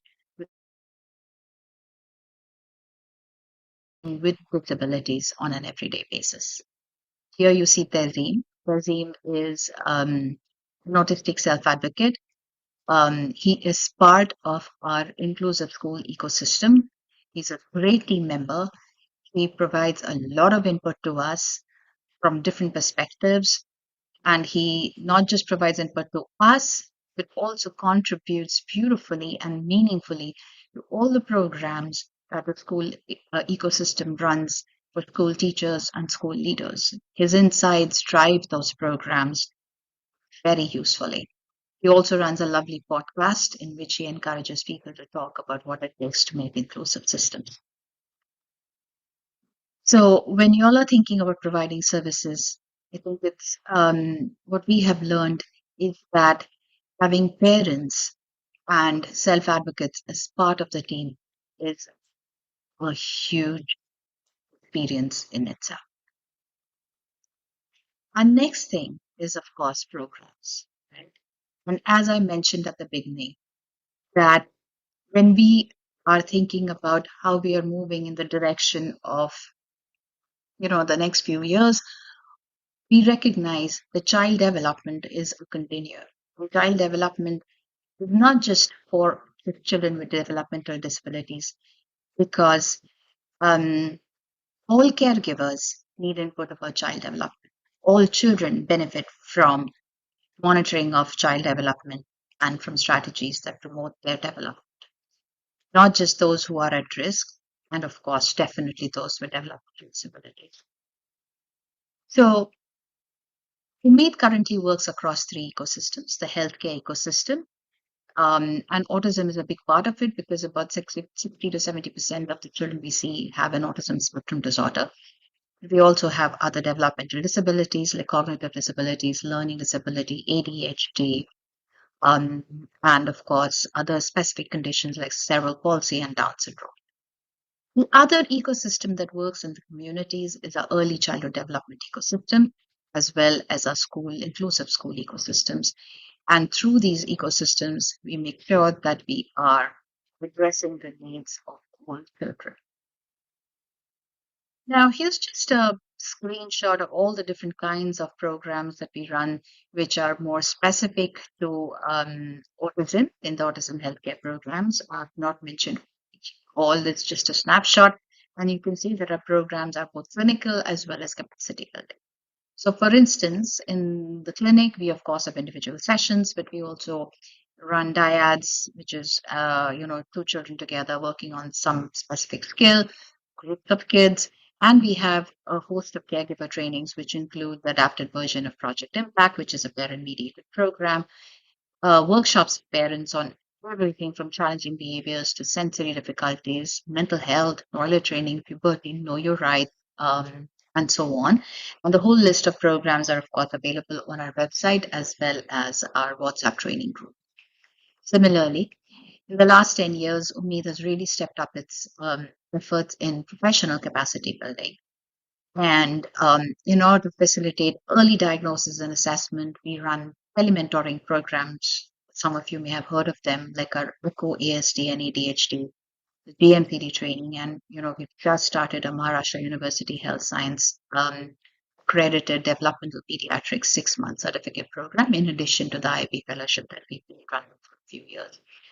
Our early intervention training programs include the WHO Caregiver Skills Training Program, our very intensive autism intervention training program, programs for mental health training, which is based on narrative skills, which is MHTP, and the community MHTP for community-based professionals along.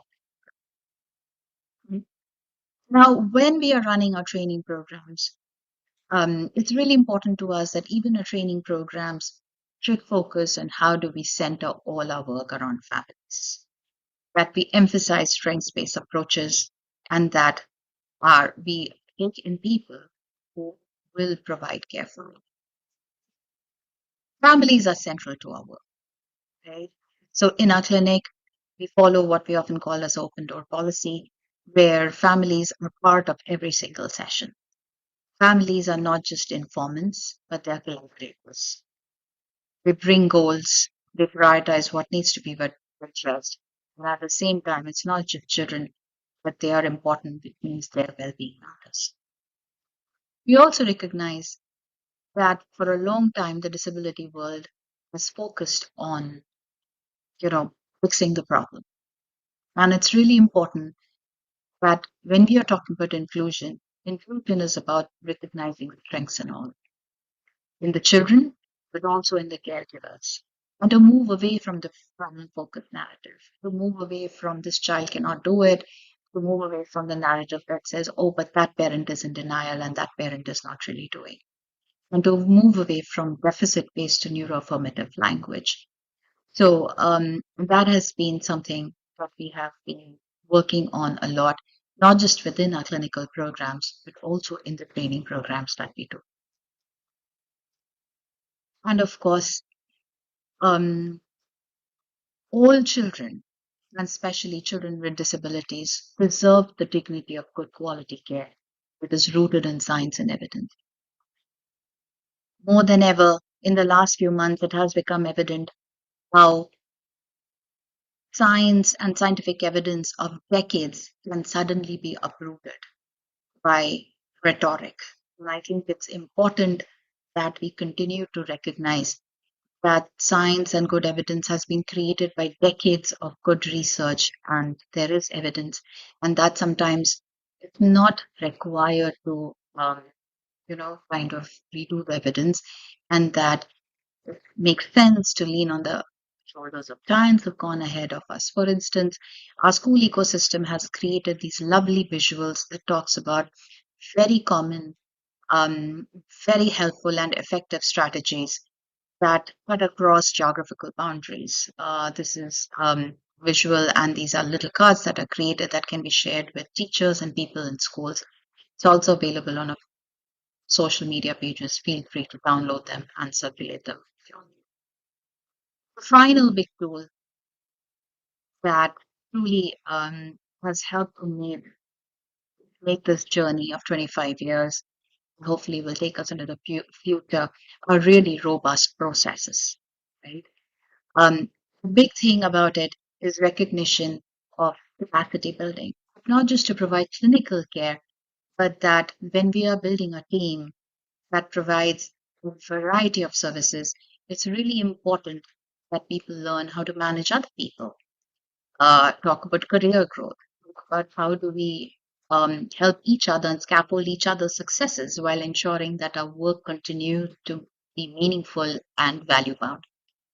And we have multiple ways in which we support and scaffold our work, includes peer supervision. For instance, here's a picture of our ex-CEO who worked very closely with our current CEO, Shaman Mehrotra, before their transition to enable smoother, um, processes across the organization. Similarly, every person at Umeed has a supervisor, and that's what helps us to ensure quality and continuity in our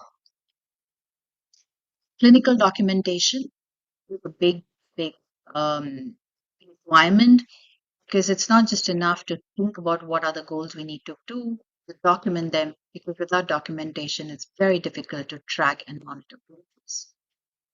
And finally, while we talk about neuroaffirmative language and supporting diversity, we wanted to make sure that we walk the talk ourselves, and that recognizing that there is neurodiversity is not just related to our children, but there is diversity in different ways of language, thinking, processing, across caregivers and across our trainees.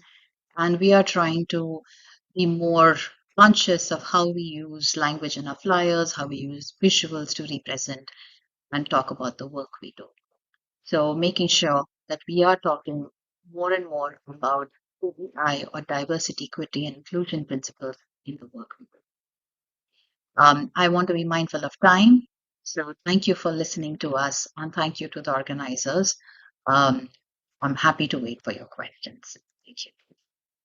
Thank you, ma'am. Please hold your questions. This is definitely going to be a question answer session because all that we are going to do is going to be eat into your lunch. I don't mind, but because we have very senior people lined up, and we'll next listen to Dr. Suman, Dr. Praveen Suman from Delhi, Gangaram's Hospital. And ma'am is also there online. Thank you, ma'am, for patiently waiting for us. Can you play the video?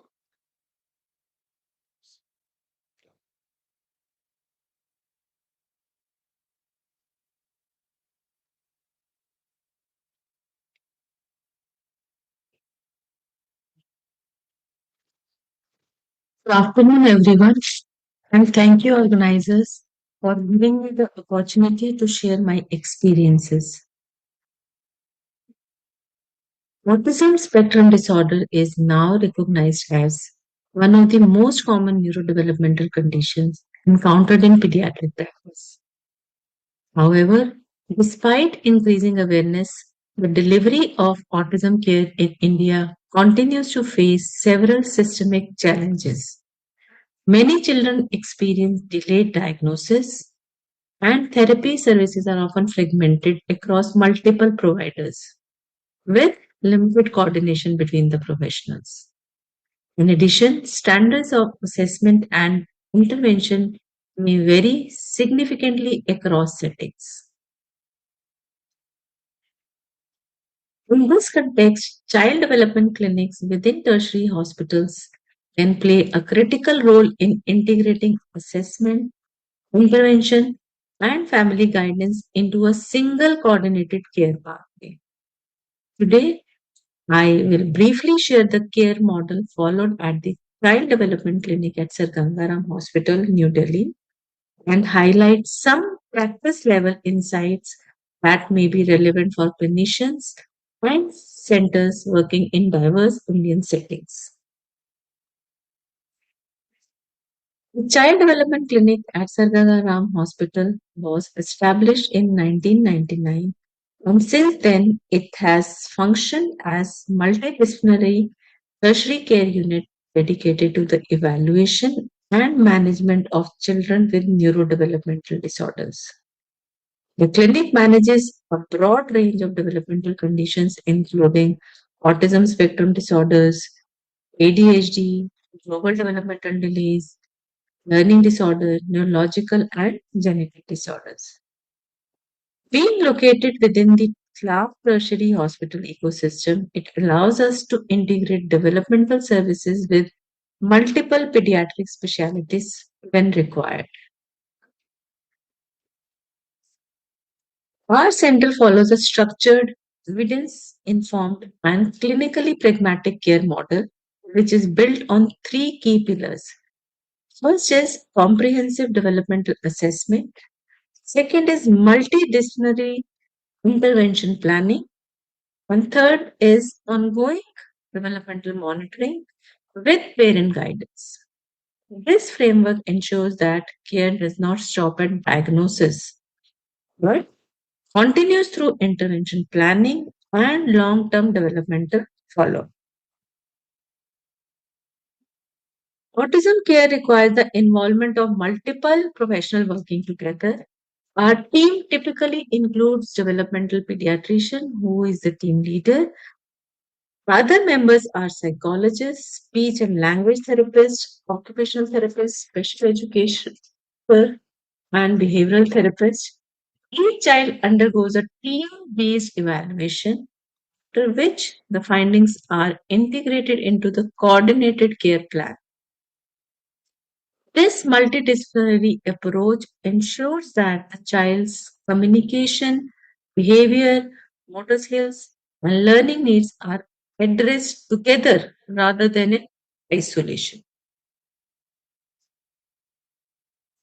A key strength of our clinic is the use of systematic diagnostic workflow. The evaluation process involves detailed developmental history, followed by clinical developmental assessment and the use of standardized autism assessment tools, along with the screening for associated medical and developmental conditions and multidisciplinary case discussion. This structured pathway helps ensure accurate diagnosis and appropriate intervention planning, which is essential in autism care. Once the diagnosis is established, each child receives a personalized therapy plan. Key principle which we follow is that intervention must be tailored to both child's developmental needs and the family's context. Another important component of our model is parent centered care. Parents are central partners in the child's developmental journey. Our clinic places strong emphasis on involving parents, making them understand autism, helping them recognize their child's strengths and challenges, and equipping them with the practical strategies to support. We focus on parental counseling and education, teaching home based intervention strategies, guidance on structuring daily routines, and supporting them in navigating schooling and therapy decisions. Helping parents develop a clear understanding of the disorder and realistic expectations about intervention is one of the most important aspects of our clinical work. When parents are actively involved, intervention continues beyond the clinic setting, which significantly enhances developmental outcomes. An important focus of early autism intervention in our clinic is the development of foundational play and social communication skills. Early therapy for young children is largely delivered through naturalistic developmental and behavioral intervention principle, where learning occurs through structured yet natural based interventions. Building on NDBI principles, our team developed VCURA, value based, qualitative, unique for the child, responsive, and adaptive by the family model at Sir Gangaram Hospital. It is a structured, play based intervention framework designed to make early autism therapy both evidence informed and practical for real world clinical settings in India. The goal of this model is to build foundational skill for communication, social interaction, and learning. The distinctive feature of the model is its emphasis on developmentally sequenced play progression therapies rather than tabletop teaching. So, therapy begins with building shared engagement and regulation, functional play, symbolic play, and then early language development. Each stage builds a foundation for the next developmental skills. And then, so rather than relying on the highly structured tabletop teaching, the approach prioritizes natural play context, allowing learning to occur within meaningful social interaction and making the therapy enjoyable for the child, developmentally appropriate, and it is generalizable to the real life. Another central component of the VCURA model is active parent participation. Parents are trained to recognize opportunities for interaction during everyday activities such as play, feeding, and daily routines at home. By embedding intervention strategies into daily life, therapy extends beyond the clinic and becomes a part of the child's natural environment. Overall, the goal of a V-Cura model is to build the developmental foundation necessary for communication, social interaction, and learning, while ensuring that intervention remains engaging for the child, practical for families, and adaptable for the diverse clinical settings. Being part of tertiary care hospital, it allows collaboration with several other specialties, including pediatric neurology, genetics, ophthalmology, audiology, and ENT services. This multidisciplinary access is particularly useful for children with complex developmental profiles or associated medical conditions. Over time, several operational lessons have emerged from our clinical experience.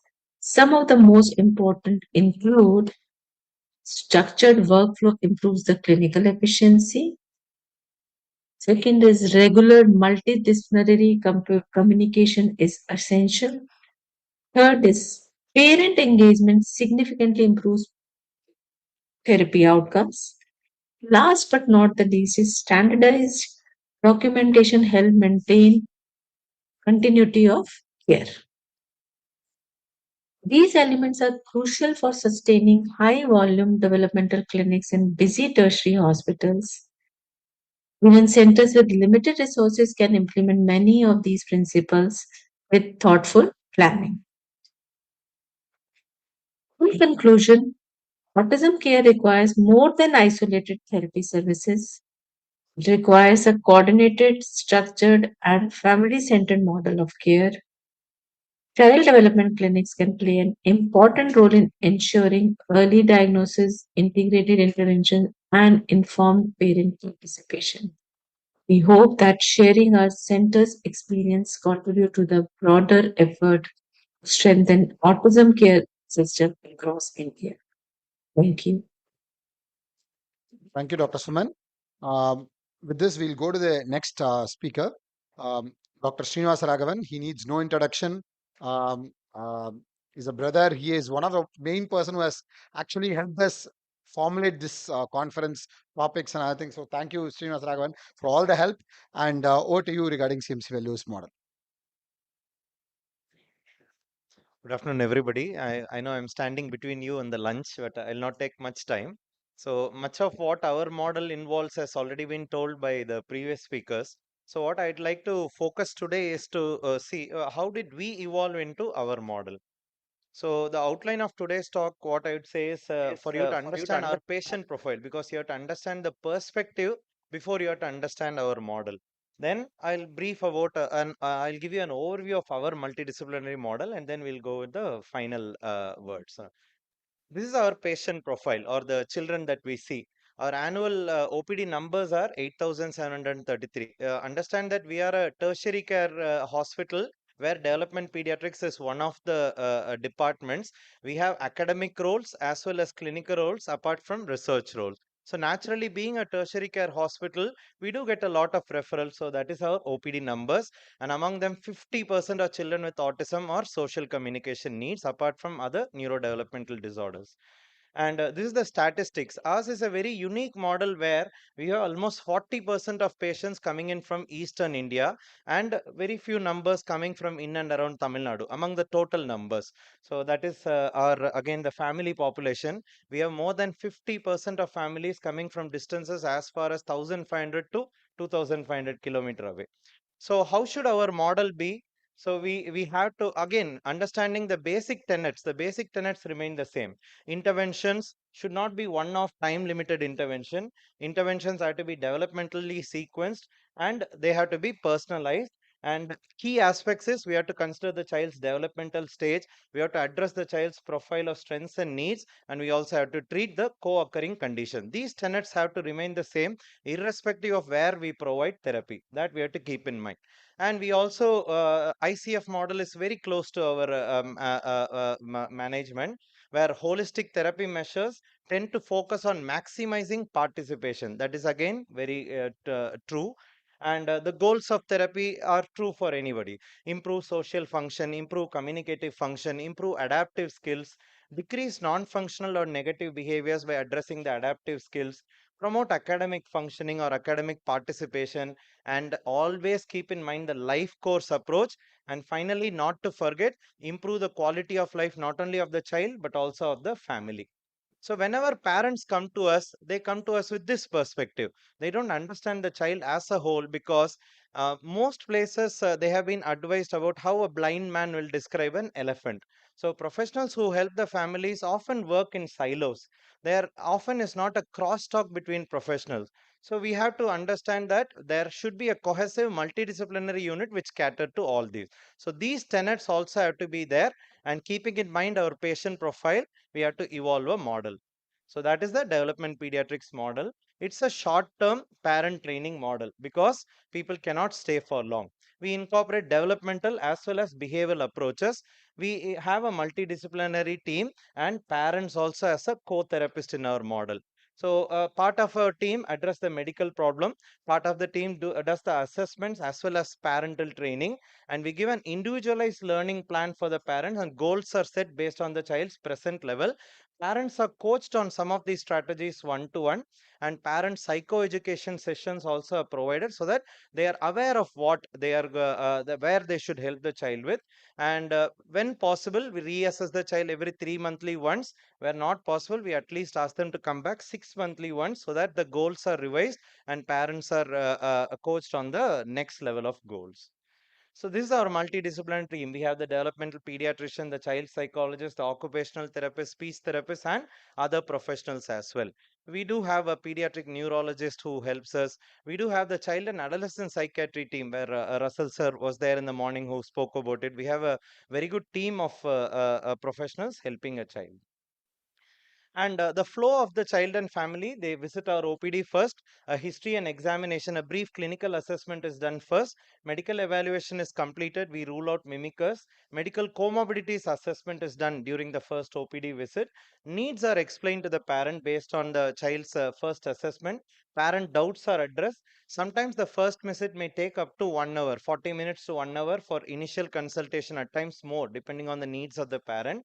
And then the child proceeds on to assessment and therapy. And now, when they proceed on to the developmental assessment and this thing, how do we plan? Again, as there are different profiles of children, there are different profiles of parents. So what we try to evolve is address the needs of the parent when they come to visit. So parents come to us for different needs. One profile of parents could be parents are yet not aware of what autism is. The first times concerns are being communicated, they may be in various stages of grief. This parent may not be ready for a full-fledged therapy at the first visit. So what do we do for such parents? These parents are grieving. So psychoeducation is very crucial for these parents. And one problem that we realized initially was quality of resources on autism was very lacking. We are all United States of India, no, different languages, different dialects. So people don't understand autism much unless it is conveyed to them in their own language. So, having understood our patient profile, we have patients who speak Hindi, we have patients who speak Bengali, we have Telugu speaking family, we have Tamil speaking family. So, first thing what we wanted to address was quality information provided to parents, especially parents when they are not aware. So, these parents, we try to provide non OPD counseling sessions, one to one counseling sessions with these parents on a non OPD day when we have more time.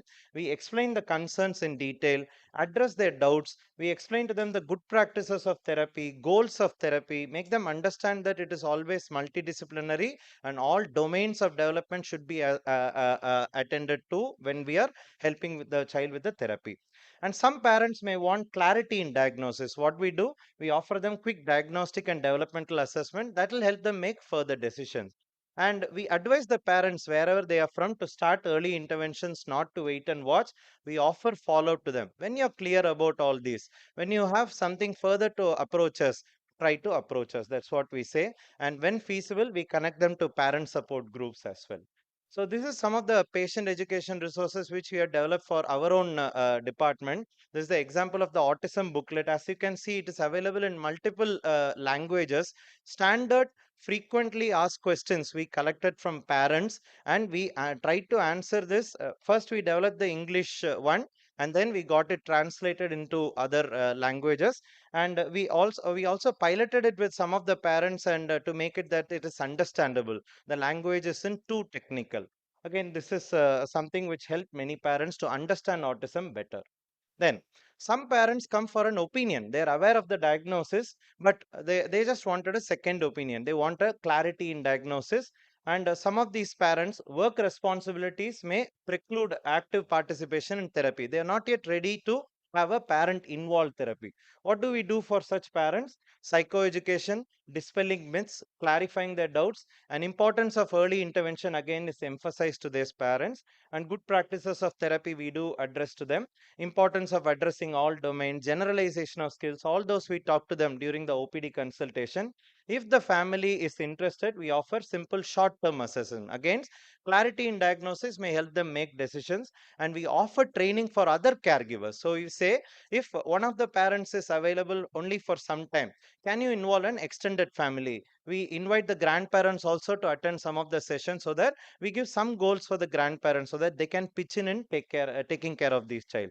We offer assistance for leave and work concession. If the mother feels that, see, I need a letter from your side for me to take a child care leave, we do offer assistance to some of these family. So this is the second profile of families who come to us as well.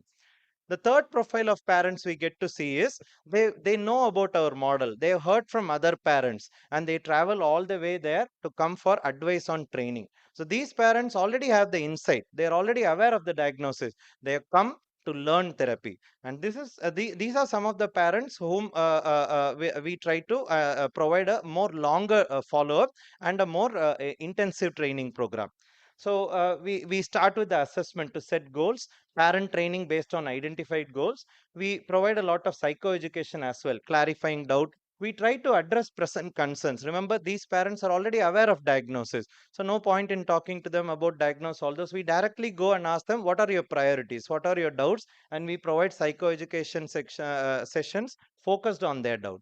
We have two types of therapy program. One is the outpatient basis therapy program, where parents come in for one-to-one sessions with the psychologist, occupational therapist, and speech therapist. But some children are not very regulated in an outpatient unit. They may be very anxious. They may have sensory difficulties, which makes waiting in our unit very difficult. Remember the OPD crowd, and remember we are sitting inside a hospital, so it may be very difficult for them.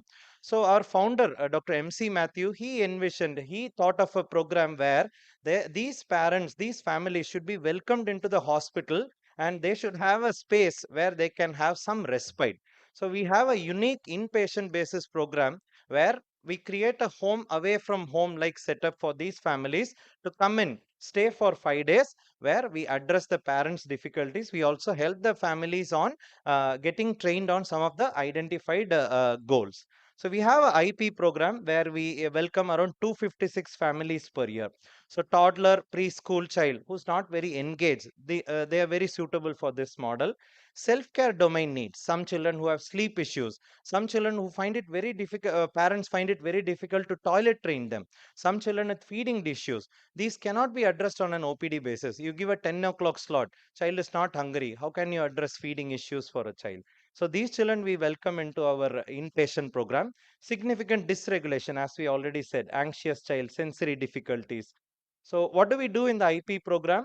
A 5-day program, home-like environment. On Monday, a basic assessment is done. All the therapists have one-to-one session with the child. Routine of the child is taken care of. Parent priorities are asked. So basic assessment is done. On Tuesday, we start with a multidisciplinary team rounds where the doctors, family, as well as the therapists sit together and discuss. So these are the goals that we are going to set for the child over the week. Along with the parents, we discuss this, and an evaluation plan is discussed along with the family. And on Tuesday and Wednesday, we provide some tailored psychoeducation sessions to the parents. Assessments are continued. And we also involve developmental nurses. We have a very good nursing team along with us, where they engage the child during non-assessment time. Remember, they're going to be there the entire day. Family have to understand that they have to make a routine in the ward so that they can go back and incorporate the same thing at home. So our nurses, along with the therapists, help plan such a routine for them. We have an outdoor play area in our ward, where during evenings our nurses try to engage them in a structured play routine. We also help them understand how to initiate social interaction using simple strategies. A social dinner also is arranged for them on Wednesdays, where the families sit together and have a time along for each other. Some of these children are never invited to parties, so many families cherish this moment there when they're in the ward where they feel belonged. And on Thursday, the team prepares the home program strategies. On Friday, again, we meet up. We have a rounds where we discuss what home program we are going to provide to the family. A summary of the assessment is provided to the family, and parents are explained the goals, and a follow-up is planned. So this is a short brief of our inpatient Hall of Residence training program. And this is our ICF Proforma, what we do. Again, history taking and examination and assessment is more focused towards improving the activities and participation. It is about improving the functioning. The most important aspect is to look at the personal and environmental factors. How much school support they have, how much social support the families have. All those also we try to understand. Some of these things can be missed in the OPD consultation. So when we invite the child to the ward, we have more time to discuss with the family. We try to understand these aspects as well. So these are some pictures from our hall of resident. This is the outdoor play area where our nurse is helping the child with the playtime, and this is the entrance to our ward. So Dr. MC Matthew didn't want to label it as ward. That's why we call it as hall of residence here. And the children having fun. This is the social dinner time. Some of the families there who are having fun during the social dinner time. What happens in the OPD and daycare program, it is very similar to how other centers do as well. Assessments individually done. They discuss with the doctor. Family meets the doctor after assessment. So we follow a review visit as well. But older children, reasonably verbal, cognitively able, parents are very insightful and well aware. They are better suited for such program because they have come for a specific purpose. We want to know the goal. We want to have assessments. What is the way forward? So that offers a clarity. Assessments offer a clarity. Goals based on assessments offer clarity, and tailored activities, once they are provided by therapists, it's very useful for these families. So these are some pictures of our OPD basis assessment. What do we do during follow? The goals are set. So we ask if the parents are able to do this at home. We try to share some curated resources for the families over a unit WhatsApp number. And during follow-up, we see, is the family and child making progress? Are they happy? How is their quality of life doing? That's what we start with. So if everything is okay, follow-up assessment and revised goals are given. But of course, some of the families, the things are not okay. What do we try to do? We re-evaluate. What do we re-evaluate? Are there any medical causes? Is there any family needs? Do the parents need further handholding? Are there any parent mental health concerns? Is there any significant behavioral concerns in the child which is limiting function improvement in functioning? So some of them we try to provide the long-term training option, the intensive training program at Nambikai Nilayam under child and adolescent psychiatry. Especially if the parents need more handholding, we try to refer them to the child and adolescent psychiatry unit. What do they do there? It's a 3-month program. Parents along with the child, they stay there for a 12-week program. The studies have been done there. The next speaker is here. The next session chair is the person who published this paper. Gains have been proven in developmental age, cognitive performance, cognitive verbal domain under this model. It's a closed group session, 2 therapists, 4 hours each, 5 times a week. Goals are set every week. Carolina curriculum is used, and parents are then encouraged to adapt it to suit their home environment. So therapist monitored, therapist supervised sessions are provided for the parents, and parents and other significant family members are encouraged to try this out in the setting itself. Again, a home away from home setup, so parents feel more empowered. Again, behavioral plus developmental approaches are used in this model. Now, is it effective? The proof of the pudding is in the eating. So, is it effective? Literature says there are a lot of studies which are done in other setup which says that low intensity, home-based early intervention programs are quite effective in Indian setup as well. So, we have studies that are ongoing. One of the study is going on where we are going to study the language outcomes in young children. So far, we have followed up around 40 children. There is at least a 10-point change in DQ in at least 80% of children who are followed up, and 62.5% expressive language gains have been noted in the children who have been studied so far. The study is still ongoing. And this is a glimpse, January to June 2023 follow-up children I have taken. They must have had at least 2-year follow-up. What does it show? 59% of the families have reported gains in language and social domain or both in formal assessment. But of course, 41% of children, the gains could not be picked up on assessment. What could be the possible reasons? Some of these children had associated global development delay in ID. Their trajectory is completely different. And 14% compliance to the parent mediated interventions was poor due to various reasons. Some of them, family stresses were there. 2 children had medical comorbidities where it interfered with the therapy. 4 children had significant disruptive behaviors which precluded practice of parent mediated intervention. So these are some factors which you have to identify during follow-up and help. And stakeholders opinion, often we try to identify gains which we understand as gains, but what do parents want? That is most important. So we try to understand what family needs also. So in our ward we have put up a corner where parents are encouraged to give their feedback in a diary. So despite all the odds of the distance, despite being a very small time that we spend with them, despite the lack of time, a subset of families keep visiting us, and that is a testament that our model is helpful. These are some of the families' opinions which are written there. So, one parent has written, we were not very familiar with the therapy methods, but after attending the program, we feel very much more confident. So, parents feel more confident, and one parent has written that we understand the child's needs and approach her better now. We have grown as parents. So, that is what we want after this thing. So our parents do feel empowered after the session. And capacity building for team, Dr. Coily insisted on it. So the team also has to evolve with time. We have to take care of the team also. They are also a part of our extended family. What do we learned from experience and reflection? We felt that toddlers with red flags, there is a long waiting time in our system. So what did we do? We trained some of our therapists on WHO caregiver skills training program so that the children need not wait for a diagnosis for intervention. So we provided some sessions for these families. Again, in collaboration with Umid, we gave training for some of our therapists. So now we are able to provide early help for toddlers with red flags. And older cognitively able children are still struggling with social emotional difficulty. So two of our psychologists, they have undergone the social skills training program. Now we are ready to help some of these children during follow. And there were a lot of minimally verbal and non-verbal children who are struggling to communicate functionally. Parents don't understand the importance of functional communication. So almost all of our speech therapists have undergone AAC training so that we can provide alternative communication strategies for some of these minimally verbal or non-verbal children. And care beyond homes, another important roadblock which we understood was we are able to train them and get them school ready to one aspect. The family struggles until that point, but the moment they reach school age group, they hit a big roadblock. The school is not ready. Especially in our Vellore setup, it was very difficult for parents to get the child enrolled in a school. So what did we do? So we conducted a sensitization program and a workshop for Vellore teachers here. Again, with the help of our team, this we could do. We called teachers from Vellore area to attend this program. The schools were very, very open about it. Schools were very interested in it, and many of them got benefited by this. Now, some of our children are able to get placed in schools inside Vellore.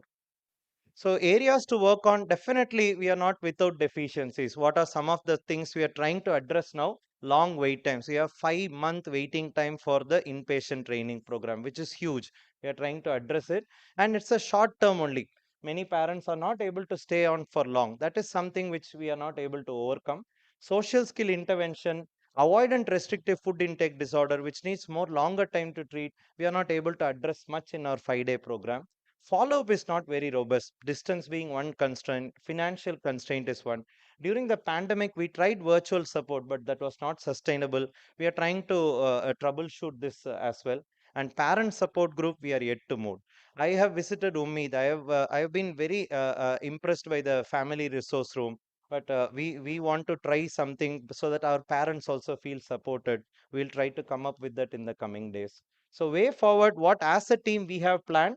So each age group, few things. Toddlers, now we are able to address them to the WHO caregiver skills training program. In the coming days, we are going to focus on social emotional skill building in various age group, improve school participation, follow program for some of the teachers who undergone the preliminary sensitization module, executive function difficulties in older children with autism. That is a gap which we want to address. And I am personally interested in getting our medical professionals, the medicine doctors or adult physician sensitized about autism, because continuum of care is a big difficulty, because there is no transition that is happening in India meaningfully. So how we can sensitize our adult physicians to help these children transition to adulthood over time. And one unmet need is sibling. Many families, they come to us, they say that we are ignoring the sibling. So we are trying to address that in the coming days. So this is the plan that we have as a unit. So to sum up, development pediatrics is a short-term parent training model, developmental plus behavioral approach involving the multidisciplinary team.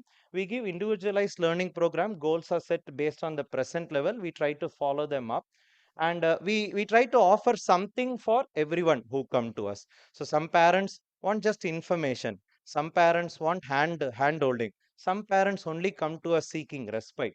One mother very nicely put it. हम यहाँ दवा और दुआ के लिए आते हैं. In Hindi, it said, I come here only for the prayer and medications. So to sum up, every organization has its own protocols and its own approach. It should be suited to their own family's profile. There is no gold standard, and this model suits us. So we also continue to evolve. So this may be different 1 year down the lane as well. But what is more important, the basic caveat is the same: a multidisciplinary model with a very good crosstalk between professional and open door policy, parent involved model. I'm sure after the three presentation, those things are common to all three, and that is definitely suited for Indian scenario. Parent coaching definitely helps, and short term versus long term is something dependent on each parent as well. So nobody can whistle a symphony alone. So it takes a whole orchestra to play it. So this is our team which is there. So we have this is our multidisciplinary team during the last year's Autism Awareness Day event. And if you have seen further, it is by standing on shoulders of giants. So the person in the center is Dr. MC Matthew, who started this center, who started this child development unit in 1997. So next year we'd be 3 decade old. And my experience, what I've presented here is just last 8 years sneak peek. That's all. So I've just represented them to present what we do there. So I'm just a cog in the wheel. I'm just a spoke in that wheel. So, thank you. Thank you, Dr. Srinivasan. Please say that. We have a few questions. The first question is, I think, addressed to you. What are the activities given in IP care? One question. How can we convince a parent for a program, including them in the child care? These are the two questions that I have here. Yes. So, second question I'll answer first. How do we convince a parent to say that you are also a part of the program? That is addressed in the OPD. When they come to the OPD, first we explain that this is our model. This is what we have to offer. If this suits you, you can definitely come for follow-up. Many parents are aware of it when they come to CMC because they have traveled this much distance. They have definitely heard about it. They want something like it. They commit. So convincing them hasn't been very tough so far because they come seeking it. But some of the parents, as I said, if their work responsibility preclude it, we try to say that, can you bring some other caregiver also along so that we can include them as well. We encourage many caregivers also to simultaneously attend the program. Up to 3 caregivers are there seated inside, and they also can attend the program. That is one thing. The first one, what activities are provided during the week? Structured sessions. The moment the child wakes up, our nursing staff helps them with daily self-care skill.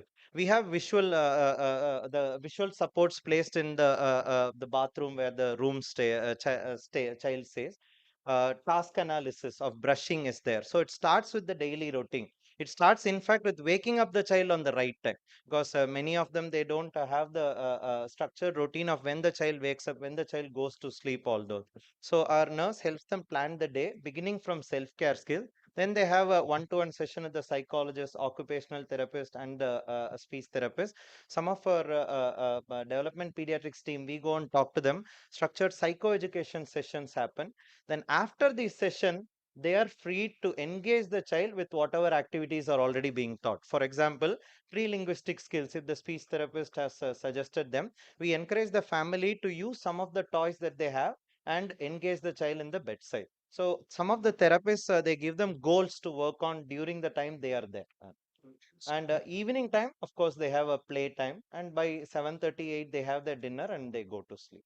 Understand. So it's a whole day program where the whole day daily living schedule, everything has been worked on and Yes. observed and worked on. Parents feel tired at the end of the day. I understand.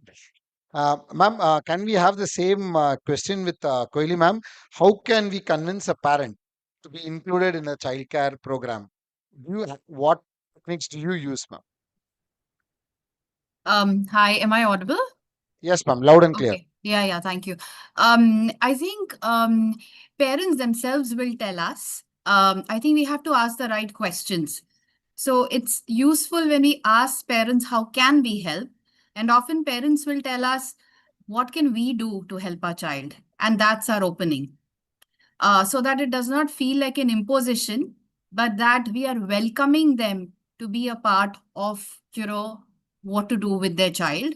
And parents may say this in many ways. They may say things like, well, the child does a lot with the therapist, but not really with us, or we don't know what to do. And I think those are our openings to welcome them. What do you think about coming and learning, or maybe watching what other therapists are doing, or being able to kind of do it yourself with the therapist in the room? And I think that parents are more than eager. It's when life takes over that it becomes difficult. And it's about that collaboration, that, okay, maybe not this time. Who can come? Can the caregiver come? What can you do? So it is about collaboration and negotiation. So thank you for the question. Thank you, ma'am. Praveen, ma'am, Dr. Praveen Sun, do you have anything to add, ma'am, regarding the same Yeah, question? yeah, and I think it depends on the age of the child also.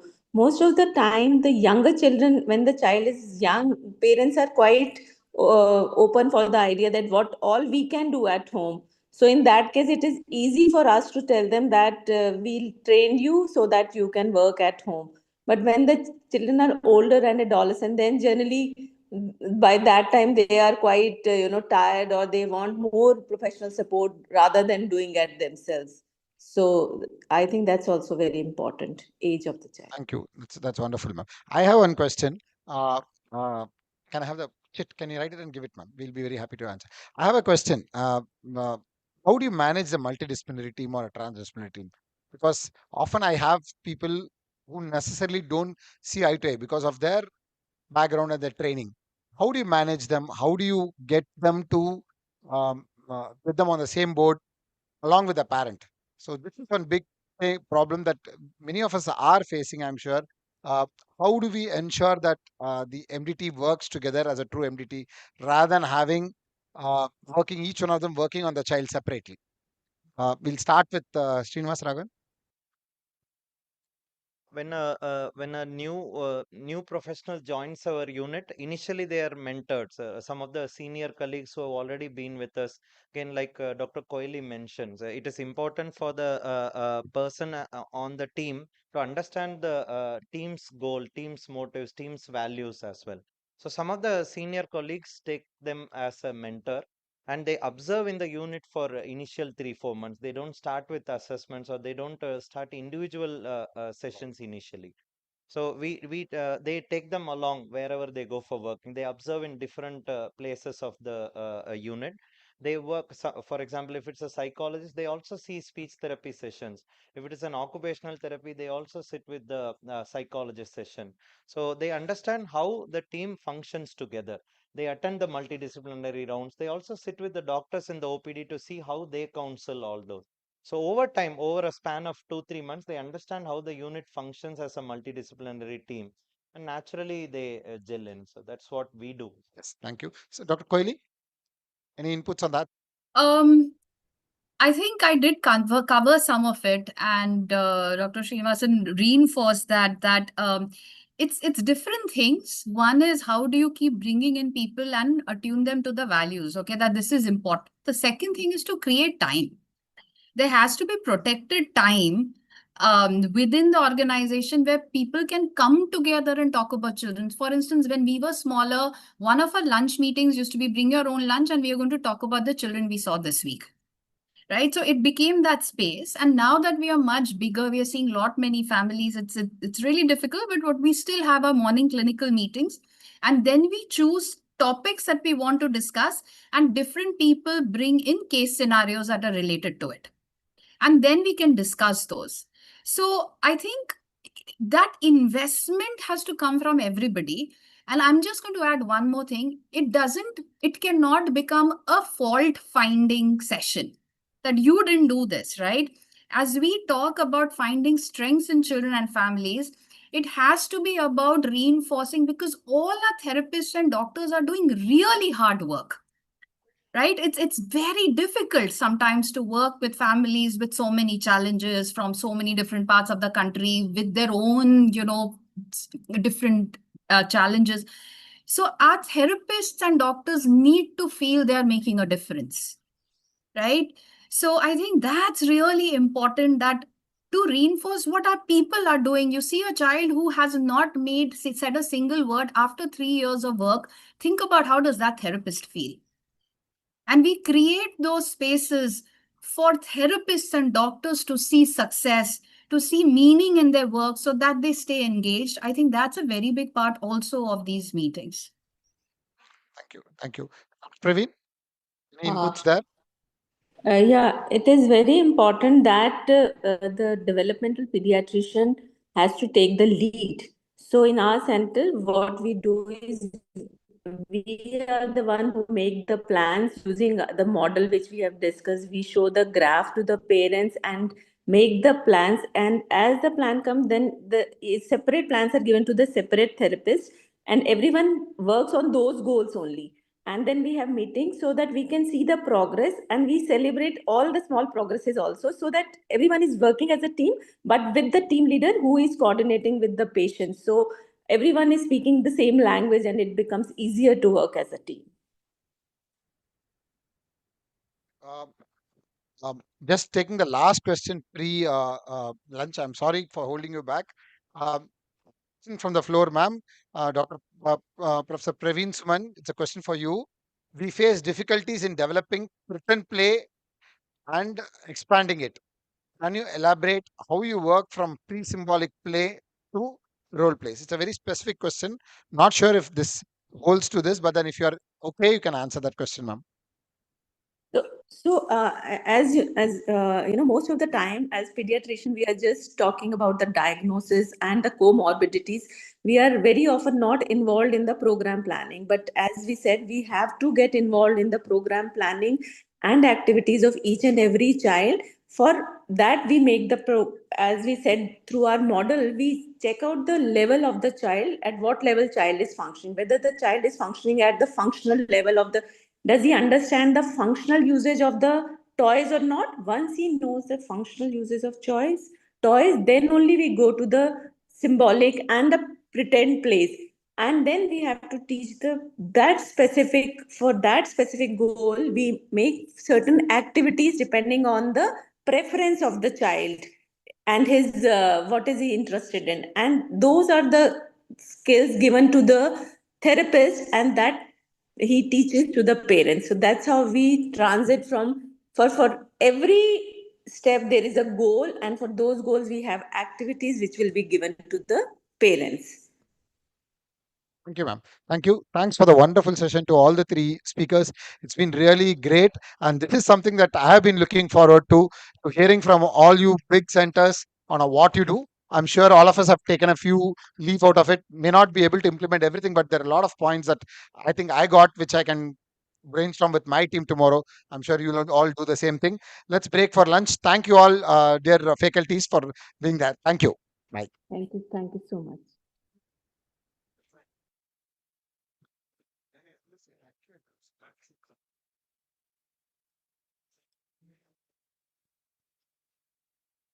Uh, Before we leave for lunch, I request all delegates who require TNMC credit points to contact the registration desk for the same. Thank you.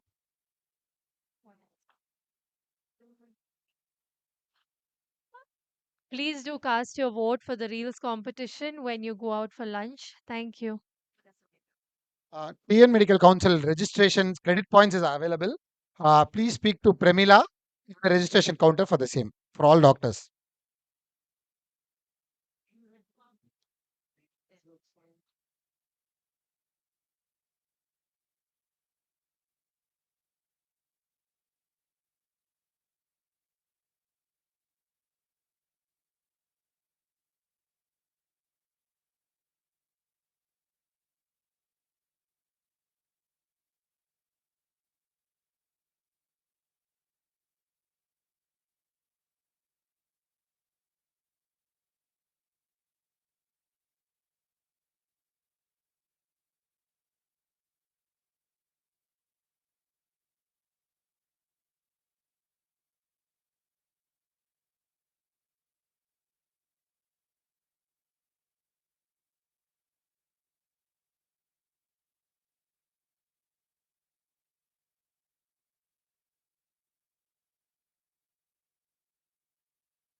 these questions become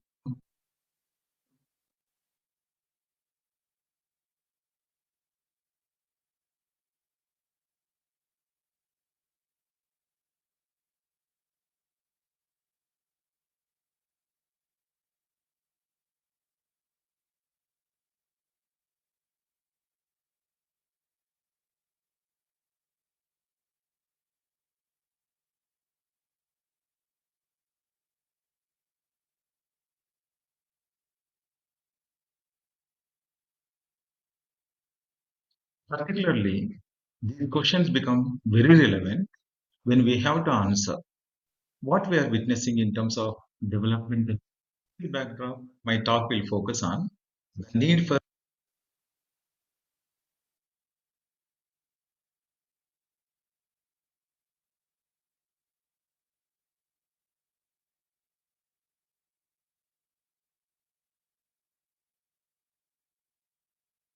in this context, what are the outcome interest specific to autism spectrum?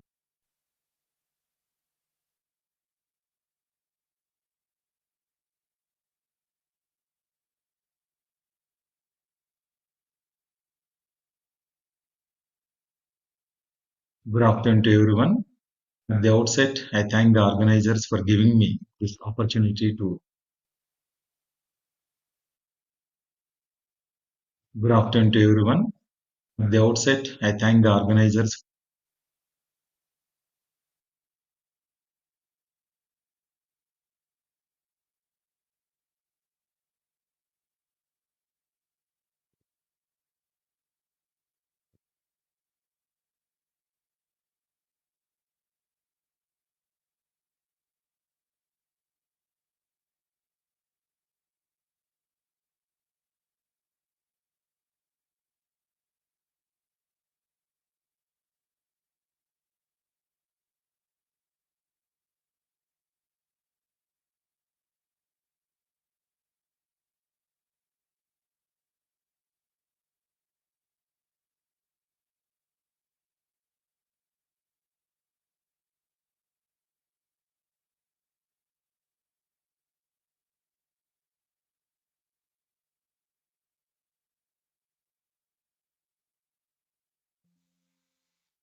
Backdrop, my talk will focus on the need for measurement or assessment.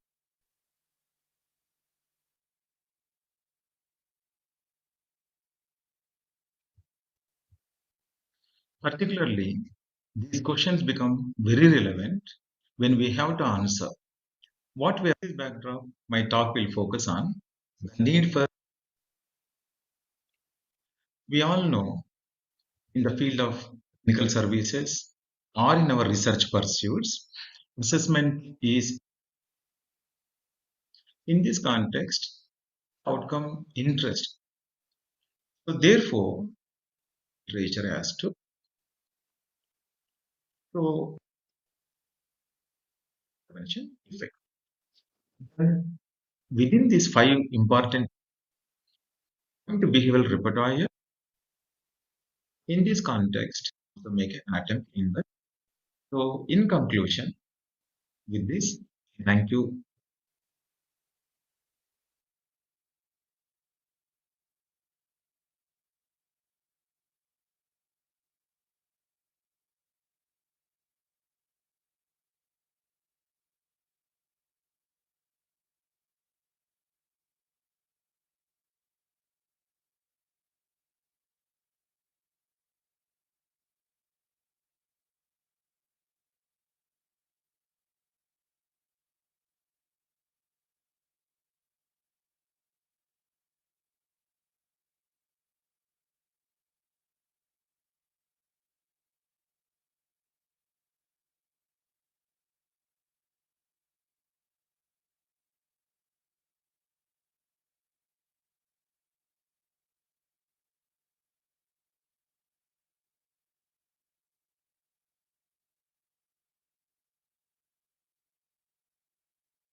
We'll start. Sponsored session will start off now.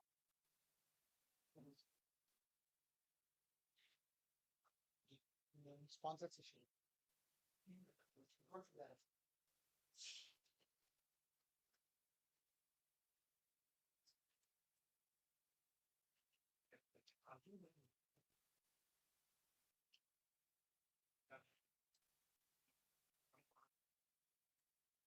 Welcome back, delegates.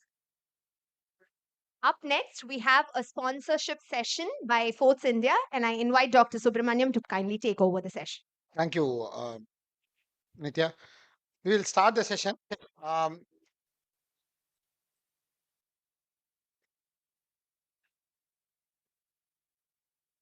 so that we can finish by evening early. Anantu, can we start session? Yes. Can you tell everybody to come down? We'll start the session. Yeah, you can have your ice cream in your hand. Yeah. So, can you put it up?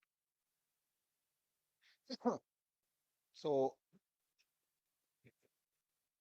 it's not on screen.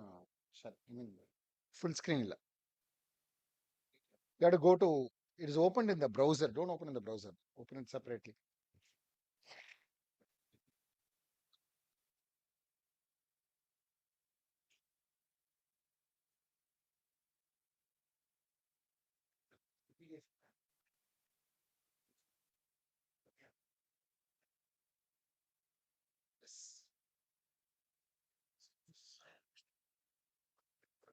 So,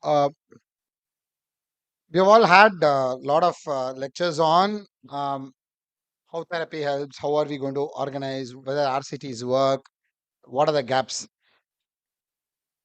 We'll now discuss for the next 10 minutes something different. Yes, therapies are very important, and they are the mainstay. We do need to use medications at times, which will not work on the core symptoms, but it will work on other secondary comorbidities. All that is there.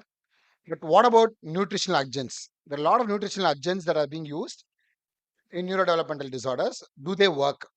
What is their role? What is the evidence for it? This is what we are going to do. It is important that we all does work. Yeah. So this is a sponsored session by Forts India. So that is one disclaimer that I wanted to tell you. Let's go to the next slide. Yeah. Why are we having this session? We know that there is a lot of new cases of neurodevelopmental disorder that is being picked up thanks to one, awareness, two, a lot more trained professionals that are available on the field, a lot more legs and hands on the field. So there is better access to diagnosis, assessments. But however, we see that the outcomes are variable. And because the outcomes are variable, even though they parents have gone through whatever set therapy that we have done, though, parents often ask about nutrition and supplements. They ask only around one third to half of them discuss with us pediatricians regarding nutrition. More than one third to two third of families report that they use supplements without the knowledge of the pediatrician or the therapist. So this is a scenario that we are seeing that when we don't discuss, they don't talk to us. They make their own decisions. Often these decisions can become inappropriate also. So it's very important for us to start looking at evidence and start looking at whether what we can do in the best interest of children who are coming to us. Next slide. So a very familiar OPD scenario is when a child with autism or ADHD or any other developmental delay is diagnosed and we start them on regular ongoing therapy.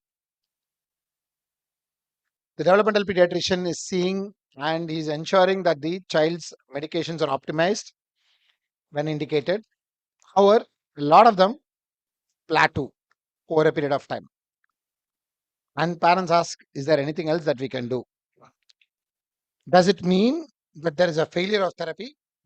Does it mean that there is a regression of milestones? Neither of the two. When you see that you have done appropriate care, you have given appropriate care, you have you have worked on the child in the right manner. Compliance is great, but still the child plateaus in spite of all your best interventions that are available to the child. Then we'll have to think of other causes which may be contributing to this child plateauing. Next slide. Oops. Click again. Huh? எல்லாமே plain ஆ இருக்கு. Yes. So there are some biological stresses that we can think of which affect the child. Can you all, as pediatricians and as therapists, think of any biological stresses that would have led to these children plateauing? Anybody? Anything? Any thoughts on what kind of biological stresses can you consider? Sleep is something great. Sleep. Why do you think sleep is affected? Can you give her a mic?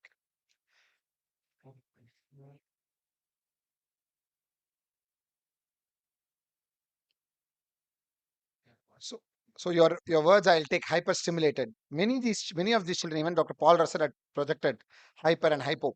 We find that many children are in a hyper excitable state. There is a GABA and dopaminergic, please don't, GABA and dopaminergic system that is balancing our brain's wakeful status and sleep status. When that balance goes haywire, the child is not able to have the right kind of sleep. That is one of the important biological stresses. Sleep and wakefulness, ability to focus, even that comes there, because a child is though awake may not be able to focus and work on something because of the inappropriate balance between the excitatory and the inhibitory neurotransmitters in the brain. That is one possibility. Another possibility is the gut brain axis. Gut brain axis is considered to be dysbiosis, is known to cause a lot of brain related issues. Then you have the mitochondrial dysfunction leading to inefficient utilization of ATPs that can affect. Now, when you talk about mitochondrial dysfunction, you often think of muscle, but 30% of the body's energy is used by the brain. So, when there is energy inefficiency, it often affects the brain of a child. Can you go to the next slide? So, this is what we feel. There are multiple biological stresses that may also contribute to a child's inappropriate behavior. So, when you look at that, one of the first and primary stresses that we are looking at is inappropriate balance between GABAergic and dopaminergic neurotransmitters, gut brain axis, and mitochondrial energy utilization, which is inefficient. So, when many of these children might fit into one of these things when they plateau. So you have to consider this in case a child, after initiating appropriate therapy, after appropriately working on the child, in spite of whatever do, showed initial response and now has started plateauing, you can consider these biological stresses. And we may have to consider modulating these stresses also. Next slide. The current treatment mainly looks at therapies which is for skill acquisition, medications that is for symptom modulation, and support strategies like parent psychoeducation and other strategies which are variable and less structured but nevertheless available. Therapy continues to remain as cornerstone, and there is no takeaway from that. Therapies are the most important aspect in any child with neurodevelopmental disorder. But there are other aspects also that can be considered. So to avoid these neurological, the stresses, biological stresses, a lot of doctors do prescribe nutraceuticals. Nutraceuticals are nutrition related medications that are given for specific action in the body, and a lot of doctors actually look at modulating these biological stresses by giving various nutraceuticals, but then giving one single nutraceutical often does not modulate all of these biological stresses because these stresses can coexist. Next slide. So there can be ongoing inflammation, there can be energy metabolism that is causing a problem, there can be oxidative stress and neurotransmitter imbalances that cause these problems. Next slide. So considering all this, it's best if we consider. I think this thing is not playing in that. It's not taking. Not video. It's a PDF. No, it should have played. It's not playing. So is it playing in the browser?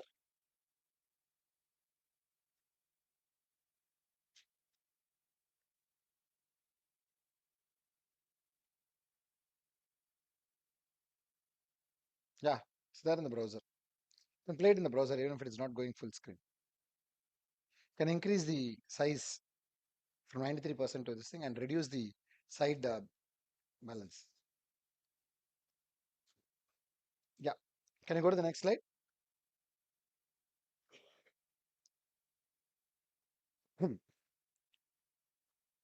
Yeah. How do we support this child? Next slide. We have done this. We have done this. Next. So what nutritional adjuncts might fit this need? One, we need to understand that nutritional management is only an adjunct. It's not the mainstay. Mainstay continues to remain therapy. It has to be for selected children, not all children, not not for every child with is diagnosed with autism or other neurodevelopmental disorder. It has to be time bound. You need to give it for a specific period of time. See if the results are there. If the results are not there, we should be brave enough to withdraw it and say that it's not working, rather than continuing it forever. And as I mentioned earlier, it has to be alongside other interventions, including therapy and counseling. Next slide. So let's look at one of the formulations that has been introduced recently. Next slide. Next slide. So this formulation has got palmitoyl ethanolamide, acetyl carnitine, folic acid, magnesium, vitamin E, and B6. This is one of the formulations that has come into the market now. Let's look at various evidence for it. Next slide. The palmitoyl ethanolamide is considered to be a neuroinflammatory modulator, and it's supposed to stabilize mast cell activity and has got a lot of endocannabinoid activity. Like it has some sort of an uh, mood altering effect on the brain. So, what is endocannabinoid? Cannabinoids are drugs that can alter the mood. Endocannabinoids is cannabinoid like substances that are secreted by the body. Palmitoyl ethanolamide is supposed to elevate the endogenous secretion of cannabinoid like chemicals. So, thus elevates the mood, stabilizes the mood of the child. Next slide. Acyl carnitine is used, as you all know, for energy efficiency, mitochondrial dysfunction. It is supposed to help a lot, especially when you have a child who you feel is getting tired very easily, is not able to sustain attention for very long because of inability, becomes very weak. You feel the child is weak, and hence the child is plateauing. This is one of the considerations is acyl carnitine. Next slide. Magnesium and B6 helps in balancing the excitatory and inhibitory neurotransmitter levels, supports sleep, supports behavior regulation. In fact, magnesium is used of late in management of headache syndromes also. Next slide. Vitamin E and folic acid are also used as antioxidants and to prevent methylation defects. A lot of work is going on now on folic acid metabolism and folic acid cerebral folic acid levels, and I think so that is another drug, another component that is there as part of this uh, formulation. So as we discussed that these are some of the positive effects, one needs to understand that these nutraceutical is not a cure for neurodevelopmental disorders. It is not a replacement for therapy, and response to these vary across children, and evidence is still not complete and evidence continues to evolve. This presentation is just to create an awareness amongst all of you regarding these alternative and adjunctive therapies that are also in the horizon. Next slide. So in which children would you consider such adjuncts is the question, and where would you avoid it? Next slide. So possible candidates are children who have plateaued in spite of consistent therapy. They are very prominent dysregulation and irritability. They fatigue very easily, and there is a lot of sleep disturbances. these may be considered, because here we have some biological basis for these conditions, and you might want to try it. But as I mentioned earlier, try it only for a very specific 6 to 8 weeks would be ideal. Next slide. So when do you think these medicines won't act? When there is no active therapy engagement, when the parents' expectations are unrealistic, and there are other significant comorbidities that have not been treated. So when you are choosing a child for these adjunctive therapy, first you should have handled all other comorbidities before going on to these nutraceuticals. Next slide. So most of these components are well tolerated, but it's preferable to have it as a time bound medication. Next slide. So what can we look for after starting this medicine? If you have the rest of the things stable for the child, we expect attention and engagement to improve over a period of time, over to the next 6 to 8 weeks. Child's irritability and self-regulation also to be improved. Sleep quality will have improved, and therapy participation would be definitely better. If these are there, you know that this child is responding to this, and you can possibly continue for another 6 to 8 weeks. Next slide. So it's very important that we understand that nutritional adjuncts will support managing the biological stresses, but selecting them appropriately and patient selection also becomes very important. Next slide. That's it. Thank you all. I would like to thank Forts India for helping us run this conference. Without these pharma supports, I think running a big conference like this is also a difficult thing. So thank you all. Thank you all for the patient listening. We'll go on to the next scientific session from this. Thank you. Thank you. All over to you.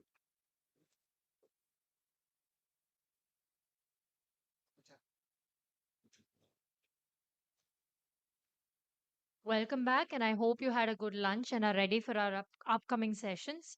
Our next session will focus on measuring and documenting progress in autism from outcomes to usable evidence. I take this opportunity to welcome Dr. K. Raman, Professor in Department of Psychiatry, Savita Medical College and Hospital, who will be the chairperson for the session.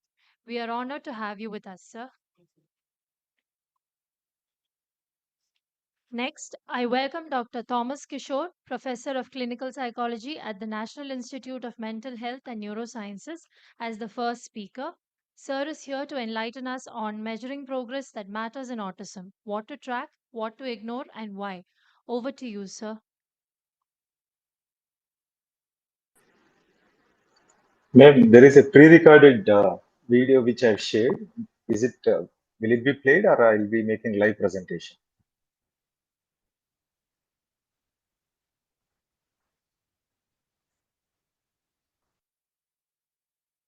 Good afternoon to everyone. At the outset, I thank the organizers for giving me this opportunity to participate in Autcon 2026 and also allowing me to make this presentation. The topic given to me is measuring progress that matters in autism, what to track, what to ignore. These are some of the fundamental questions we all as clinicians would be pondering upon on regular basis and also facing the same from parents, caregivers, stakeholders, including those with experiential accounts of autism spectrum disorders. Good afternoon to everyone.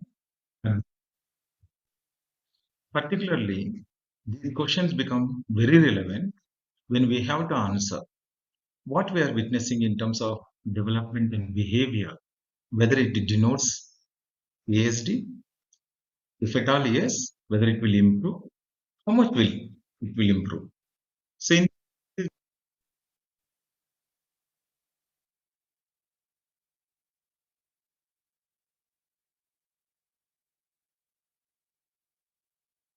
we all know in the field of clinical services or in our research pursuits, assessment is a critical component of our intervention processes. There are largely two kinds of assessments, though they are used interchangeably. There is a fundamental difference. One, assessment, it has to be differentiated from evaluation. Assessment always refer to the baseline information which will be gathered in order to know the current level of functioning in an individual, which can help us identify the areas of intervention, accordingly set appropriate goals, and identify appropriate intervention strategies.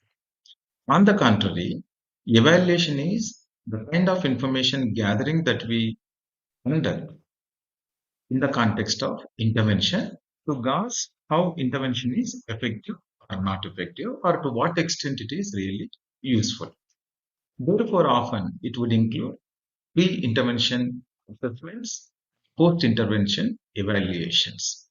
And further, it also can include formative evaluation, which include the need to assess regular intervals in order to understand the progress of the intervention to gauge whether the rate and the degree and the quality of intervention is adequate at an expected rate or not.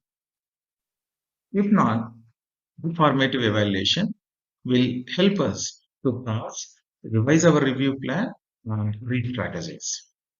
On the contrary, summative evaluation is about evaluating the intervention effects at the final stage to see whether we are ready to go to the next level of intervention or even intervention can be stopped. So therefore, these entire processes, that is assessment and evaluation, which are based on evidence from the literature and the research, is integral to evidence-based practices. In this context, what are the outcome interests specific to autism spectrum disorder? This question has been highlighted by very senior professor of psychiatry, late Dr. Ashok and his colleagues. They identify outcomes as naturalistic outcome, interventional outcome, and predictive outcome.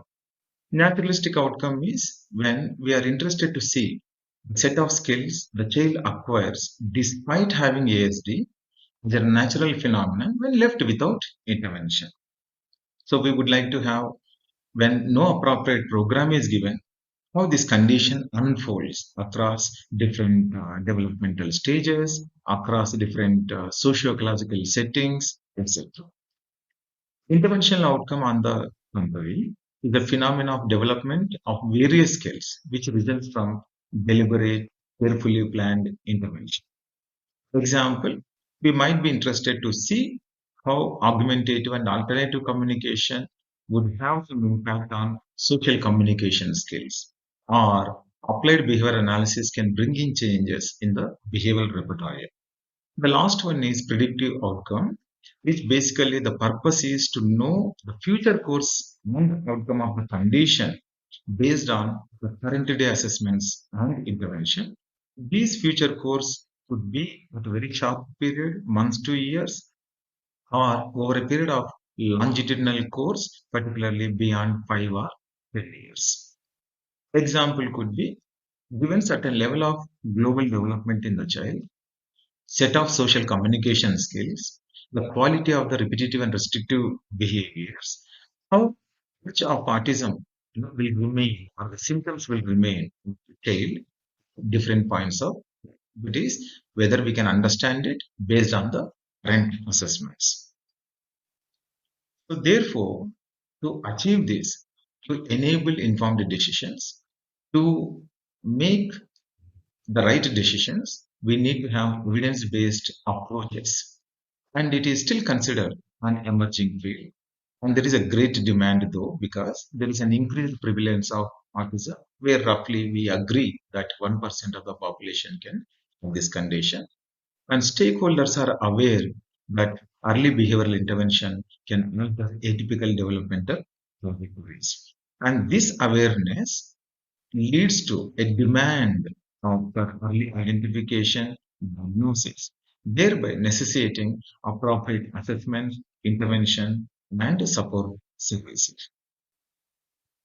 Though it looks quite easy, what are the conditions that are needed for tracking, that is, assessment and intervention, still needs consensus.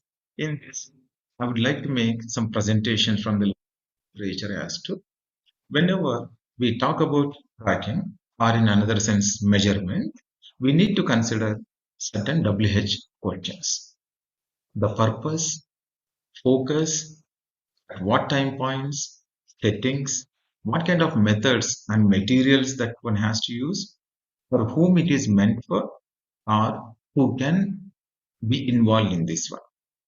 So the first one is why. That is about the purpose.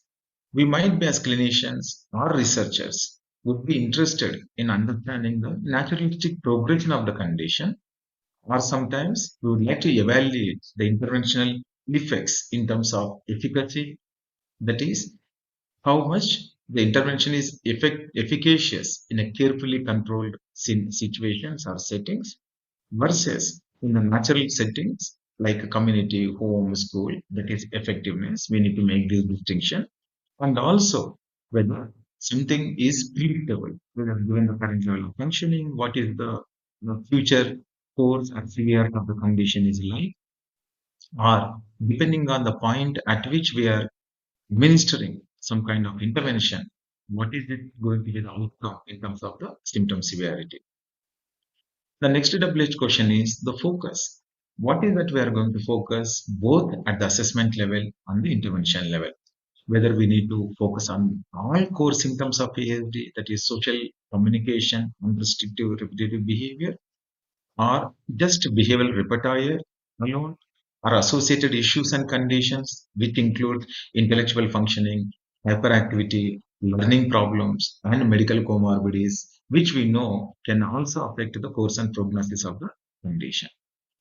Then the next question is when? What are the time points? At what age we have to conduct these assessments and bring in intervention? Particularly as we are aware that certain periods are conducive for development, at that point of time, which area we need to focus, both for assessment and intervention become very critical. And second one is that whether we only will do this as a single time measure or we need to go for multiple times. This is applicable both for assessment as well as intervention.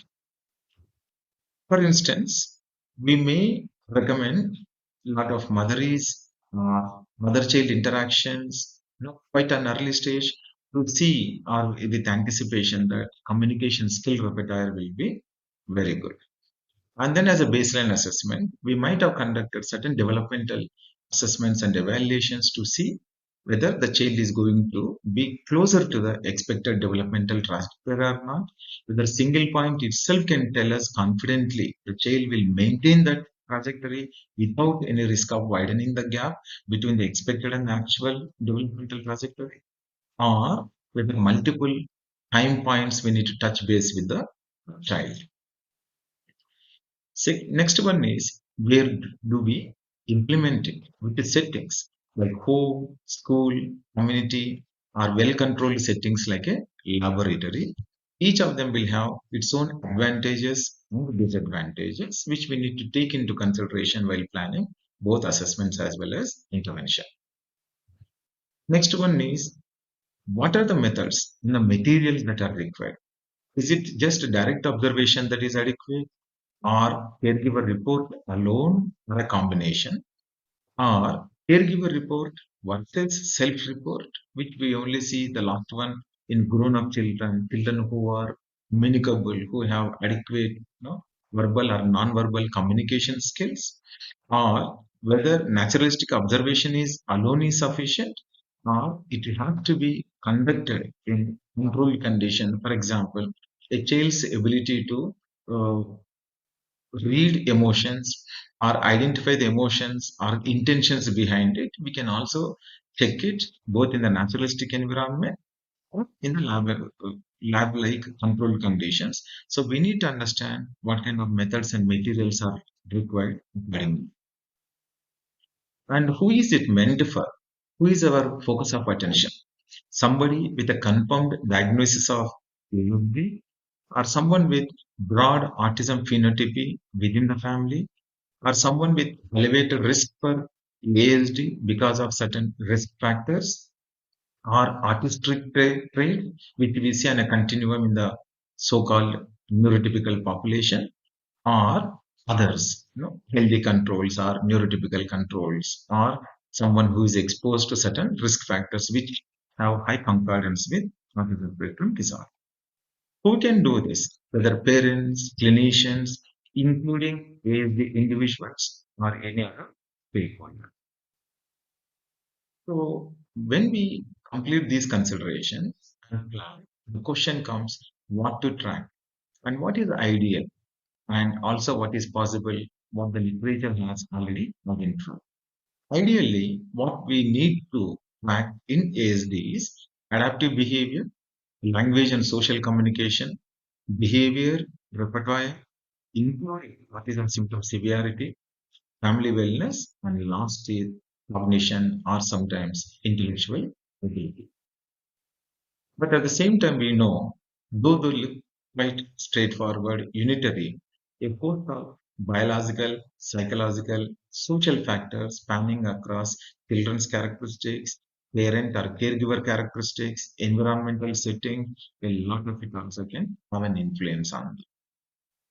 So when we talk of tracking, we also need to account what we are observing, what we're expecting to change, how much they can be influenced by these factors.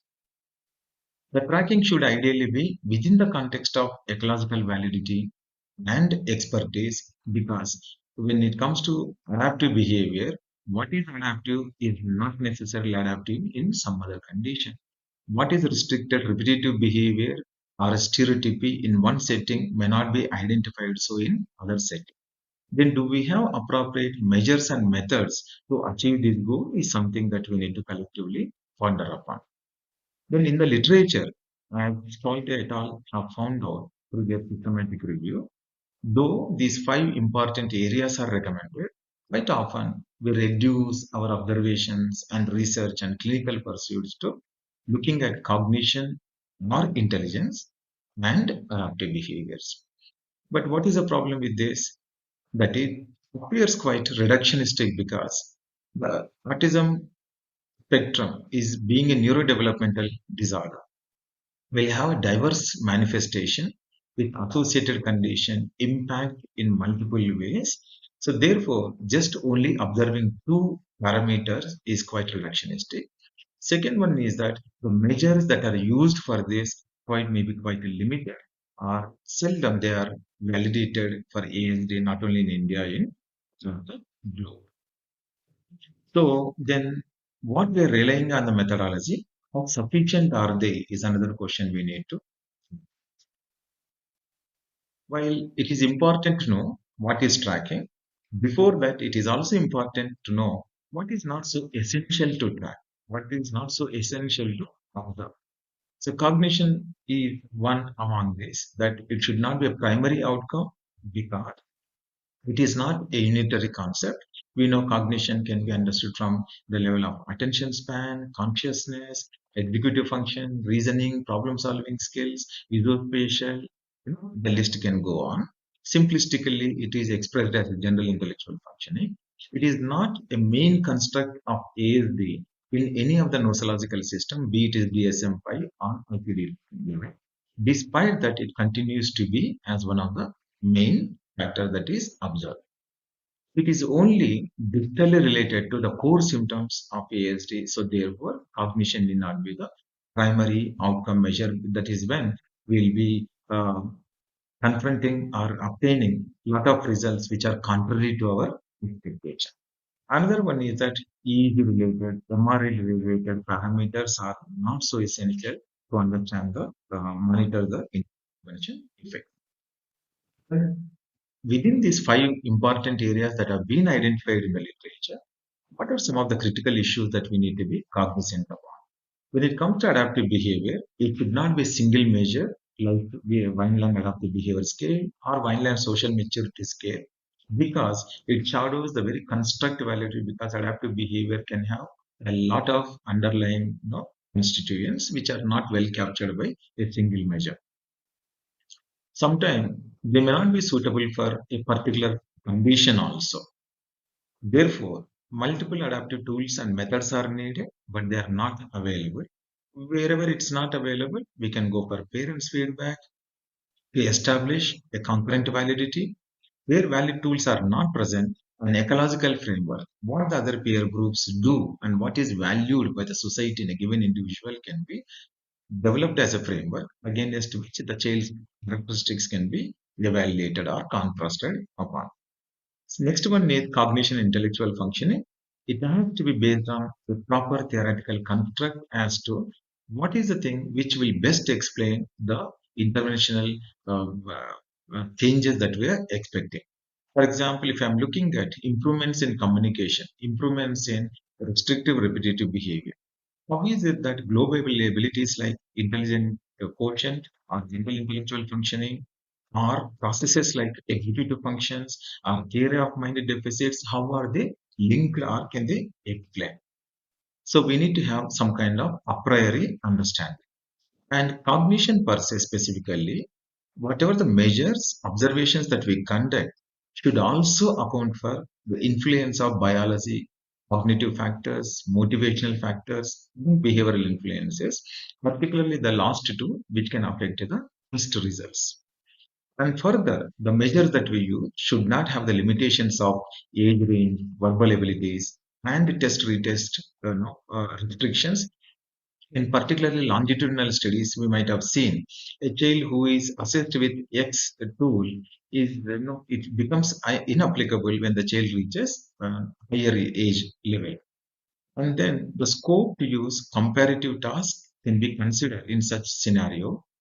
Wherein also we can depend upon the profiles, indices, as we see something like in Wechsler scale, like perceptual reasoning index, processing speed, verbal abilities, working memory, not just only focusing on the IQ. However, this entire theoretical construct should be developed quite early. Coming to behavioral repertoire, parental reports are valuable but not sufficient because that there also could be certain biases, their needs could be different, their perspectives could be different, which might be completely contrasting to what from a scientific point of view will be interested in. And then direct clinical observations certainly are essential. So as much as we depend on parental reports, we also need to complement it with a clinical observation. And further, we also can focus on the behavioral functions, potential indicator, because sometimes topographically behavior may not be changing, but underlying function will change.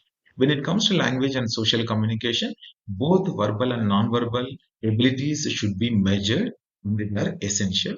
And finally, all our interventions are implementable only through parents and caregivers. So therefore, parental well-being, like as denoted by their stress, coping, self-efficacy, quality of life is very, very important. In this context, it is very important to know that there are certain guidelines and models which have come. Noteworthy is the International Consortium for Health Outcome and Measure talks about looking at and tracking the following domains: restricted and repetitive behaviors from 2 years and above, because below that there could be a lot of developmental normative patterns are expected. Social communication across any age group, daily functioning, all age groups again, leisure, which becomes quite relevant 6 to 21 because it denotes cognitive, social, communication, all other underlying abilities. Quality of life from 1 to 18 years, as the child is more moving, able to operate upon the environment, it becomes, we can understand how the child is able to handle and the environment and experience the quality of life to the degree that is expected. Family functioning in 12 years and above children, because they're expected to take part in the day-to-day domestic activities. Anxiety, an important emotion which mediates the behavioral and emotional regulation and adaptive behavior from 6 to 18 years. Sleep pattern 0 to 3 years later on, they become not so important, and emotional regulation across all age group. And further, this model ICHOM has identified several components across each domain. Though no such framework in Indian setting is needed, we can also make an attempt in that direction.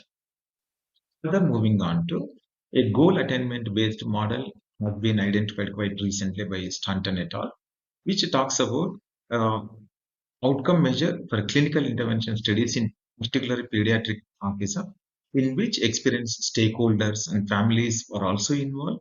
It was meant for 5 to 17 years, divided into three age bands. There are also subcomponents under each domain, and there are indicators in all domains in reference to the age. Though it is not validated for Indian setting, from a theoretical point of view, it seems quite feasible even in our setting. Like if you look at the core characteristics like social communication and restricted repetitive behavior, each child can also have associated conditions like physical, cognitive, and emotional and behavioral issues, and which can also impact their social life or their activities of daily living, work, and education. So, whenever we talk about what to observe or what is relevant for each age group, we can base a model like this one. So, in conclusion, outcome in the context of ASD depends on many factors.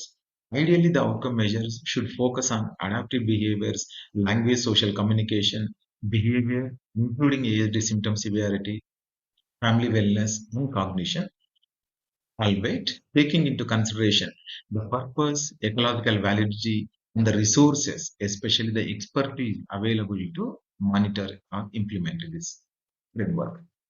Large variations exist despite evidence base that in what is measured, how outcomes are measured, and whether adjustments are made for risk factors, thus making it difficult to benchmark outcomes across treatments and providers. And this is quite a challenging thing, which we can collectively find answers to this one. Given the increasing burden and cost of care, it becomes imperative that quality standardized data are collected beyond those that are treatment specific. Example, those not concerning change in dosage intensity or fidelity, in order to understand what is helpful to autistic individuals and inform quality improvement and identify best practices for care and support. And in this entire process, families and persons with ASD must be involved because their lived experiences are vital to develop models. There are specific models, as we have discussed about outcome and pediatric models, but they need to be examined in Indian settings. So, in conclusion, thank you. Outcome in the context of ASD depends on many factors. Ideally, the outcome measures should focus on adaptive behaviors, language, social communication, behavior, including ASD symptom severity, family wellness, and cognition, albeit taking into consideration the purpose, ecological validity, and the resource.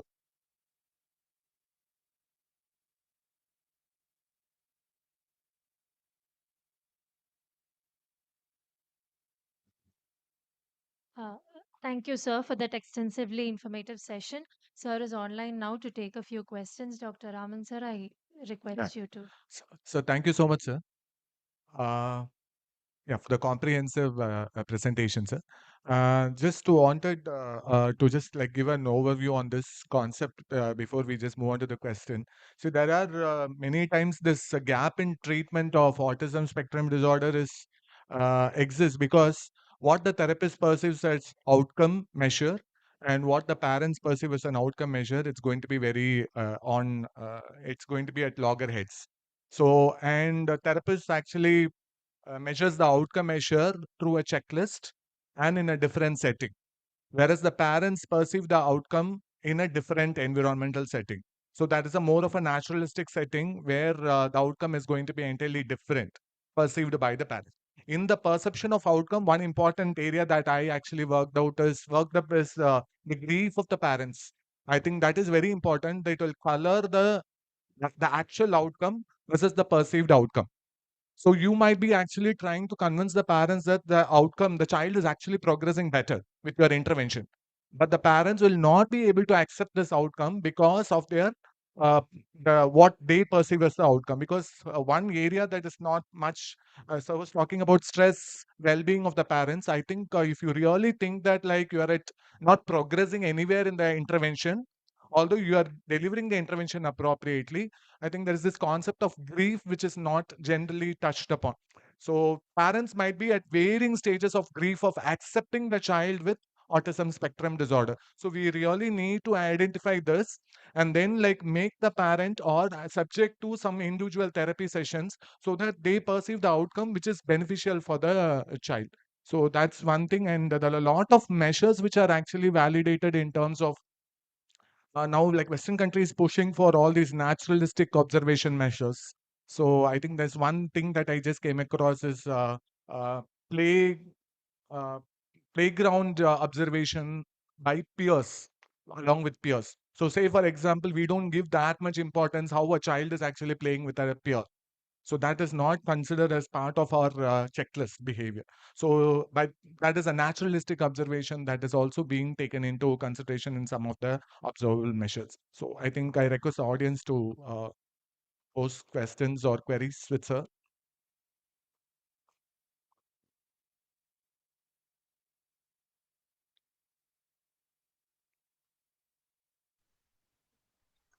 Before Any questions?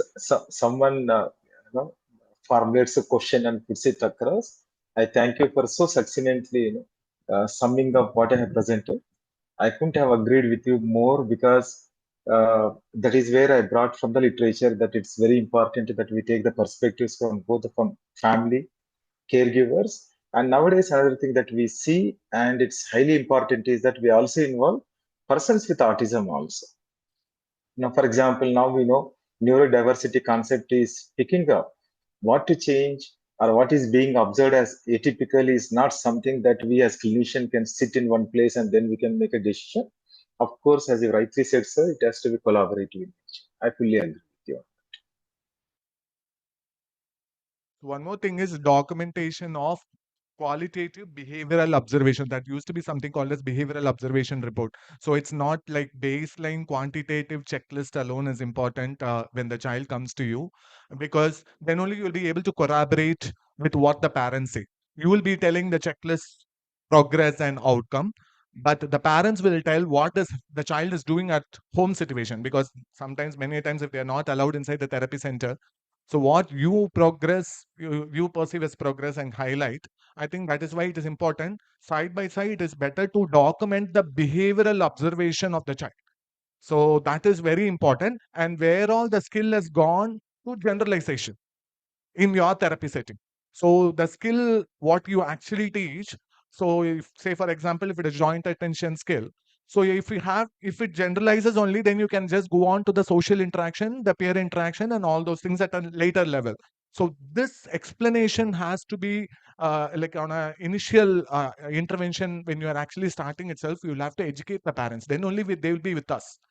The collaborative effort is extremely important for the intervention. Otherwise, we will come across parents roaming around therapists and seeking for novel interventions for immediate outcome. So that is where, like, I think I have now a child from US, like 7 years. They are into intervention. They want some stem cell therapy. And they have come all the way from US, saying, and some parent is just like asking for leucovorin immediately. Now that's the Trump government has actually just there is so much of controversy about it. Now they want leucovorin, and he has written it to the primary scientist who's working with leucovorin itself, and then he wants all the that scientist has asked for all the list of investigations, and the parent wants the investigations to be done by the professional here because the child is in Chennai.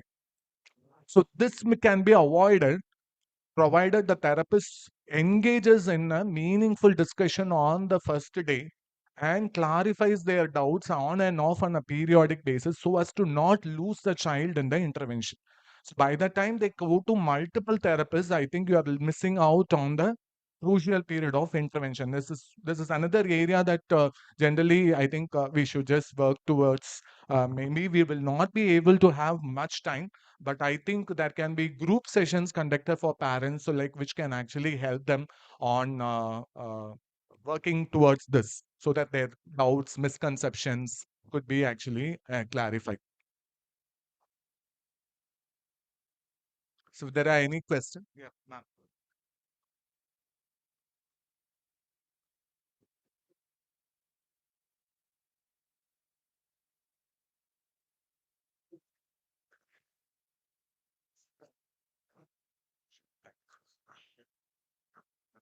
Sir, can you please elaborate on single time assessment and multiple time assessment once again? Single time assessment is basically multiple, as the term denotes, madam, whether we are conducting the assessment as one point or multiple points. No? For example, We know currently that autism per se, we need to identify whether they also have comorbid intellectual disability. At least that's what DSM-5 demands, ICD-11 demands. Okay, so somebody who is grown up and at the age of 8 years or 10 years, that is certainly above the age of 6 years, somebody coming for an IQ assessment, maybe one-time assessment is adequate because we know that intelligence is something that gets consolidated and remains more or less stable above the age of 6 years. But the same child were to be presented to a clinical setting, where multidisciplinary supports are available, say as early as 1.5 year with the complaints of having speech delay, communication difficulties, or social reciprocity. Certainly, we cannot conduct an IQ assessment. We will be depending on the developmental measures, but development, though, will reflect it to some extent what could be the intellectual abilities of that person, but both of them are not the same. Then I need to monitor this child across different time points of time. For example, 1.5 year, I'll map the developmental skill repertoire. Say at 1.5 year, then depending on the expected rate of the development in each of the domain, I might also decide multiple points of time. For instance, if it is motor development, for example, we now know that autism also manifests much before the language and other things are developed through motor activities. Okay, and we know that in the first 1 year, motor changes happen quite rapidly, both at gross motor and the fine motor level. Or even in the language area, somebody has flagged that because autism awareness is there, the child is not giving eye contact, not responding, or the babbling is delayed. We know that speech and language is something after motor development significantly will pick up around the age of 6 months to 1.5 year, then again 2 years, then again 2.5, 3 years. This is how we see the stepwise exponential growth, in this particular area. So to map it up, I need multiple, points of assessment. So likewise, we can look into other areas also. But when it comes to intelligence versus development may need multiple points of evaluations or observation. On the contrary, intelligence is something because it's relatively stable, one point is enough. That is the reason if you can look at the RPD Act guidelines where at what are the time points where we'll be reassessing 6, 11, or maybe around 13, then directly 18. After 18, we never go for reassessment of intelligence unless there is another neurological background to that. On the contrary, adaptive behavior, if we see, there could be increments in adaptive behavior depending on the changes in the motivation level or the exposure given to the individual, the kind of training facilities, opportunities are available there. Changes can happen. These changes can happen throughout the lifespan. So to capture that, we need to go for the multiple assessments, and the periodicity is something that we can decide a priori depending on the skill development under the natural normative conditions. So these are the fundamental difference between the one-time assessment and the multiple times of assessments. Thank you, sir. When we are counseling the patients, parents for disappearance of repetitive behavior like head banging, how much percentage of improvement or prognosis you will give, sir? In the Yeah, initial stage, we have to yeah, speak with the parents. They first ask, yeah, yeah. Madam, it is never we say it is something will disappear or 100% it will. We need to understand from where they are coming. Naturally, every parent would want their child not to show certain stereotypic behavior, expand their behavioral repertoire, which includes skill behaviors and minimal or no problem or challenging behavior. That is the scenario in which we'll be discussing about it. When we talk of stereotypies or restrictive behaviors, we need to evaluate, like any behavior, certain factors and conditions are very important. For example, the child's level of sensory motor abilities, the ability to go and explore the environment, the choices that are available, and the quality of the responsive care, where right from quite early on, are there anybody in the life of the child who can really involve the child, engage the child in quite a different activity that really interests the child, and also apply appropriate techniques, not just behavioral, even otherwise need-based techniques, particularly positive behavioral supports to enable the child not to engage in repetitive behavior. And we also see a good correlation between the social communication abilities, severity, and these restrictive repetitive behavior. The more a child has social communication skill deficits, the more less likely that they will go out and interact with peer group, social environment, and as a result, they might tend to indulge in the activities that suits them or gives them some sense of achievement.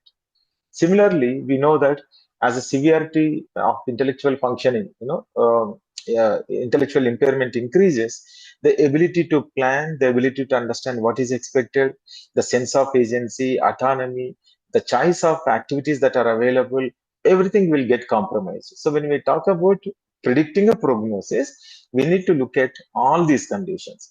But most importantly, what we need to know is that up to the age of 3 years, occasionally up to the age of 6 years, isolated, repetitive behaviors, limited interests are normatively quite common. Then, when do we intervene? First question we need to ask is that do we need to intervene? Second one is that when do we intervene? Intervention has to come as early as possible.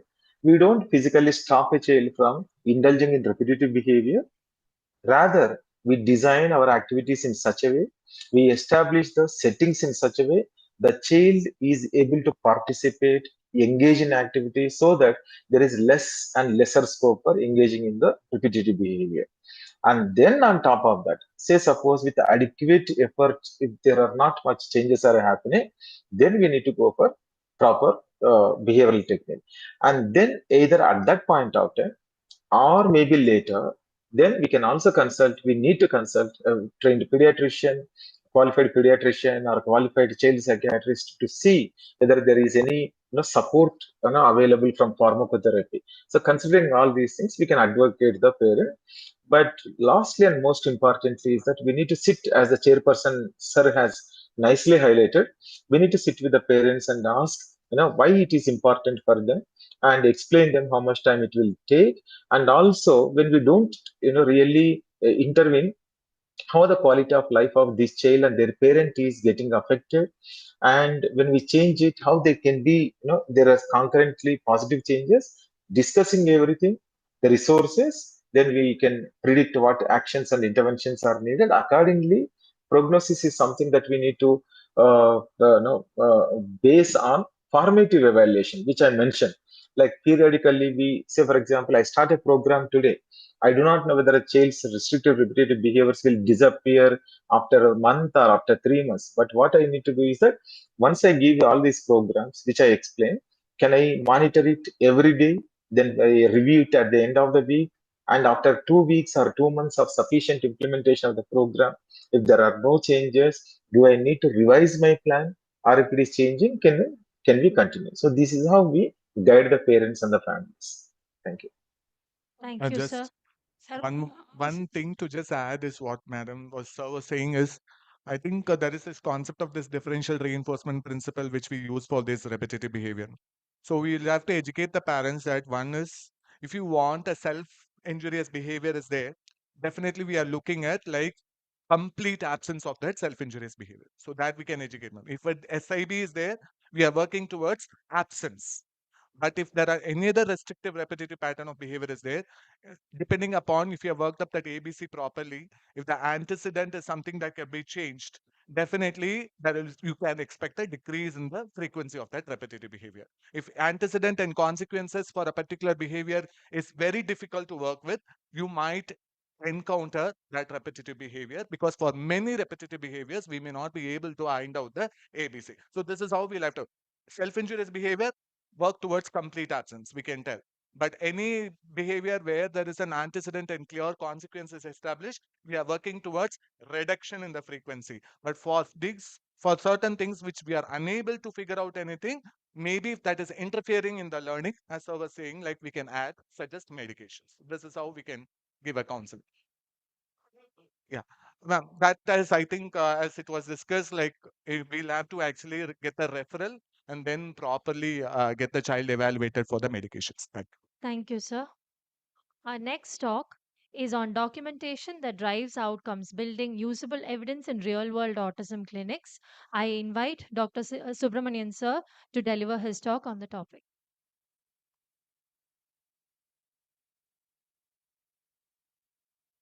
Very content laden talk. You're going to have a very light talk. I know this is the last scientific lecture for today, and you are seeing me for the third time on the mic. So I'll try to keep it as short and as crisp as possible. Before I go ahead, let me put it across. This lecture has been specifically tuned to the fact that we have an MDT team here, including special educators, occupational therapists, speech therapists. So I have tried to not go into details of each and every skill, or rather, I'm trying to give an overall framework which each one of us can work through in our day-to-day practice. So we all know that uh, documenting is very important, and almost all of us agree that we document in our day-to-day practice. Yes or no? Can I have hands up? Who all documents? Almost everybody, isn't it? Great. But based on this document, can you tell me what is improving? That is the question that we have to ask. We document. There are a lot of visits that the child does. There are multiple reports. Child went to this person, child went to Raman sir, child went to the XYZ, then they came to me. They'll have a list of reports, and everybody wants to do their assessment because they don't believe in what was done before, or the time has lapsed. So they'll come with a big bundle of content. But after going through all the content, you'll still not be sure what has improved, what has not improved. Am I right or am I wrong? Yes. Can I have loud? Come on. Yes. Okay, great. So you all face this problem, right? It's not just my problem. Okay, good. Good to know that. Next slide. So what I see is, the way I see it is that we are data rich. We have data, enough data everywhere. The minute any center you ask, they'll give me so much of data. But how does this data translate into decision making? There we are very poor. We are very, very poor. Yes or no? Yes, correct. So we have therapy notes, we have assessment reports, we have scores everywhere. Everybody has one score. Everybody will make one score because that's what they have been trained for, and they come up with a score. But nobody can still tell me what is wrong, what is improving this child, what has not improved in child. That is the fact. The way I see everybody smile, I know, yes, you're also facing this. Go next slide. So, so I think the problem is with us. We have been taught that we have to document because there is NABH. We have been taught that you have to document because tomorrow that if it becomes a medical legal case, somebody might catch you, so you need to get. We have been told that this is needed to go inside the system there for you to close this patient, the TMR, and that's why you're documenting, right, ma'am? Yes, I can see that. So it is meant for some cold storage. That's why we document. We don't look at document as a clinical tool. When we start looking at documentation as a clinical tool, then we will start waking up. We won't do it half-hearted effort. We won't do it at end of the day effort. It is important that documentation be used as a decision-making tool. It is an outcome tracking tool. It's tools you can use for communication. And when you start thinking about documentation as that, then suddenly we all start sitting up, because this is the problem we face in everyday life. And we are the problem creators because we document for record keeping, for medical legal purpose, and for cold storage in some EMR, not for the sake of using it on day-to-day practice. Next slide. So what is an usable evidence? Usable evidence is what is clinically relevant for the child, what is comparable over a period of time, and what is actionable. This is exactly what Dr. Thomas was talking about before. Is it relevant? Is it the right age group in which you do? What is it that you are measuring? Is it relevant for this child? Do you have a serial measurements? And is it actionable when you have that data? It should guide you with the next steps. And if it does not change your plan, if it does not help you in decision making, then it is noise. It is junk. It is going to distract you from what you are supposed to do. Don't do it. think about everything that you document and see whether it is something that is going to change your decision. That is what is important. When we start looking at data and documentation that way, then our perspective changes. Next slide. So, what does progress mean? We spoke about what is evidence. What is progress? Progress is always multidimensional. I heard a lot of this thing on outcome measures and all those things. Where my mind can wrap around. I come from medical background. I'm not a psychiatrist. I'm not a psychologist. I come from a background where I was taught about dengue and malaria and other things, and now I've come to developmental pediatrics. So it is difficult for me to wrap my mind around a lot of things. So how do I think about it? I think about it as three-dimensional, multi-dimensional. There are skills, there are activities, and there is participation. We all heard these words many times. The problem is we are most of them stuck at skill level. We are not going towards participation. உங்க குழந்தைக்கு எழுத தெரியுமா தான் பார்க்கறோம் தவிர அந்த எழுத்தை எங்க யூஸ் பண்ணுவாங்கிறது யாருக்கும் தெரியல. கரெக்டா டீச்சர்ஸ் எழுத சொல்லி கொடுத்தா பத்தாது. There's no point in just the child writing. Is the child going to be able to use it appropriately? That is where we are our aim lies, isn't it? Participation. Child being able to use it appropriately. I'll give you the next example. Next slide. For example, let's look at a 6-year-old with autism. That child learning to name object is a skill. The same child using it to ask for water when prompted is an activity that you give to the parent to practice regularly. Now, the same child using it spontaneously without prompting at home only, not in outside environment, but home only, asking for water so that the caregiver can respond to it is participation. It's a very simple logic. Okay. Now, we keep on talking about what happens in therapy center. Sir was talking about therapist or the interventionists feel that you have improved, but then the parents feel there's a disconnect in parental grief. Yes, that is one aspect. Another aspect is disconnect. We, we as professionals are talking about skills. They as parents are talking about participation because that's where they live. Next slide. So therapist says child is improving. The parent says there is no change. There is a big fight. The gap is we measure skills. We assume skills will lead to participation, but that's not so. We celebrate skills, but we don't see if this is actually leading to participation because families want participation. That's where they live in. And as long as child does not participate, you developing that skill is of no use. And they will continue to complain. I feel even before you think of parental grief, which is very important, you should first think of whether you have measured the participation. That's what Sir was talking about naturalistic environment observation. That's what will give you. Okay. So next slide. So what are the minimum documentation that we should do during every visit? What should we have? One is what is the level in which the child domains that we are looking at is communication, social interaction, adaptive skills, family priorities. If you are able to document on these side headings, where the child is, you are definitely going to be able to look at the child's present condition. And every time when you document at these levels, you will be able to see change over a period of time. Okay. So if you don't measure functioning and look at only skills, you are going to miss a lot of outcomes. So in each of these domains, you have to look at functioning. You have to look at participation and not just skills. Next slide. So a minimum data set should be one of these in each one of these domains. It should be simple. It should be repeatable and should be comparable because we are running busy clinics. We are talking about repeating it every day when the child comes in. When you want to document it, you can't have every time long documents. You need to have short, crisp, but something that can be reliable and comparable over a period of time. So what's important is not having a large 4-page questionnaire. What is important is consistency, not volume.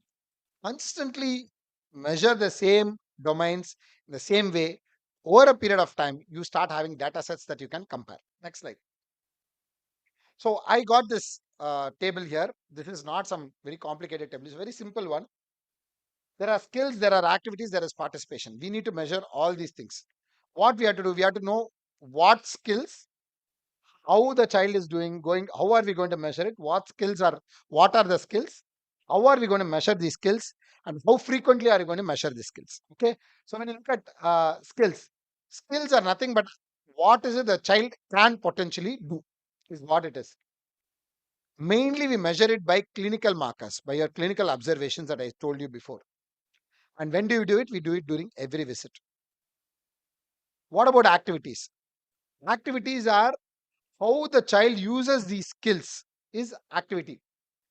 We usually measure it using goal attainment scores to look at the child's activity. How frequently we do it? We do it around 6 to 8 weeks or even once in 3 months. Participation. Participation is functioning of the child. In our setup for a child with autism, we use VABs to look at functioning. And that can't be done during every visit or once in 3 months. You have to do it only once in 6 months or once in a year. So this is a simple, it might be a little bit oversimplified, but then I thought this is something that you all can take, and everything need not be measured during every visit. Okay, so you want to measure the child's skills with using your clinical acumen and document it consistently in the same manner every time. Document the activities more frequently than, but not during every visit. And participation is something that you should measure over a period of time because it takes time for the child to develop participation. What about ATEX score, which we commonly use, Autism Treatment Evaluation Checklist? It's a parent-filled score. It measures skills, activities, and participation. So I'm not able to really classify it as into this category as one of those, but I would definitely use it not more frequently than once in 3 months. Next slide. So how do we measure? As I told you, you have the clinical observation, you have the goal-based tracking, or you have the standardized tools like VABs. So we can use structure, but we have to understand the reality of day-to-day practice, that we can't use structured scale during every visit. This is what we can do practically, consistently. That is what we should take up. Next slide. So few words about ATEX score. It's a parent reported score. It's repeatable, tracks direction, and we usually use it once in 3 months. And it shows whether the child is plateauing or improving or declining. It does not give us the depth that we usually need in evaluation. One, two, it is a parent reported scale. So the reliability, as Dr. Thomas had mentioned, parent reported scales has its own issues. You take it with a pinch of salt, but nevertheless, a very useful scale to look at the direction. Next slide. Then you have the goal attainment scale, which many of the therapists know better. I learned it from them. We use it once in 6 to 8 weeks or even 12 weeks, depending on what goals I've taken. And the progress of the goals indicates what kind of activities we are working with and how the child progresses in that activity. If there are no goals that have been set, I assume and presume, I may not be wrong, I feel, in saying that the therapy is not accountable. Without goals, doing therapy is an unaccountable activity, and I shall not agree to it at any point of time. Next slide. Then we have the VABs, Vineland Adaptive Behavior Scales, looks at adaptive behaviors, daily functioning, and the components are of real world relevance for the parent. And this is something that we can measure once in 6 months or once in 12 months. We usually measure it once in 12 months, and it looks at functioning, and this is what finally matters to parents.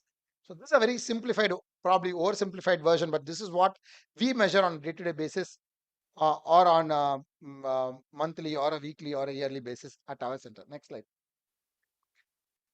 Most important thing is what not to use for measuring progress. ADAS and CARS are diagnostic scales. I find people basing, oh, the CAR score has come down, so the child has improved. No, you cannot use CARS. Is not psychometric property, is not meant for measuring progress. It is meant for only diagnosis. ADAS is also only meant for diagnosis. IQ, as sir had already mentioned, cannot be used. It can be used only for profiling, and it cannot be used for measuring progress in autism. So if you want to understand a child, you can use IQ. Especially if you want to look at academics and other things, you want to understand, yes, IQ may be a good idea. But whether my child has improved over the past 1 year, IQ may not be a great idea. Next slide. So as I said, every visit we use clinical markers. Every 3 months we use gas or ATEC score. Every 6 months we use labs. Next slide. But we should answer this question during every visit. What has changed? Is the goal getting achieved or not achieved, or is it plateau?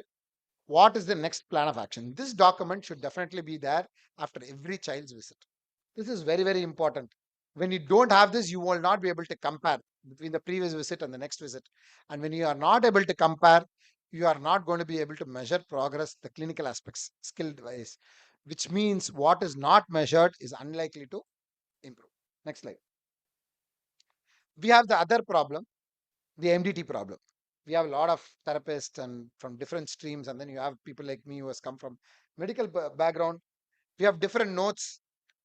So whenever I ask them to evaluate a child or provide a goal or something like that, we have the OT goals, we have the speech goals, we have the therapy goals, and I mean it's funny that we have different goals, and each one of them have 4 goals.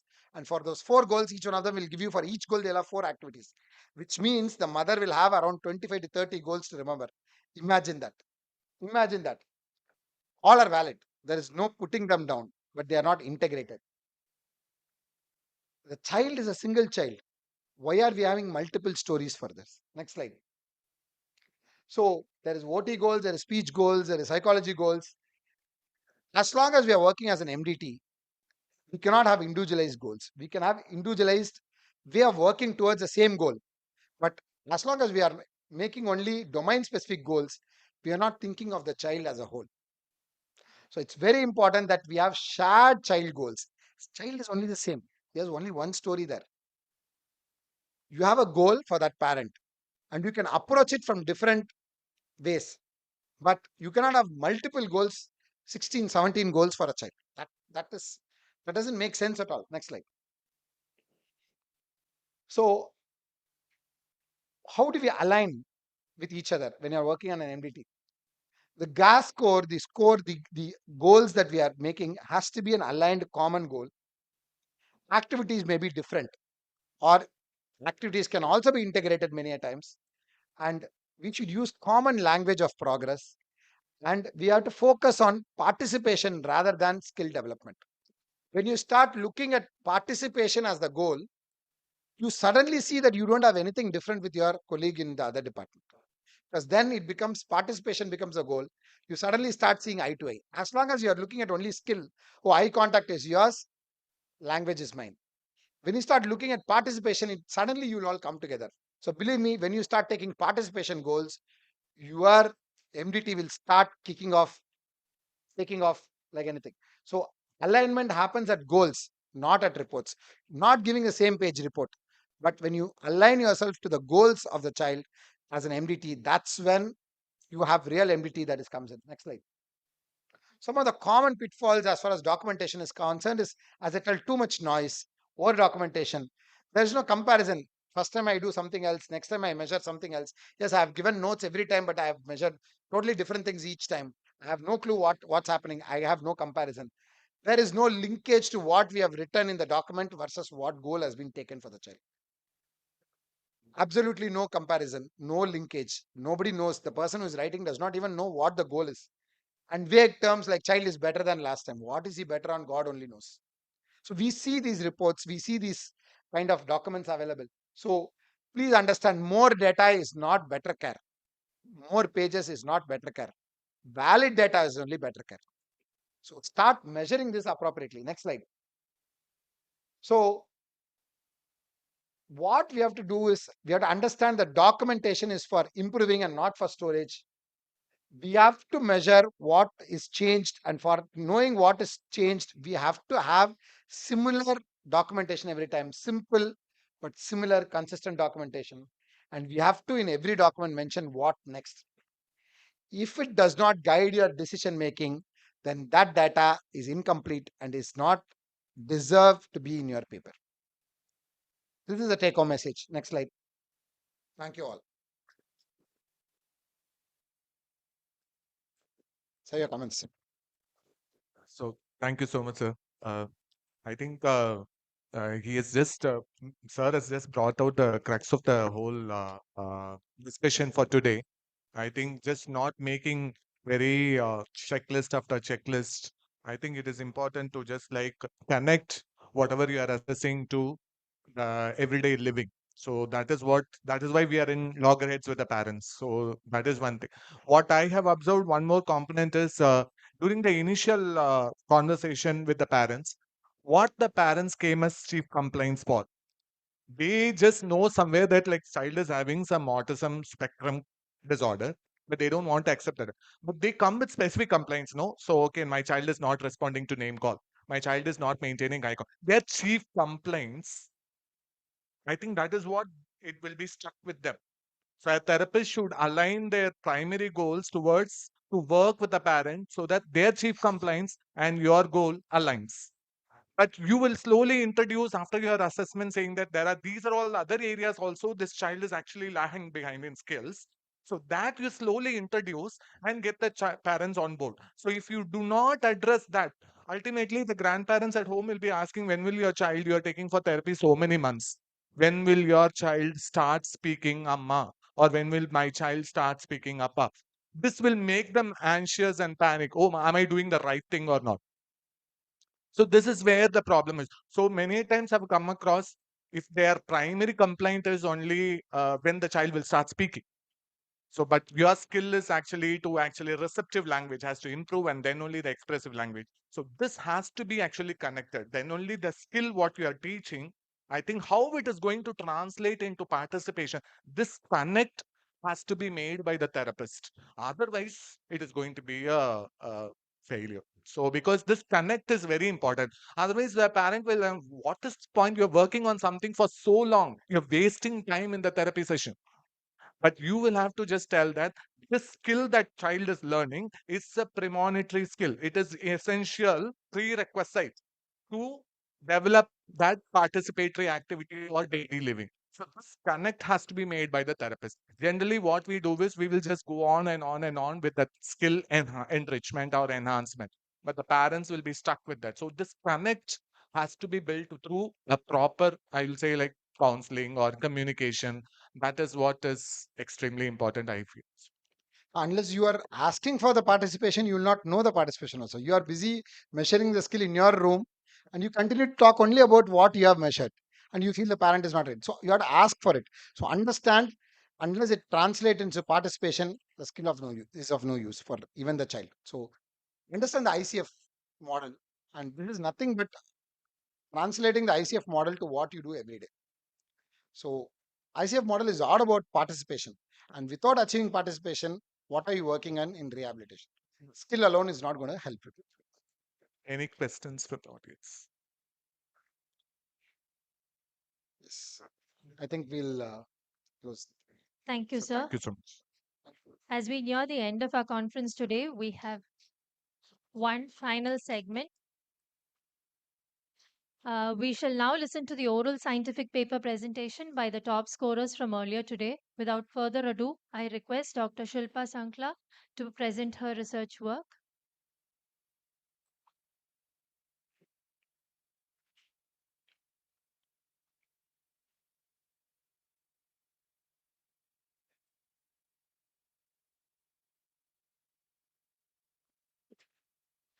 Good afternoon, everybody. As you see, the title of my study is Teletherapy for Preschooler with Autism in India. It's a qualitative study on challenges, experiences, and clinical reflections using the Comdale framework. Next. Early intervention is critical in ASD, and we are hearing that from morning. Delays in intervention can be costly. Previous slide. Delays in intervention can be costly for neurodevelopmental conditions such as autism, given the importance of critical periods in brain development, because maximum neural connections happen between 0 to 8 years, and early interventions are associated with best outcomes. Comdale Early Intervention Program for Autistic Children is child-centered, in-person, indigenously developed program in the year 2000, But due to COVID-19 lockdown, first time we have delivered early intervention services online using the ComDeal framework. And we found teletherapy as an emerging solution to overcome access challenges in families that we see on an everyday basis. The rationale behind the study is the limited Indian qualitative evidence, and we need to understand the clinician and the family experiences. The focus of teletherapy also remained on the ComDeal framework, which is an early intervention program which provides profile based intervention within a developmental framework by a multidisciplinary team to mainstream children as many as possible by the school entry. Aims and objectives to provide an insight on caregivers and interventionist perspective on feasibility and acceptability of ComDeal family mediated teletherapy program by identifying challenges, document strategies, and to understand the caregiver roles. So methodology, it is a qualitative study where we have taken children, 18 children within the age of 3 to 6 years, and have done the thematic analysis. The number of caregivers are 18. The core team, intervention team is 3. Assessment and interventions are done through Zoom. Then a WhatsApp group is created with the multidisciplinary team and the family, and feasibility and acceptability is noted down through phone conference calls. Next. So these are some of the glimpses of the session, and as you can see that in none of the activities child is on the screen. The mother is doing the activities with the child. Zoom platform is found to be accepted, available, and preferred to most families and therapists. Next. So these are the intervention strategies that we follow. It was a very, very structured program. We did a lot of brainstorming before designing this. Intervention goals, activities for the week, training videos, document with materials was sent prior to conducting the actual session. Open access resources were shared in the group. 2 core sessions in 3 domains per month were taken for 45 minutes. Then 2 follow-up video sessions for 15 minutes. Caregiver recorded the video and shared in the group for the team to analyze, discuss, and give feedback to the family.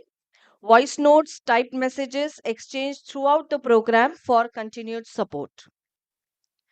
So, 2 important themes that have come out after the study is there are number of caregivers who wanted online sessions out of 18 was 12, and they have given their reasons that increased travel induced stress, excess intervention while traveling.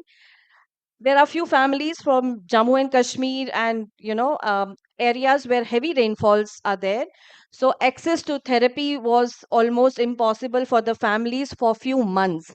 So for those areas, this online has worked the best. Access intervention at remote areas, more time for personal and family activities, flexibility of time, and cost effective. So these are all the reasons that the families have given us why they have chosen teletherapy. 2 families have also said in person work better because they want hands on training and they miss therapist led intervention. And 4 said hybrid would work the best because they wanted to meet the therapist at regular intervals for clarifications and reassurance. And the interventionist, all 3 core interventionists said that hybrid model is the best model. And the second theme, important theme that has come where we documented the positive and the challenges. So the positives, according to the caregivers, were WhatsApp group that facilitated communication within the team, and video feedback helped understanding and practice activities better, improved interaction with the child, and continued support given by the team. Challenges were recording videos, consistency, child cooperation, creating and using visuals. Family found it really difficult. Interventionist perspective, the challenges were difficult to get child's attention throughout the session. So child engagement was an issue, network related challenges, and language barrier. And the positives were home videos helped us to understand the family dynamics, individualized intervention, incorporating activities into daily routine, structured plan, and use of household materials for activities. These are just the three profiles of children where we have done the baseline assessment and reassessed the children after 3 months. And as you can see that the the the growth is in the positive direction, though it is just 3 months, but they have improved significantly in all the 8 domains that you see: gross motor, fine motor, activities of daily living, receptive language, expressive language, cognitive, social, and emotional skill. The 0 is the absent skill, 3 is a skill that need generalization, 2 is an emerging skill, and 4 is acquired or achieved skills. Next. So, caregiver coaching is essential. Hybrid models are recommended by therapists, and I think we should all adopt that. Scalable for low resource setting as well as urban cities, because nowadays travel time is becoming more than the therapy time. And there is significant improvement in all the developmental domains provided the therapy is structured. Next slide. So, ComDeal teletherapy was found both feasible and acceptable by caregivers and interventionists. Though results are based on small sample of caregivers, they hold promise for future use. Enhances participation and outcomes, and very importantly, during this process, it has improved parent-child interaction a lot, and it can be a promising model for India. Next slide. Thank you. These are the references.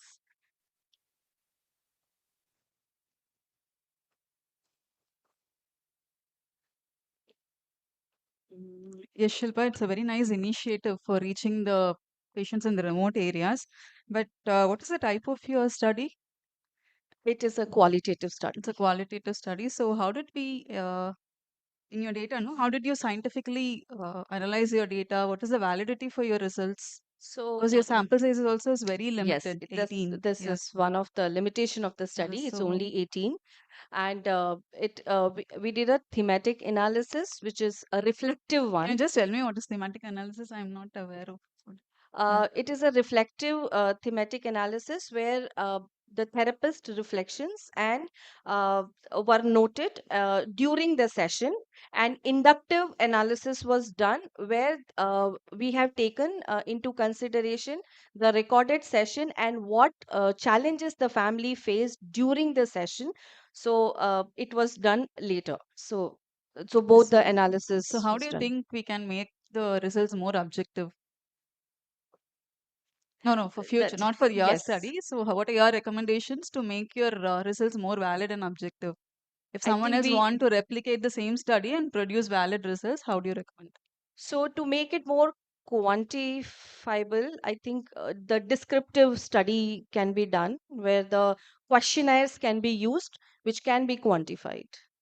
Okay, so how did you maintain the children in your online classes? Were they It was cooperative or? easy. It was easy. Yeah. So initially during the COVID days, we were also learning. But as the time passed and the team was experienced, now we are sharing the video of the activity and the materials to be arranged in advance. And once the material is are arranged, then we get into the session and step by step tell the parent what to do with the material. So the children are not in with the screen. The parent is always doing the activity, and the repetitions are not like how we do in the therapy setup. It is maintained according to the attention of the child.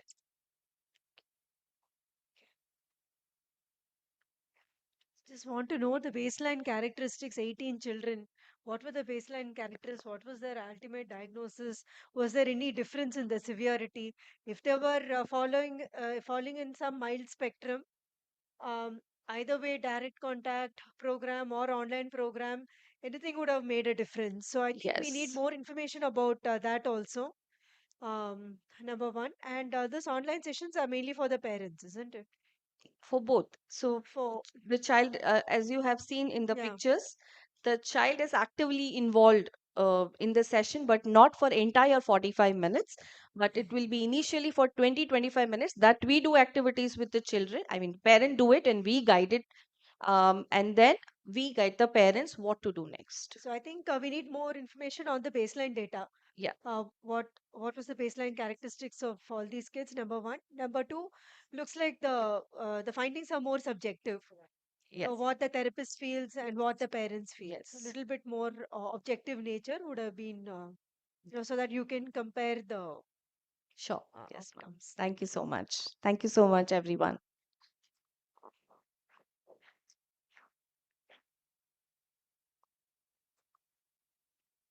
I now request the next participant, Trishika Varsha, to proceed with her presentation.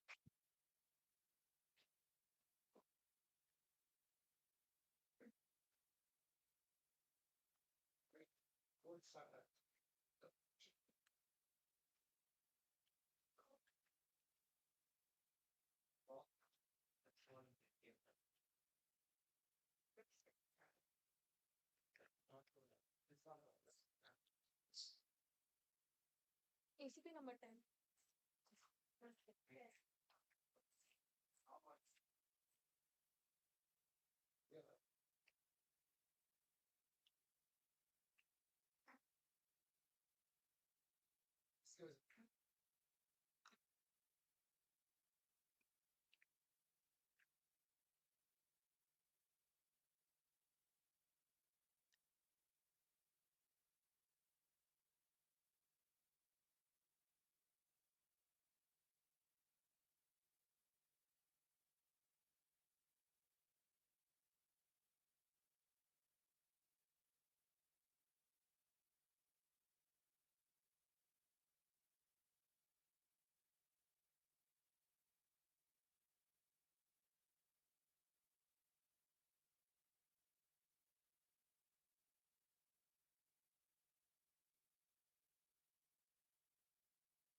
So, good afternoon, everybody. I'm T. Trishika Avasha. I'm currently doing my bachelor's in MERV Institute of Speech and Hearing. So, this is my study, which is the comparative effectiveness of conventional speech and language therapy, early start Denver model, and a combined intervention of communication intent and vocabulary growth in children with ASD. Can I get the next slide? Oh, so we are seeing upon early start Denver model. As you all know, ASD is where there is a neurodevelopmental disorder where the child is affected with social communication, interaction, and behavior. So, the early start Denver model is an evidence based model where they start with the intervention, which is they apply on two main behavioral aspects, which is the applied behavioral analysis, and it goes with a relationship based approach. It was developed by a psychologist named Sally J in the early 2000s. So it targets a group of children from 1 to 5 years old children with ASD. It is a formal model where it helps in naturalistic behaviors rather than a structured play. So ESDM aims on these key focus area like the communication intent, where it helps child to communicate at least using their gestures, social engagement, engaging in kind of conversations, expressive vocabulary, trying to express what they want, joint attention, where they share same focused attention between two individuals, and imitation skills. So, the aim of our study is to compare between the conventional speech and language therapy, early start Denver model, and the conventional speech and language therapy plus the ESDM model combined together.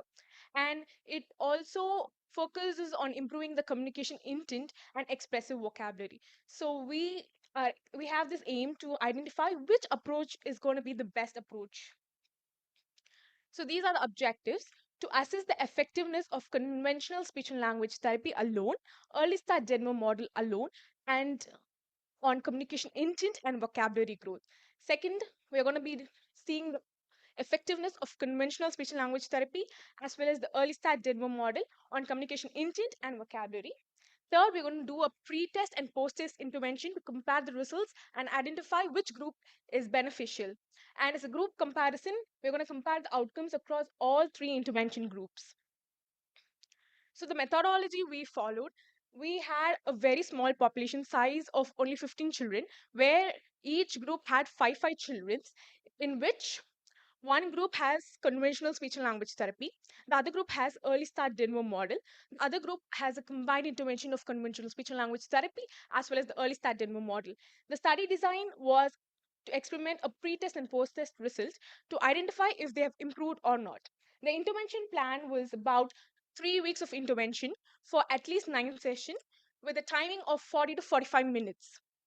The progress measurement was done using COMDEAL, a checklist, and a assessment of language development test tool to identify if there were really significant improvement seen. So next we have the conventional speech and language therapy, where they use conventional techniques, conventional speech and language techniques such as prompting, modeling, cueing, extension, expansion techniques. Whereas the early step Denver model is a naturalistic play-based model where they have the child to interact with them and help in promoting social engagement and communication intent. The combined is the conventional speech and language and ESDM put together, where they have structured and play-based naturalistic intervention provided, and the data analysis were descriptively statistically coded. So these are the results. As you see, the conventional speech and language therapy vocabulary growth was moderate, but the social intent was also low, which had only 18% of improvement in 9 weeks of in 9 sessions of intervention provided. Whereas the early start Denver model, the vocabulary growth was moderate, whereas the social intent was high, where the child tried to communicate by at least using the gestures, which was about 32%, whereas the combined study was significantly improved in both vocabulary growth and the social intent, where the overall success was 50%. And we use this formula to calculate the pre-test and post-test scores. So the conclusion, we came upon conventional speech and language therapy to be only 18%, but the early start Denver model to be about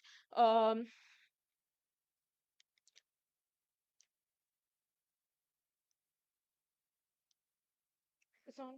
It's not going to the previous slide.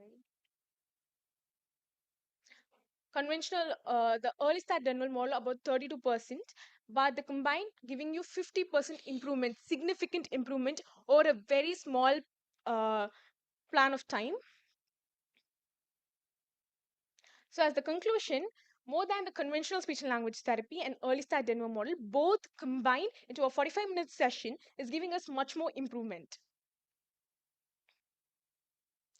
So clinical recommendations, which I would tell to all the SLPs over here, the OTs, that you can also use this model. You can take it as a model to use between children's with a mild to moderate ASD from the age range of 1 to 5 years old by giving them the session, and you can also implement it in 24 hours of learning and by guiding the parents about the same. Thank you. So these are the references.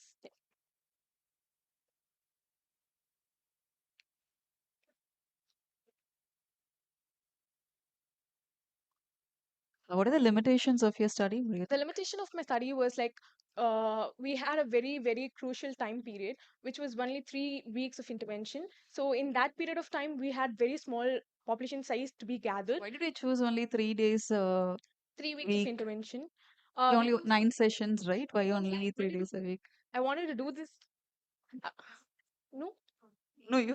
You had to make this presentation, so you took only 3 weeks, I said. yeah. Actually, I wanted to do something.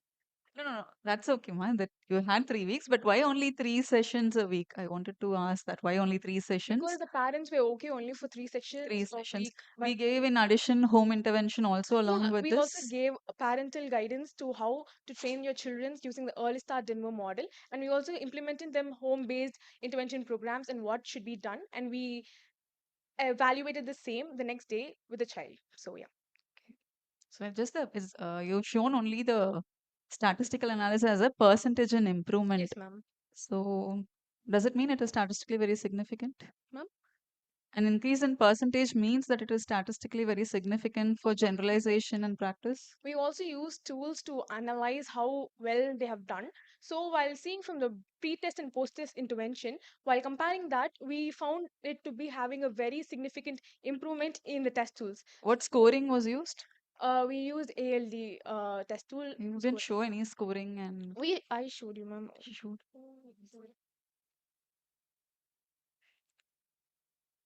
Anybody can I ask?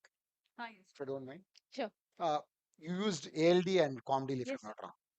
You used 3 days a week session, okay, for 3 weeks.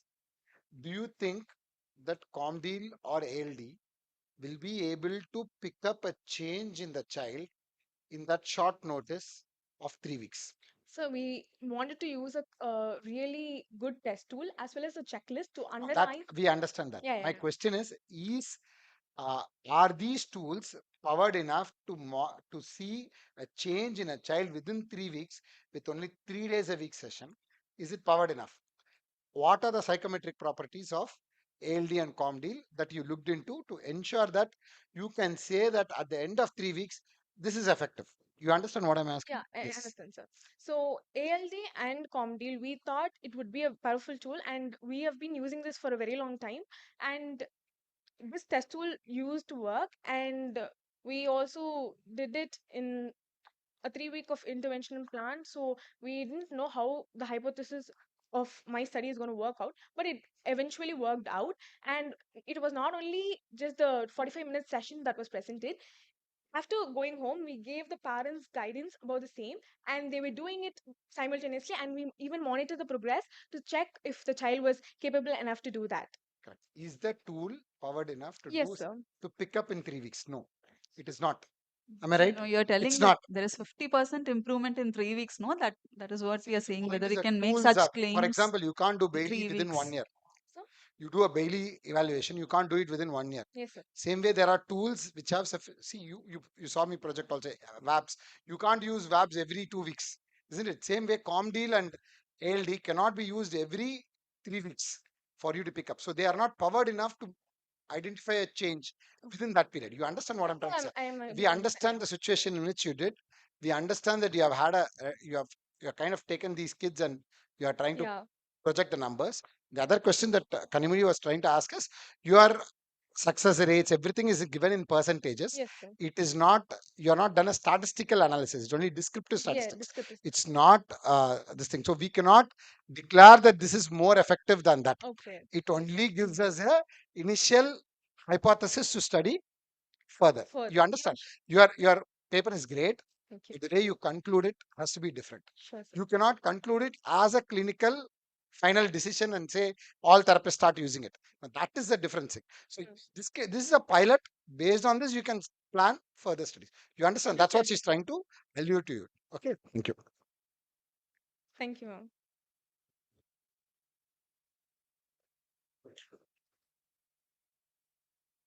Thank you, Trishika Varsha. I now request our last participant, Dr. Yuvraj, to come on stage to proceed with his presentation.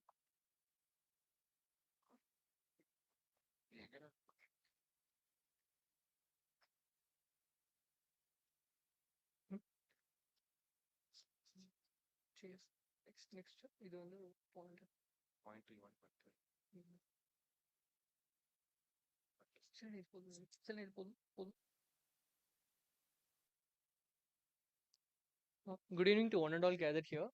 Myself, Dr. Yuvraj, here to present a study about an autism spectrum disorder, clinical profile, and genetic insight from whole exome sequencing. Introduction. Autism is a complex neurodevelopmental disorder which is characteristic by deficit in social communication and interaction, along with a restrictive and repetitive pattern of behavior. The prevalence of autism has been increasing globally over the past few decades. The prevalence in India is about 1.12 per 100 children between age 2 to 9 years, which is significantly 1 in every 68 children are affected with autism.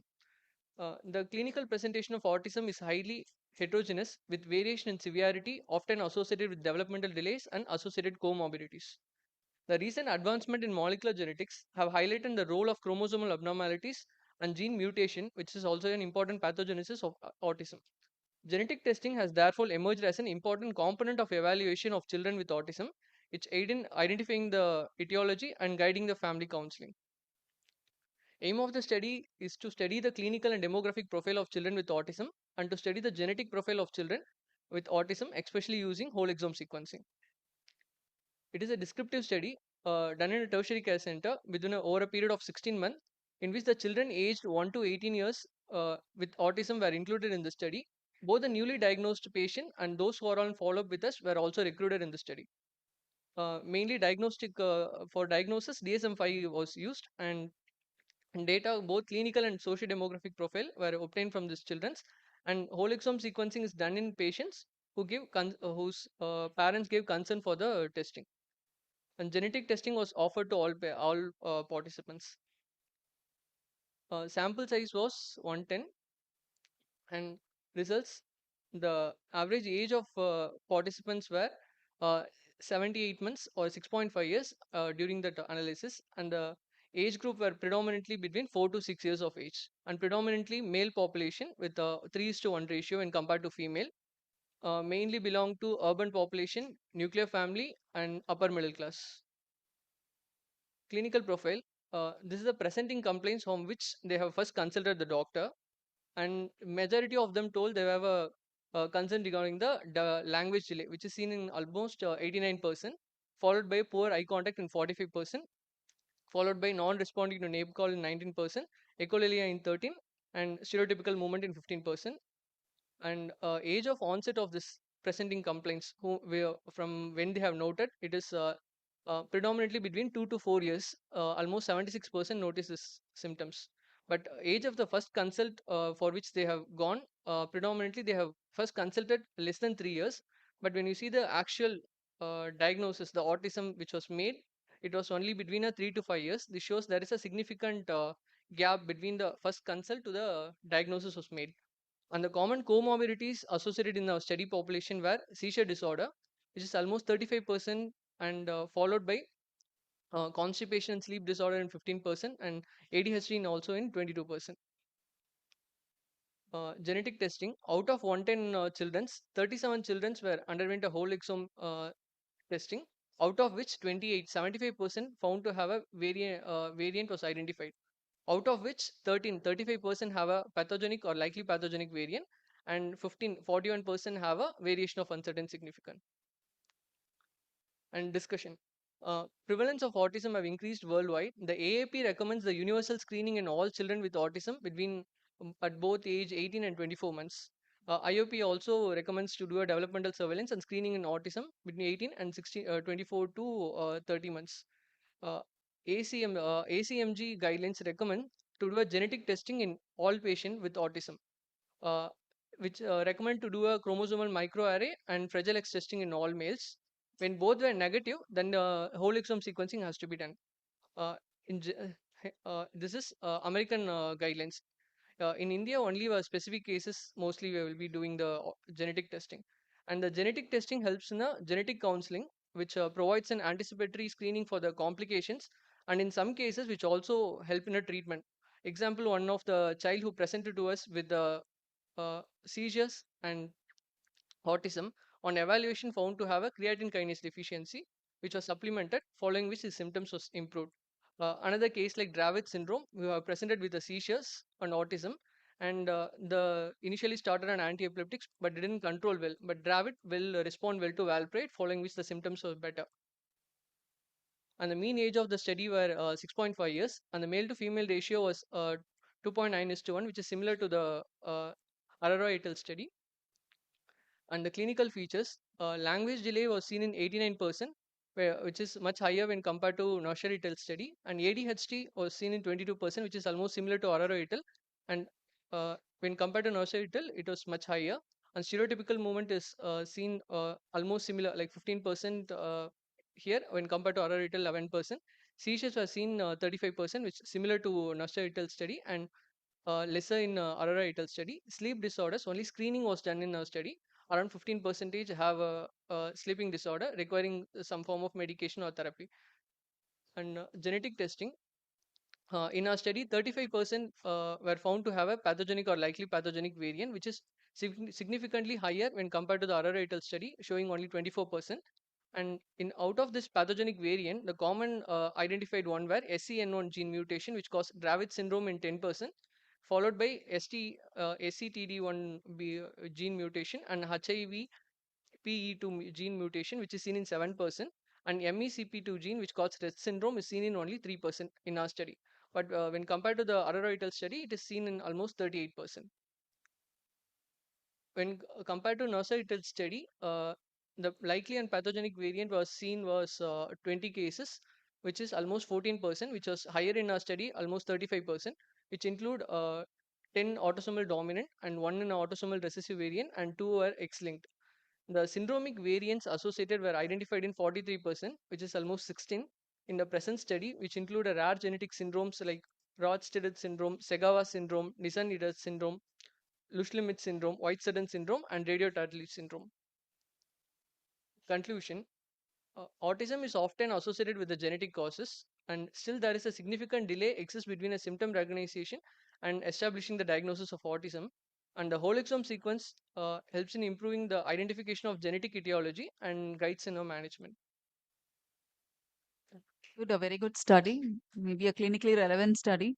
But here you've done an whole exome sequencing in those who consented, right? But generally, what are the indications to do whole exome sequencing? Generally, American Association of Pediatrics, American say they recommend to do genetic testing in all patients, ma'am. What genetic testing? It's not WS. Chromosomal microarray and Fragile X in all males. Have you ma'am. done that in these cases, CMA and Fragile X? Some of the childrens we have done, ma'am. Some of them we haven't done. Overall, whole exome sequence was predominantly done in many patients, so we have taken that into account. And moreover, whole exome sequence Because the helped guidelines us. say that that's what you presented in your thing. Yes, You ma'am. first do a chromosomal microarray and Fragile X Yes, ma'am. screening, and if that turns out to be negative, then To the it's whole exome sequencing. yeah. So there should have been some indications, isn't it, for you to do whole exoming sequencing? Yes, ma'am. Some studies also suggest to do a whole exome sequencing as a primary testing when there is a genetic syndromes or anything we are suspecting. Basically, before giving genetic testing, the what we suspecting and the clinical correlation will be helping us to for the diagnosis. Moreover, we have to decide about individual basis. Some of the childrens in our study, even whole exome sequence was negative, but the Fragile X was turned out to be positive. So based upon the individual study, the genetic testing has to be changed. Isn't it? You haven't mentioned those things, I think. Only few cases was done. Predominantly whole exome was done. So It would have been better if you had presented all those. It would have given us a better picture. Okay, yes, and ma'am. among those who consented, no, who had, how many of them had actual indications? Uh, almost 30, ma'am. 30 out of 37, 30 had an indication, ma'am. What were the indications? Majority were seizures, ma'am. Unprovoked Seizures, seizures. then Unprovoked autism seizures. with seizures, then Some had a developmental regression. okay. Some we suspected genetic syndromes like Angelman syndrome before even before doing that, and Fragile X in 2 cases. Can I? Yes. Yes, sir. So, just wanted to know, Yes, sir. are you talking about the 37 and among the 30 were tested, isn't it? Yes, sir. You're talking about children who are offered testing, or you're talking about total number of children, and then from there. From children who are offered testing, sir. So, what is the Oh, total number? 110, sir. So, you see, that's where you are okay. missing it out. There are 110. 110 children, and they had offered only for 37 selected. So, there itself selection happens, isn't No, it? sir. We have offered to everyone. Ah. The 110, parents the consent consented. was given only in Okay. 37. So, They so do took you think it's because there's going to be there are pediatricians here? I don't want them going back thinking that WS is the No. investigation of Yes, sir. choice, because yours indirectly indicates that. So I want to reiterate it now. Yes, sir. Is WS the investigation of choice for children with autism? Mainly, What does the chromo guidelines say guideline says for the sake of chromosomal everybody else? microarray and Fragile X in all males Okay. is the guidelines. Whole exome has a better diagnostic yield when compared to the Diagnosis yield for what? identifying the So genes. basically, if you look at it, it's like looking at a gene from different distances. You understand? Yes, Fragile X is looking at it from a certain distance, whereas whole exome sequencing is looking at it from a very close away. closer. You will never be able to pick up a Fragile X using whole exome sequencing. Yes, You sir. understand? So chromosomal microarray is for different indications. So if you want to actually do a complete genetic testing, you have to do all the three. Yes, sir. That But is the only way. it So was I want this to go through, which is yes, why I'm reiterating it. I'm yes, sure you sir. know about it. But the way the presentation has been formulated, it looks as though WS is the Yeah. investigation of choice. No, sir. I That is something that mentioned. I don't want carried forward. It's a great study. There's no doubt No, sir. about I it. mentioned about that You ACL mentioned, but then guidelines. uh, uh, Overall, the message that goes through is also important in this yes, sir. forum. That's why I interrupted. Sorry. So how does it help in the practice when we do genetic studies? Uh, doing a genetics will help for the various factors, like if the child parents are going for the next pregnancy, it will help for the antenatal counseling and to look for the expected complication. So you had some children with the pathological variants, right? Yes, sir. So Yes, what ma'am. did you advise the parents? What Uh, advice will be given for those parents? uh, Pathogenic variant based You picked upon. the pathogenic variants in 35%, right? Yes, Yeah. ma'am.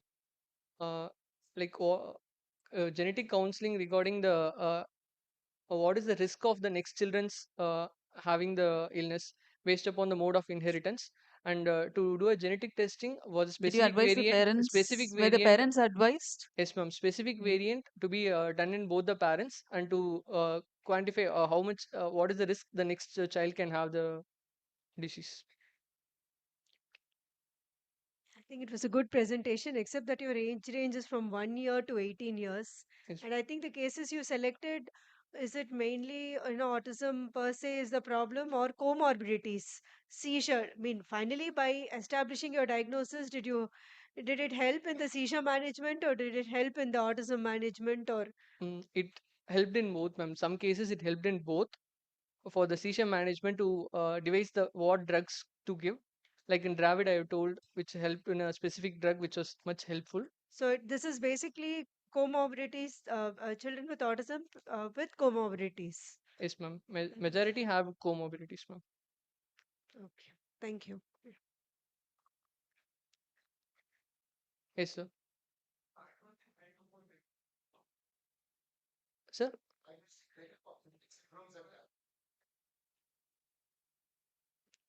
Yes, sir.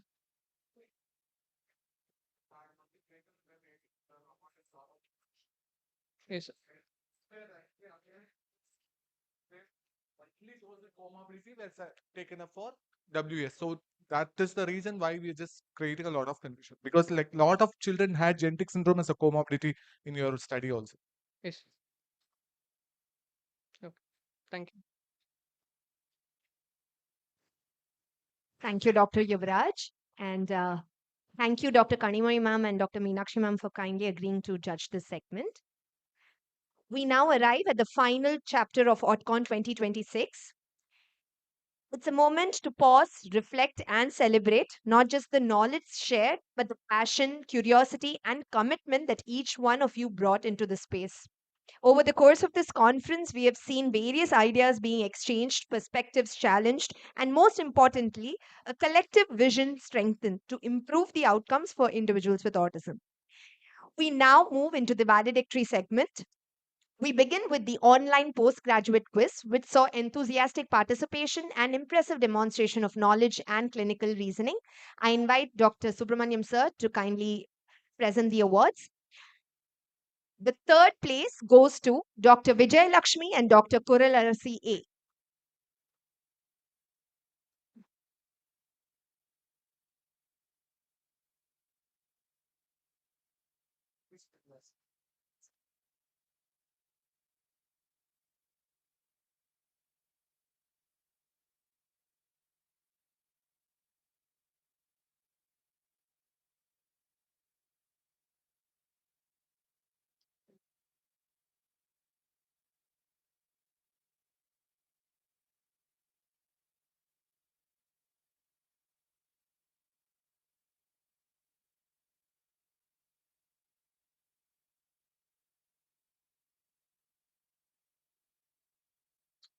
The second place goes to Dr. Pradeep Reddy and Dr. Priyanka S. Are they available? Or can I please request someone to collect the award on their behalf?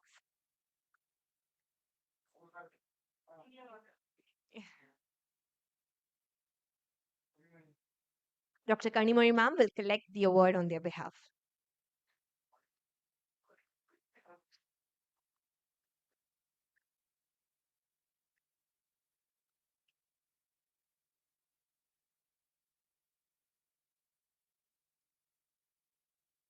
The first place goes to Dr. Rajakarthika and Dr. Shakti Uma Maheshwari.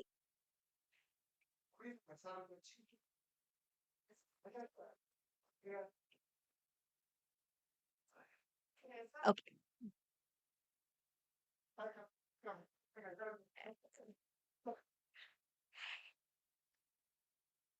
So Ms. Sai Smriti will collect the award on their behalf.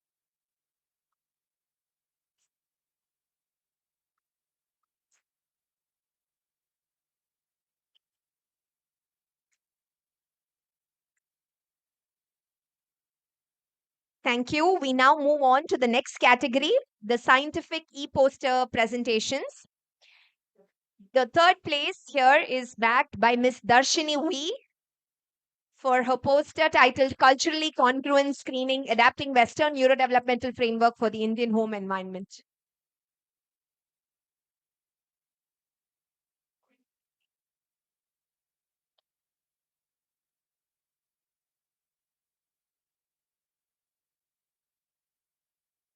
The second place is backed by Miss Thivya for her poster titled When Words Fade, looking beyond autism in a child with language regression.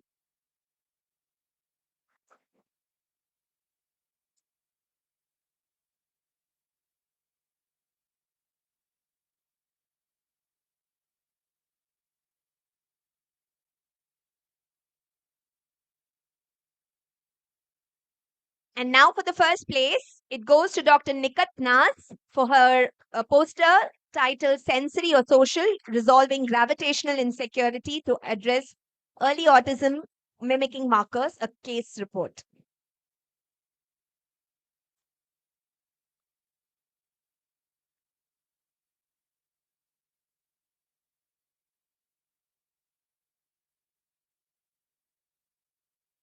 Our next category recognizes excellence in the scientific oral paper presentations. Bagging the third place is Ms. Trishika Varsha.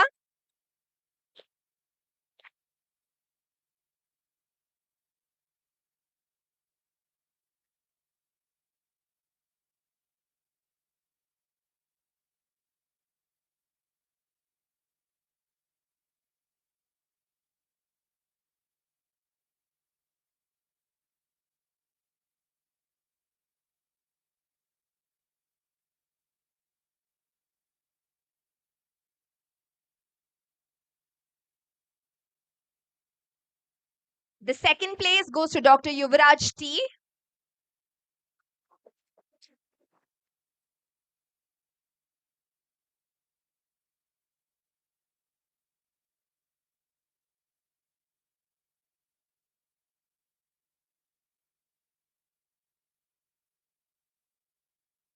And the first place goes to Dr. Shilpa Sankla.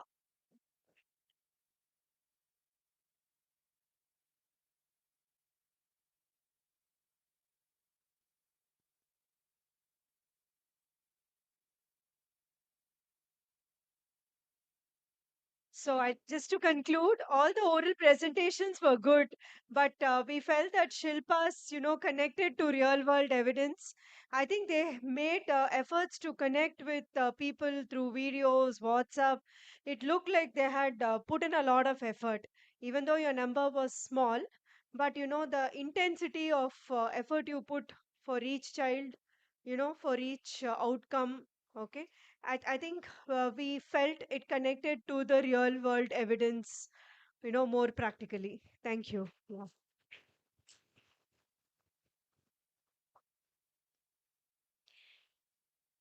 We also had another exciting segment that truly captured the creativity, energy, and voice of this conference, which is the Reels contest. So, bagging the third prize is Dr. Manu Arun for their Instagram reel. It's-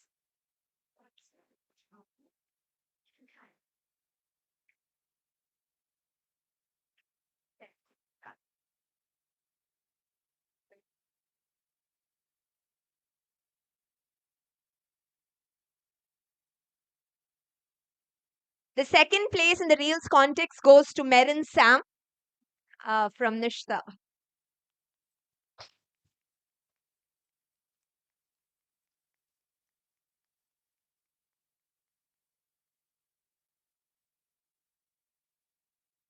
The first place goes to Miss Kanmani K. Is she around? Yeah.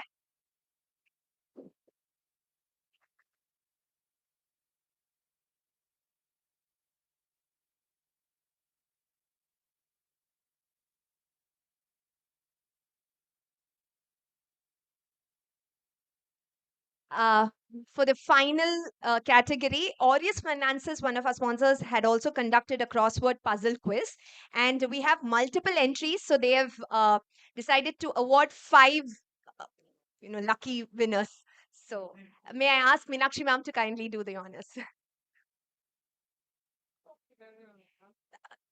Yeah, yeah.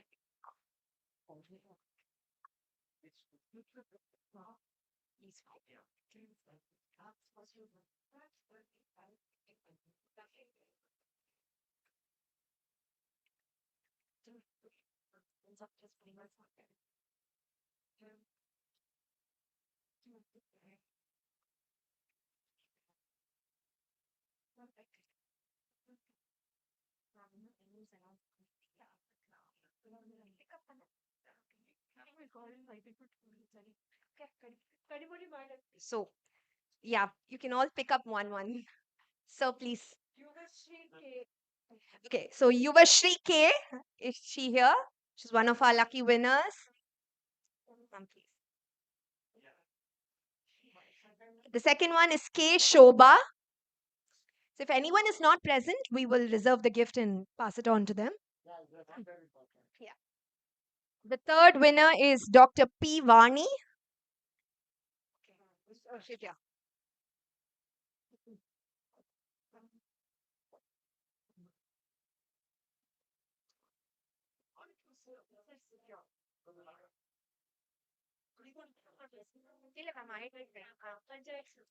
The f-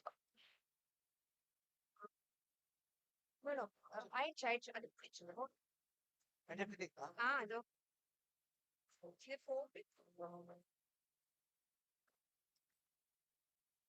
the fourth lucky winner is M. Divya Darshini. Is she here? Yeah, yeah, yeah. Kindly.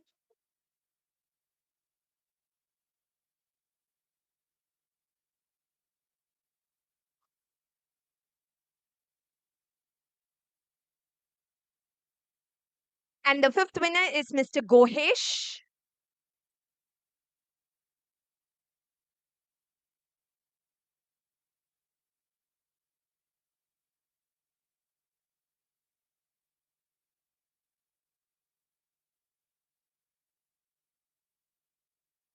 A big round of applause for all the award winners. May I now invite Dr. Subramaniam sir to deliver the vote of thanks? Okay, sure, we'll do that. Vote of thanks. I think I started off the conference with a word of thanks. So I'm ending it with a word of thanks. I should thank each and every one of you who have stayed this long. I know many of you stayed back because of the valedictory and you had to get your prizes, but still, thanks for staying back. I hope this conference did justice to all your faith and effort that you had put in being with us today.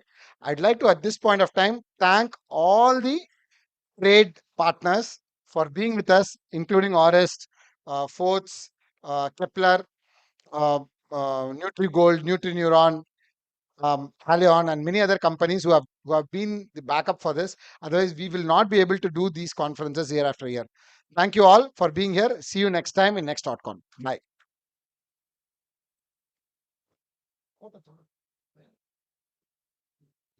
Can we all stand up for the national anthem?